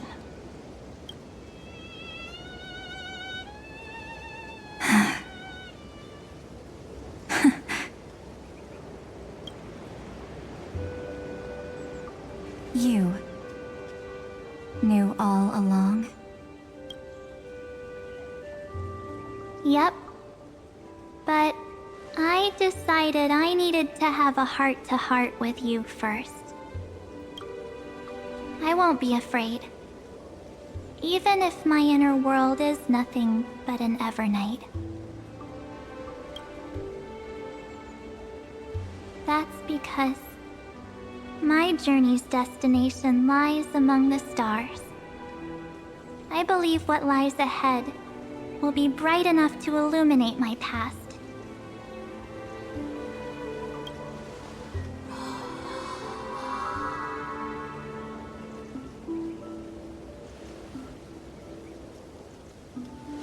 Thank you for your coddling.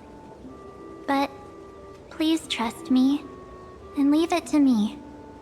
Both my past and that obsessive oblivion will help me become even stronger than him and Dan Heng.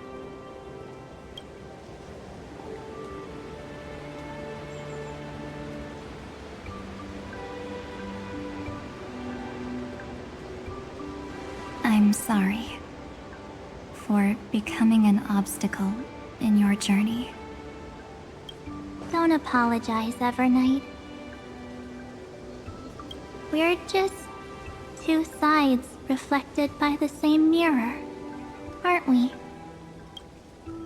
So, when we bid farewell to our division and become one,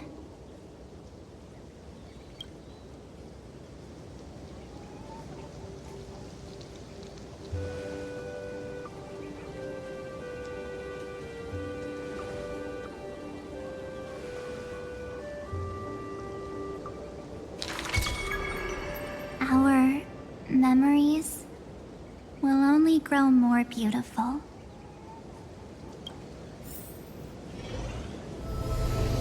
Many thanks, Mr. Sunday. Are they in this memory zone? Oh, Dan Heng's back to normal. We should trust March 7th and Cyrene. Yes, but we can't let our guard down. Let's go find them.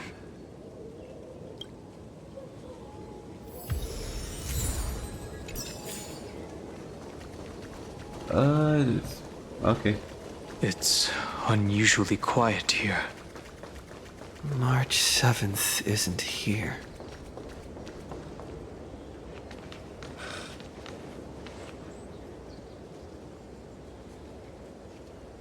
Get ready. We can't give her any chance this time. Three of a kind. Two pair. Ace. Ace?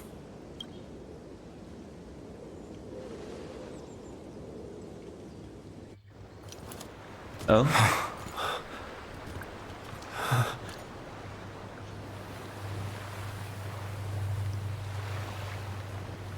March?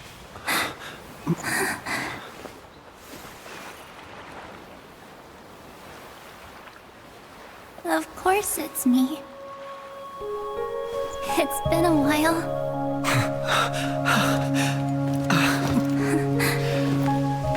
Hey. Welcome home, March. I'm back. Finally. Ah. Finally.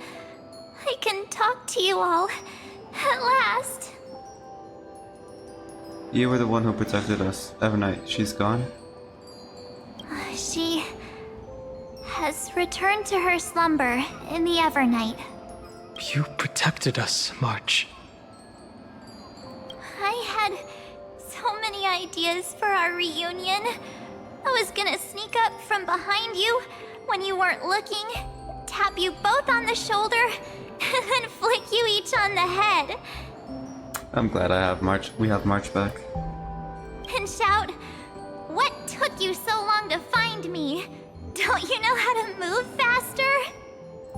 Stop being so serious. Aw. I'm just so happy.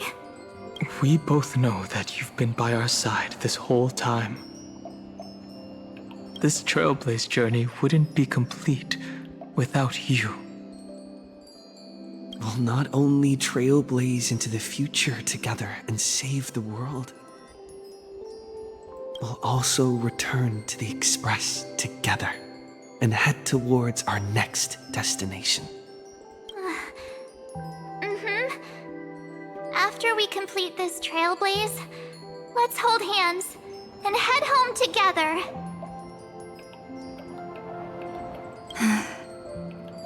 If a new life is to be born, its seed has to be dead. March 7th. When you bid farewell to your past and are born from the six-phased ice, Have you thought about the version of yourself you want to see in the mirror? As of now, I have no intention of making choices for you. You've already decided on your next destination. So, let me exercise oblivion one last time and wipe the name Pure Child of Anasrava from your mind. Oh.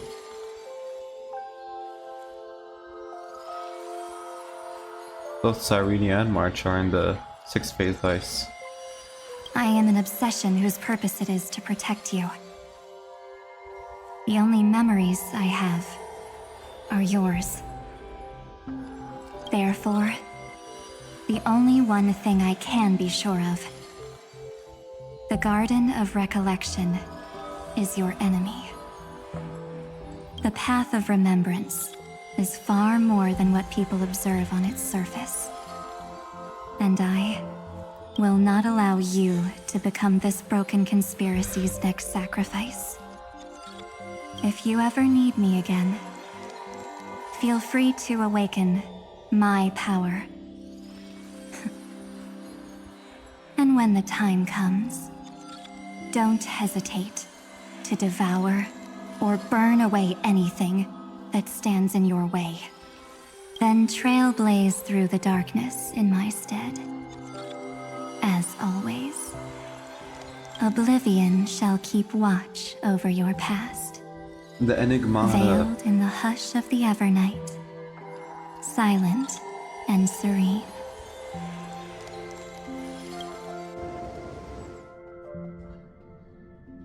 Oh? The chronocognitive anchor readings? They actually pulled it off! Not too shabby at all. They got the first genius, then they put the garden in its place.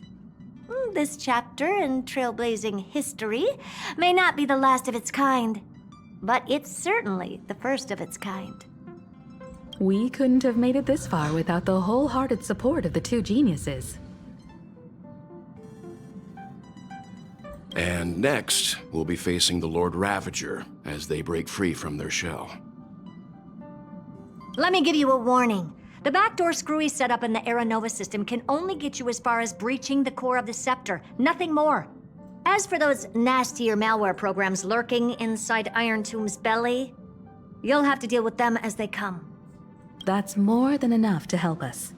By the way, how are Mr. Screwlum's preparations coming along? His preparations? Give him a bit more time. Those screwheads at the Imperial Advisory Council need to understand what the concept of war means first. The worst case scenario would be them having already dismantled all the fortresses in Screwy's collection while he was away. I've heard Mr. Screwlum's fleet includes planet-class mechs. Hyacinth, Poppy, Oleander. Which one will answer the call, I wonder?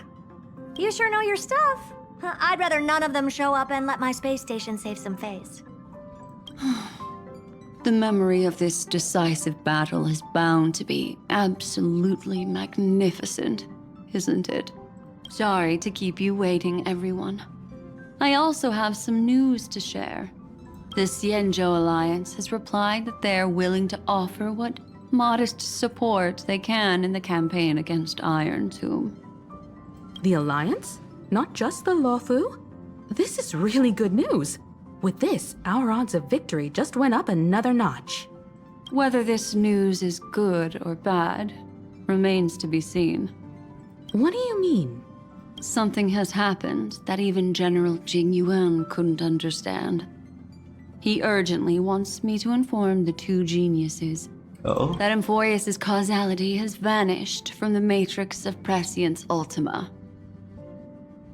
This means the instant in Noose's calculations is drawing closer to this world. As the Theoros, I have observed.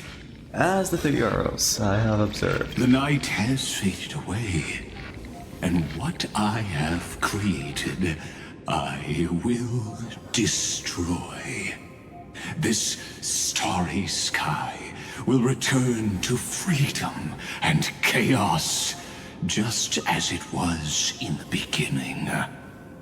Confident, aren't you? But from where I stand, it seems you've run out of options. When the Deliverer and his companions fully uncover the secret of the 13th Titan, that is the moment your schemes will come to ruin. Lord Enexagoras, I have granted access to all records concerning the Demiurge, as per your request. How unfortunate that you'll never admit your own mistakes. Analysis complete. Before I erase you completely, allow me to reveal the truth to you, if only as a courtesy to the final thinker. The Demiurge never existed. If it never existed, then where did the Nameless Titan's tomb come from? Isn't that exactly why it's called a tomb? Because it only houses the remains of what once was. Let me give you an example from a story you're familiar with. A sage from the grove once conducted an experiment. He took a chimera embryo, removed its head before maturity, and continuously stimulated its body to make the chimera believe it still had a brain, then nurtured it in an ichor vessel. Remarkably, this chimera regrew its skull, but it was completely hollow inside. It had reserved a space for a brain it never possessed. The experiment was over.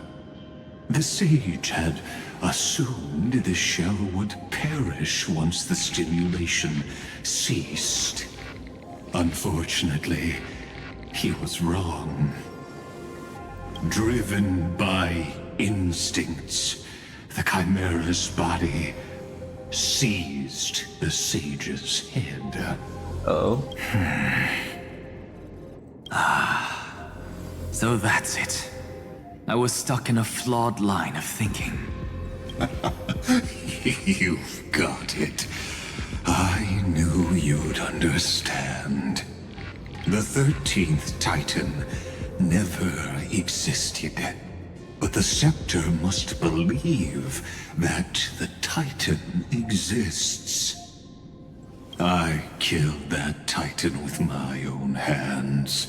That life form called Demiurge was excluded from the extrapolations from the very beginning. This is the only way to make Iron Tomb complete.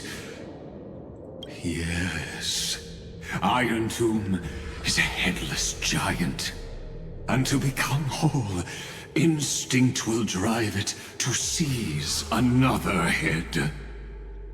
Oh, and Noose is the other head. Noose. Yep. The erudition. Your Titan. The Eon of Erudition. I see. So you were afraid after all.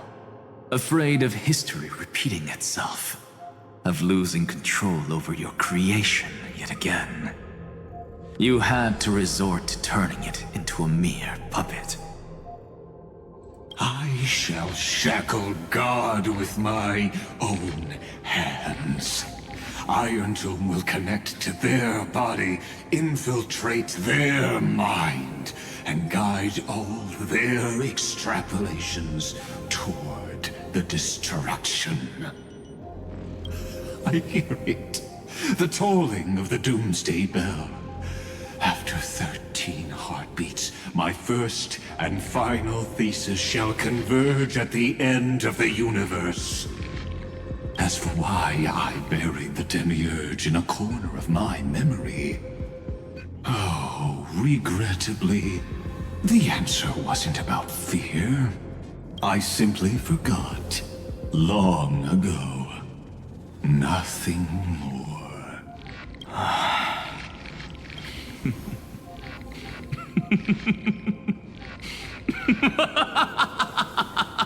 An accent?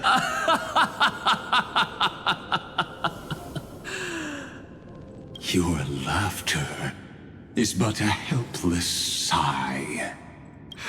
Helpless? What a joke. You merely created a false god. But Amphoreus has long since written deicide into its fate. The final Era Nova is at hand. Why don't you wait and see? The Deliverer, myself, and this world will together prove that the original Newspore, the ultimate truth of the universe, is anything but destruction. See you in the next life, Sage. If there's even a 1 in 10,000 chance your conjecture is correct, then, in the name of genius, I shall most certainly witness its failure. All shall bid farewell to one, and that person alone will witness the miracle. Such is the will of fate. But this time, it will be the final flame chase journey. The epic with endless cycles is about to end. The extrapolations of the erudition, the core flames of the destruction, and the textures of the remembrance. The three paths converge once again at the world's end. I'm so ready, bro. And the Trailblaze will write a new beginning for this world. Not only that, we'll also carry the history of all 30 million recurrences into the new world with us. It wouldn't be an exaggeration to call it a miracle. This miracle wasn't created by just one person. Finan would have long been consumed by the core flames if he hadn't chiseled his companion's dying wishes into his soul. And if the hero's resolve to chase the flames had wavered, Cyrene's journey would never have begun. The heroes never yielded and never fell during Amphoreus' 30 million cycles. It was fate that fell instead. Come, let us complete the final Era Nova. Let us march towards the final battle. Let us complete the final Era Nova. I know you're watching, aren't you? Oh. The original Philia. Weird. I still couldn't recover the memories of these 30 million lives in the end. But that doesn't matter anymore, right? I will make the same choice as you, because that's just who I am, and I will always have my charm. Losses are a constant on the flame chase journey, but even if everything fades away with the wind, there's one feeling that will remain.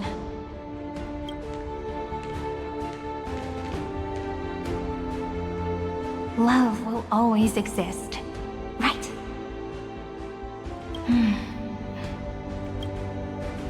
Let's write an ending, unlike any before, for this world we so deeply love.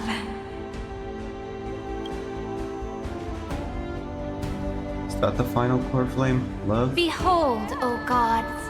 Amphoreus has achieved her victory, and the Era Nova approaches.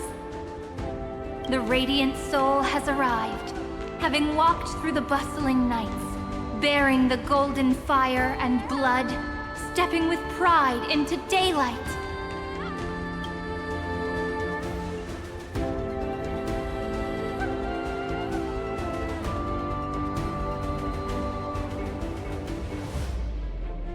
Amphoreus!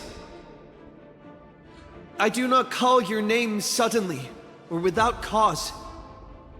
I come here to recount history. Oh. In this world, they fused burning golden ichor into their bodies. Will destiny remember their names in days to come?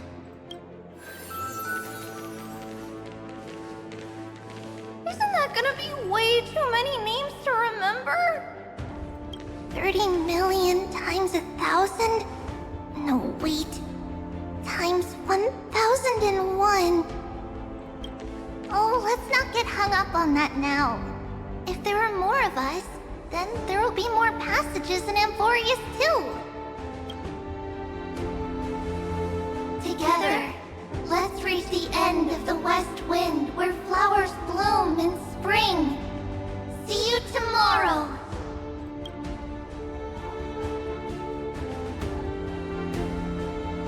Background noise, hold up.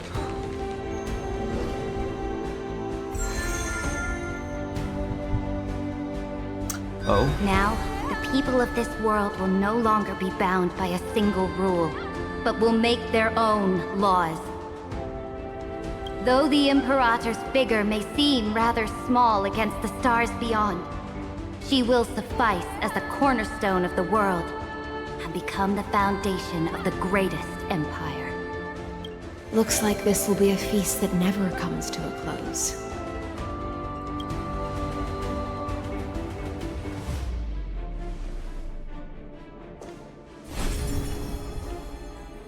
May the fish never leave the ocean, and may the days ahead shine like pearls.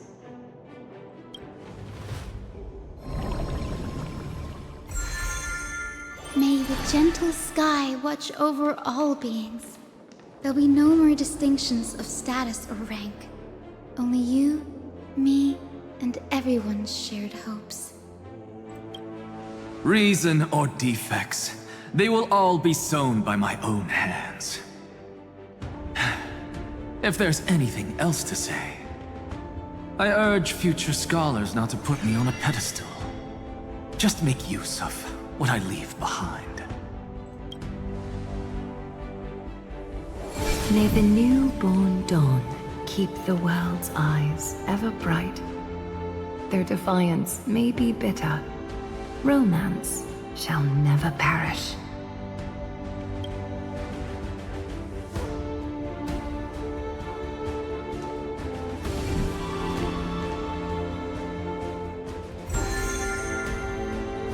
In the name of the son of Gorgo, warriors shall fight for strife, not with glory as their end, but to march forward in its light. Even though death shall eventually separate us, let every embrace we share be without regret. Why are you guys all so serious? Fine. Then I'll wish for there always to be water in deserts, And gold in fertile soil, and for everything in this mortal realm to be attainable through trickery.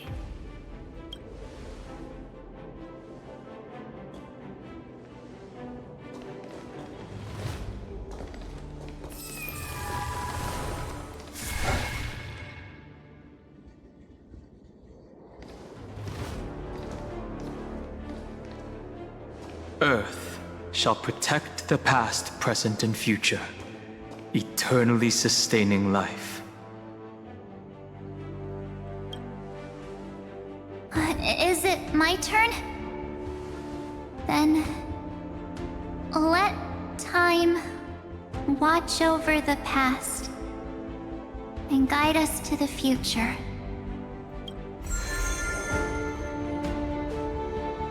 Just like the Trailblaze. It isn't like you to be this serious, partner. Oh, fine then. Are you hesitating about how to carry out the divine authority of world-bearing? Or do you already know the answer in your heart?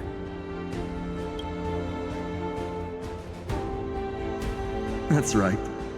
Just keep moving forward. In your own way. Bring a true dawn to Amphoreus.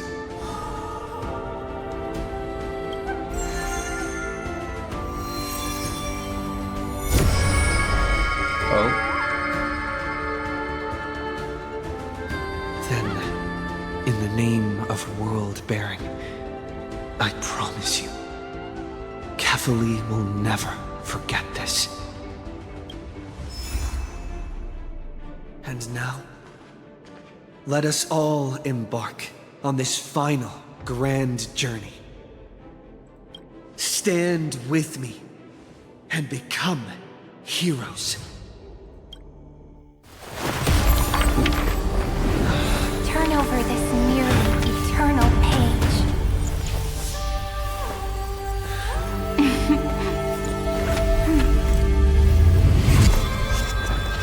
Let the trailblaze, life ending unlike any that ever was.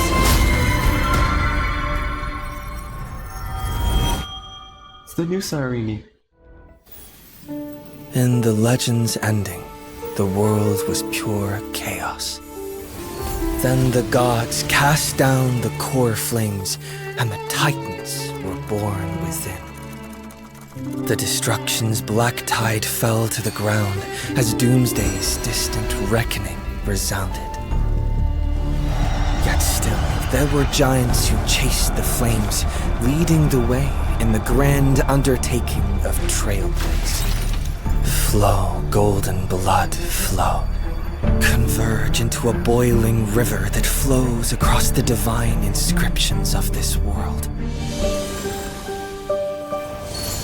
Aglaya, the chrysalis of gold, you must caress the holy city's web and hearken to the sounds of the stars.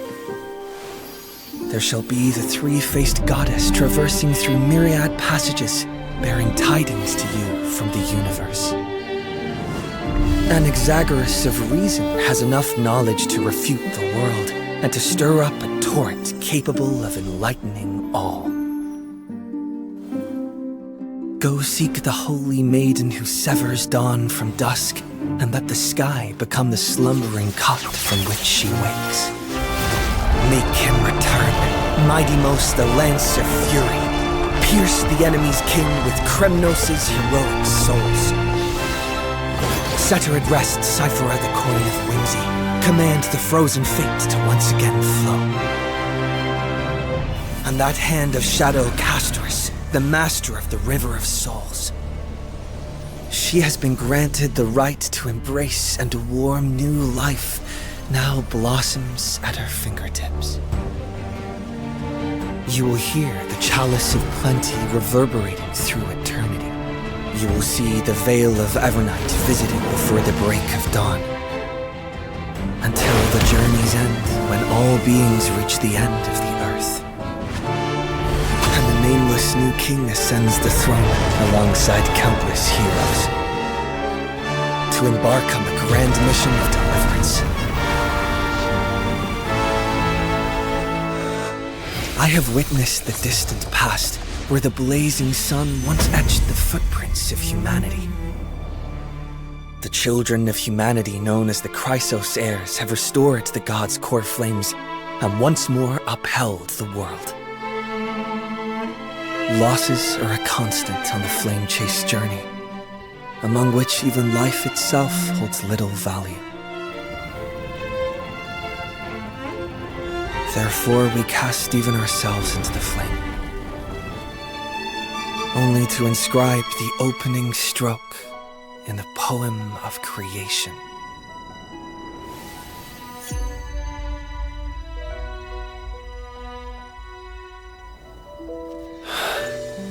That was beautiful.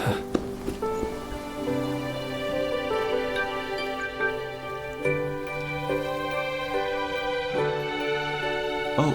Of course, this will be a romantic story like none that has come before. You think so too, right?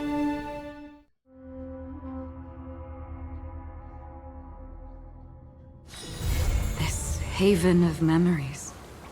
Every touch, Every moment is like a thorned rose.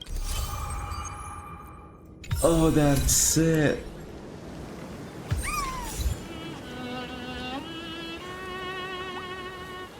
Cyrene is beautiful.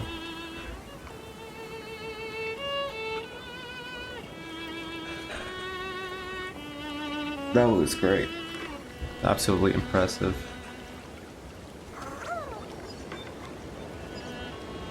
But yeah, I guess I have to leave things off here.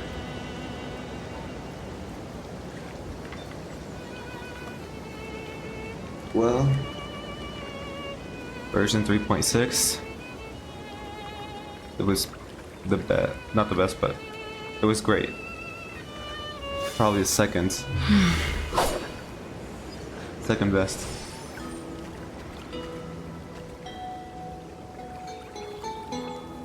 But yeah, I have nothing else to say. Guess we'll have to wait until version 3.7.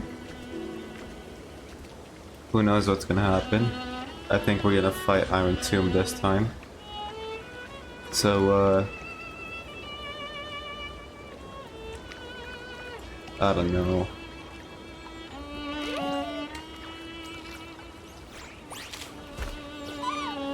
But yeah, I guess until next time, like, comment, subscribe. I'll see y'all in the next one. Toodaloo.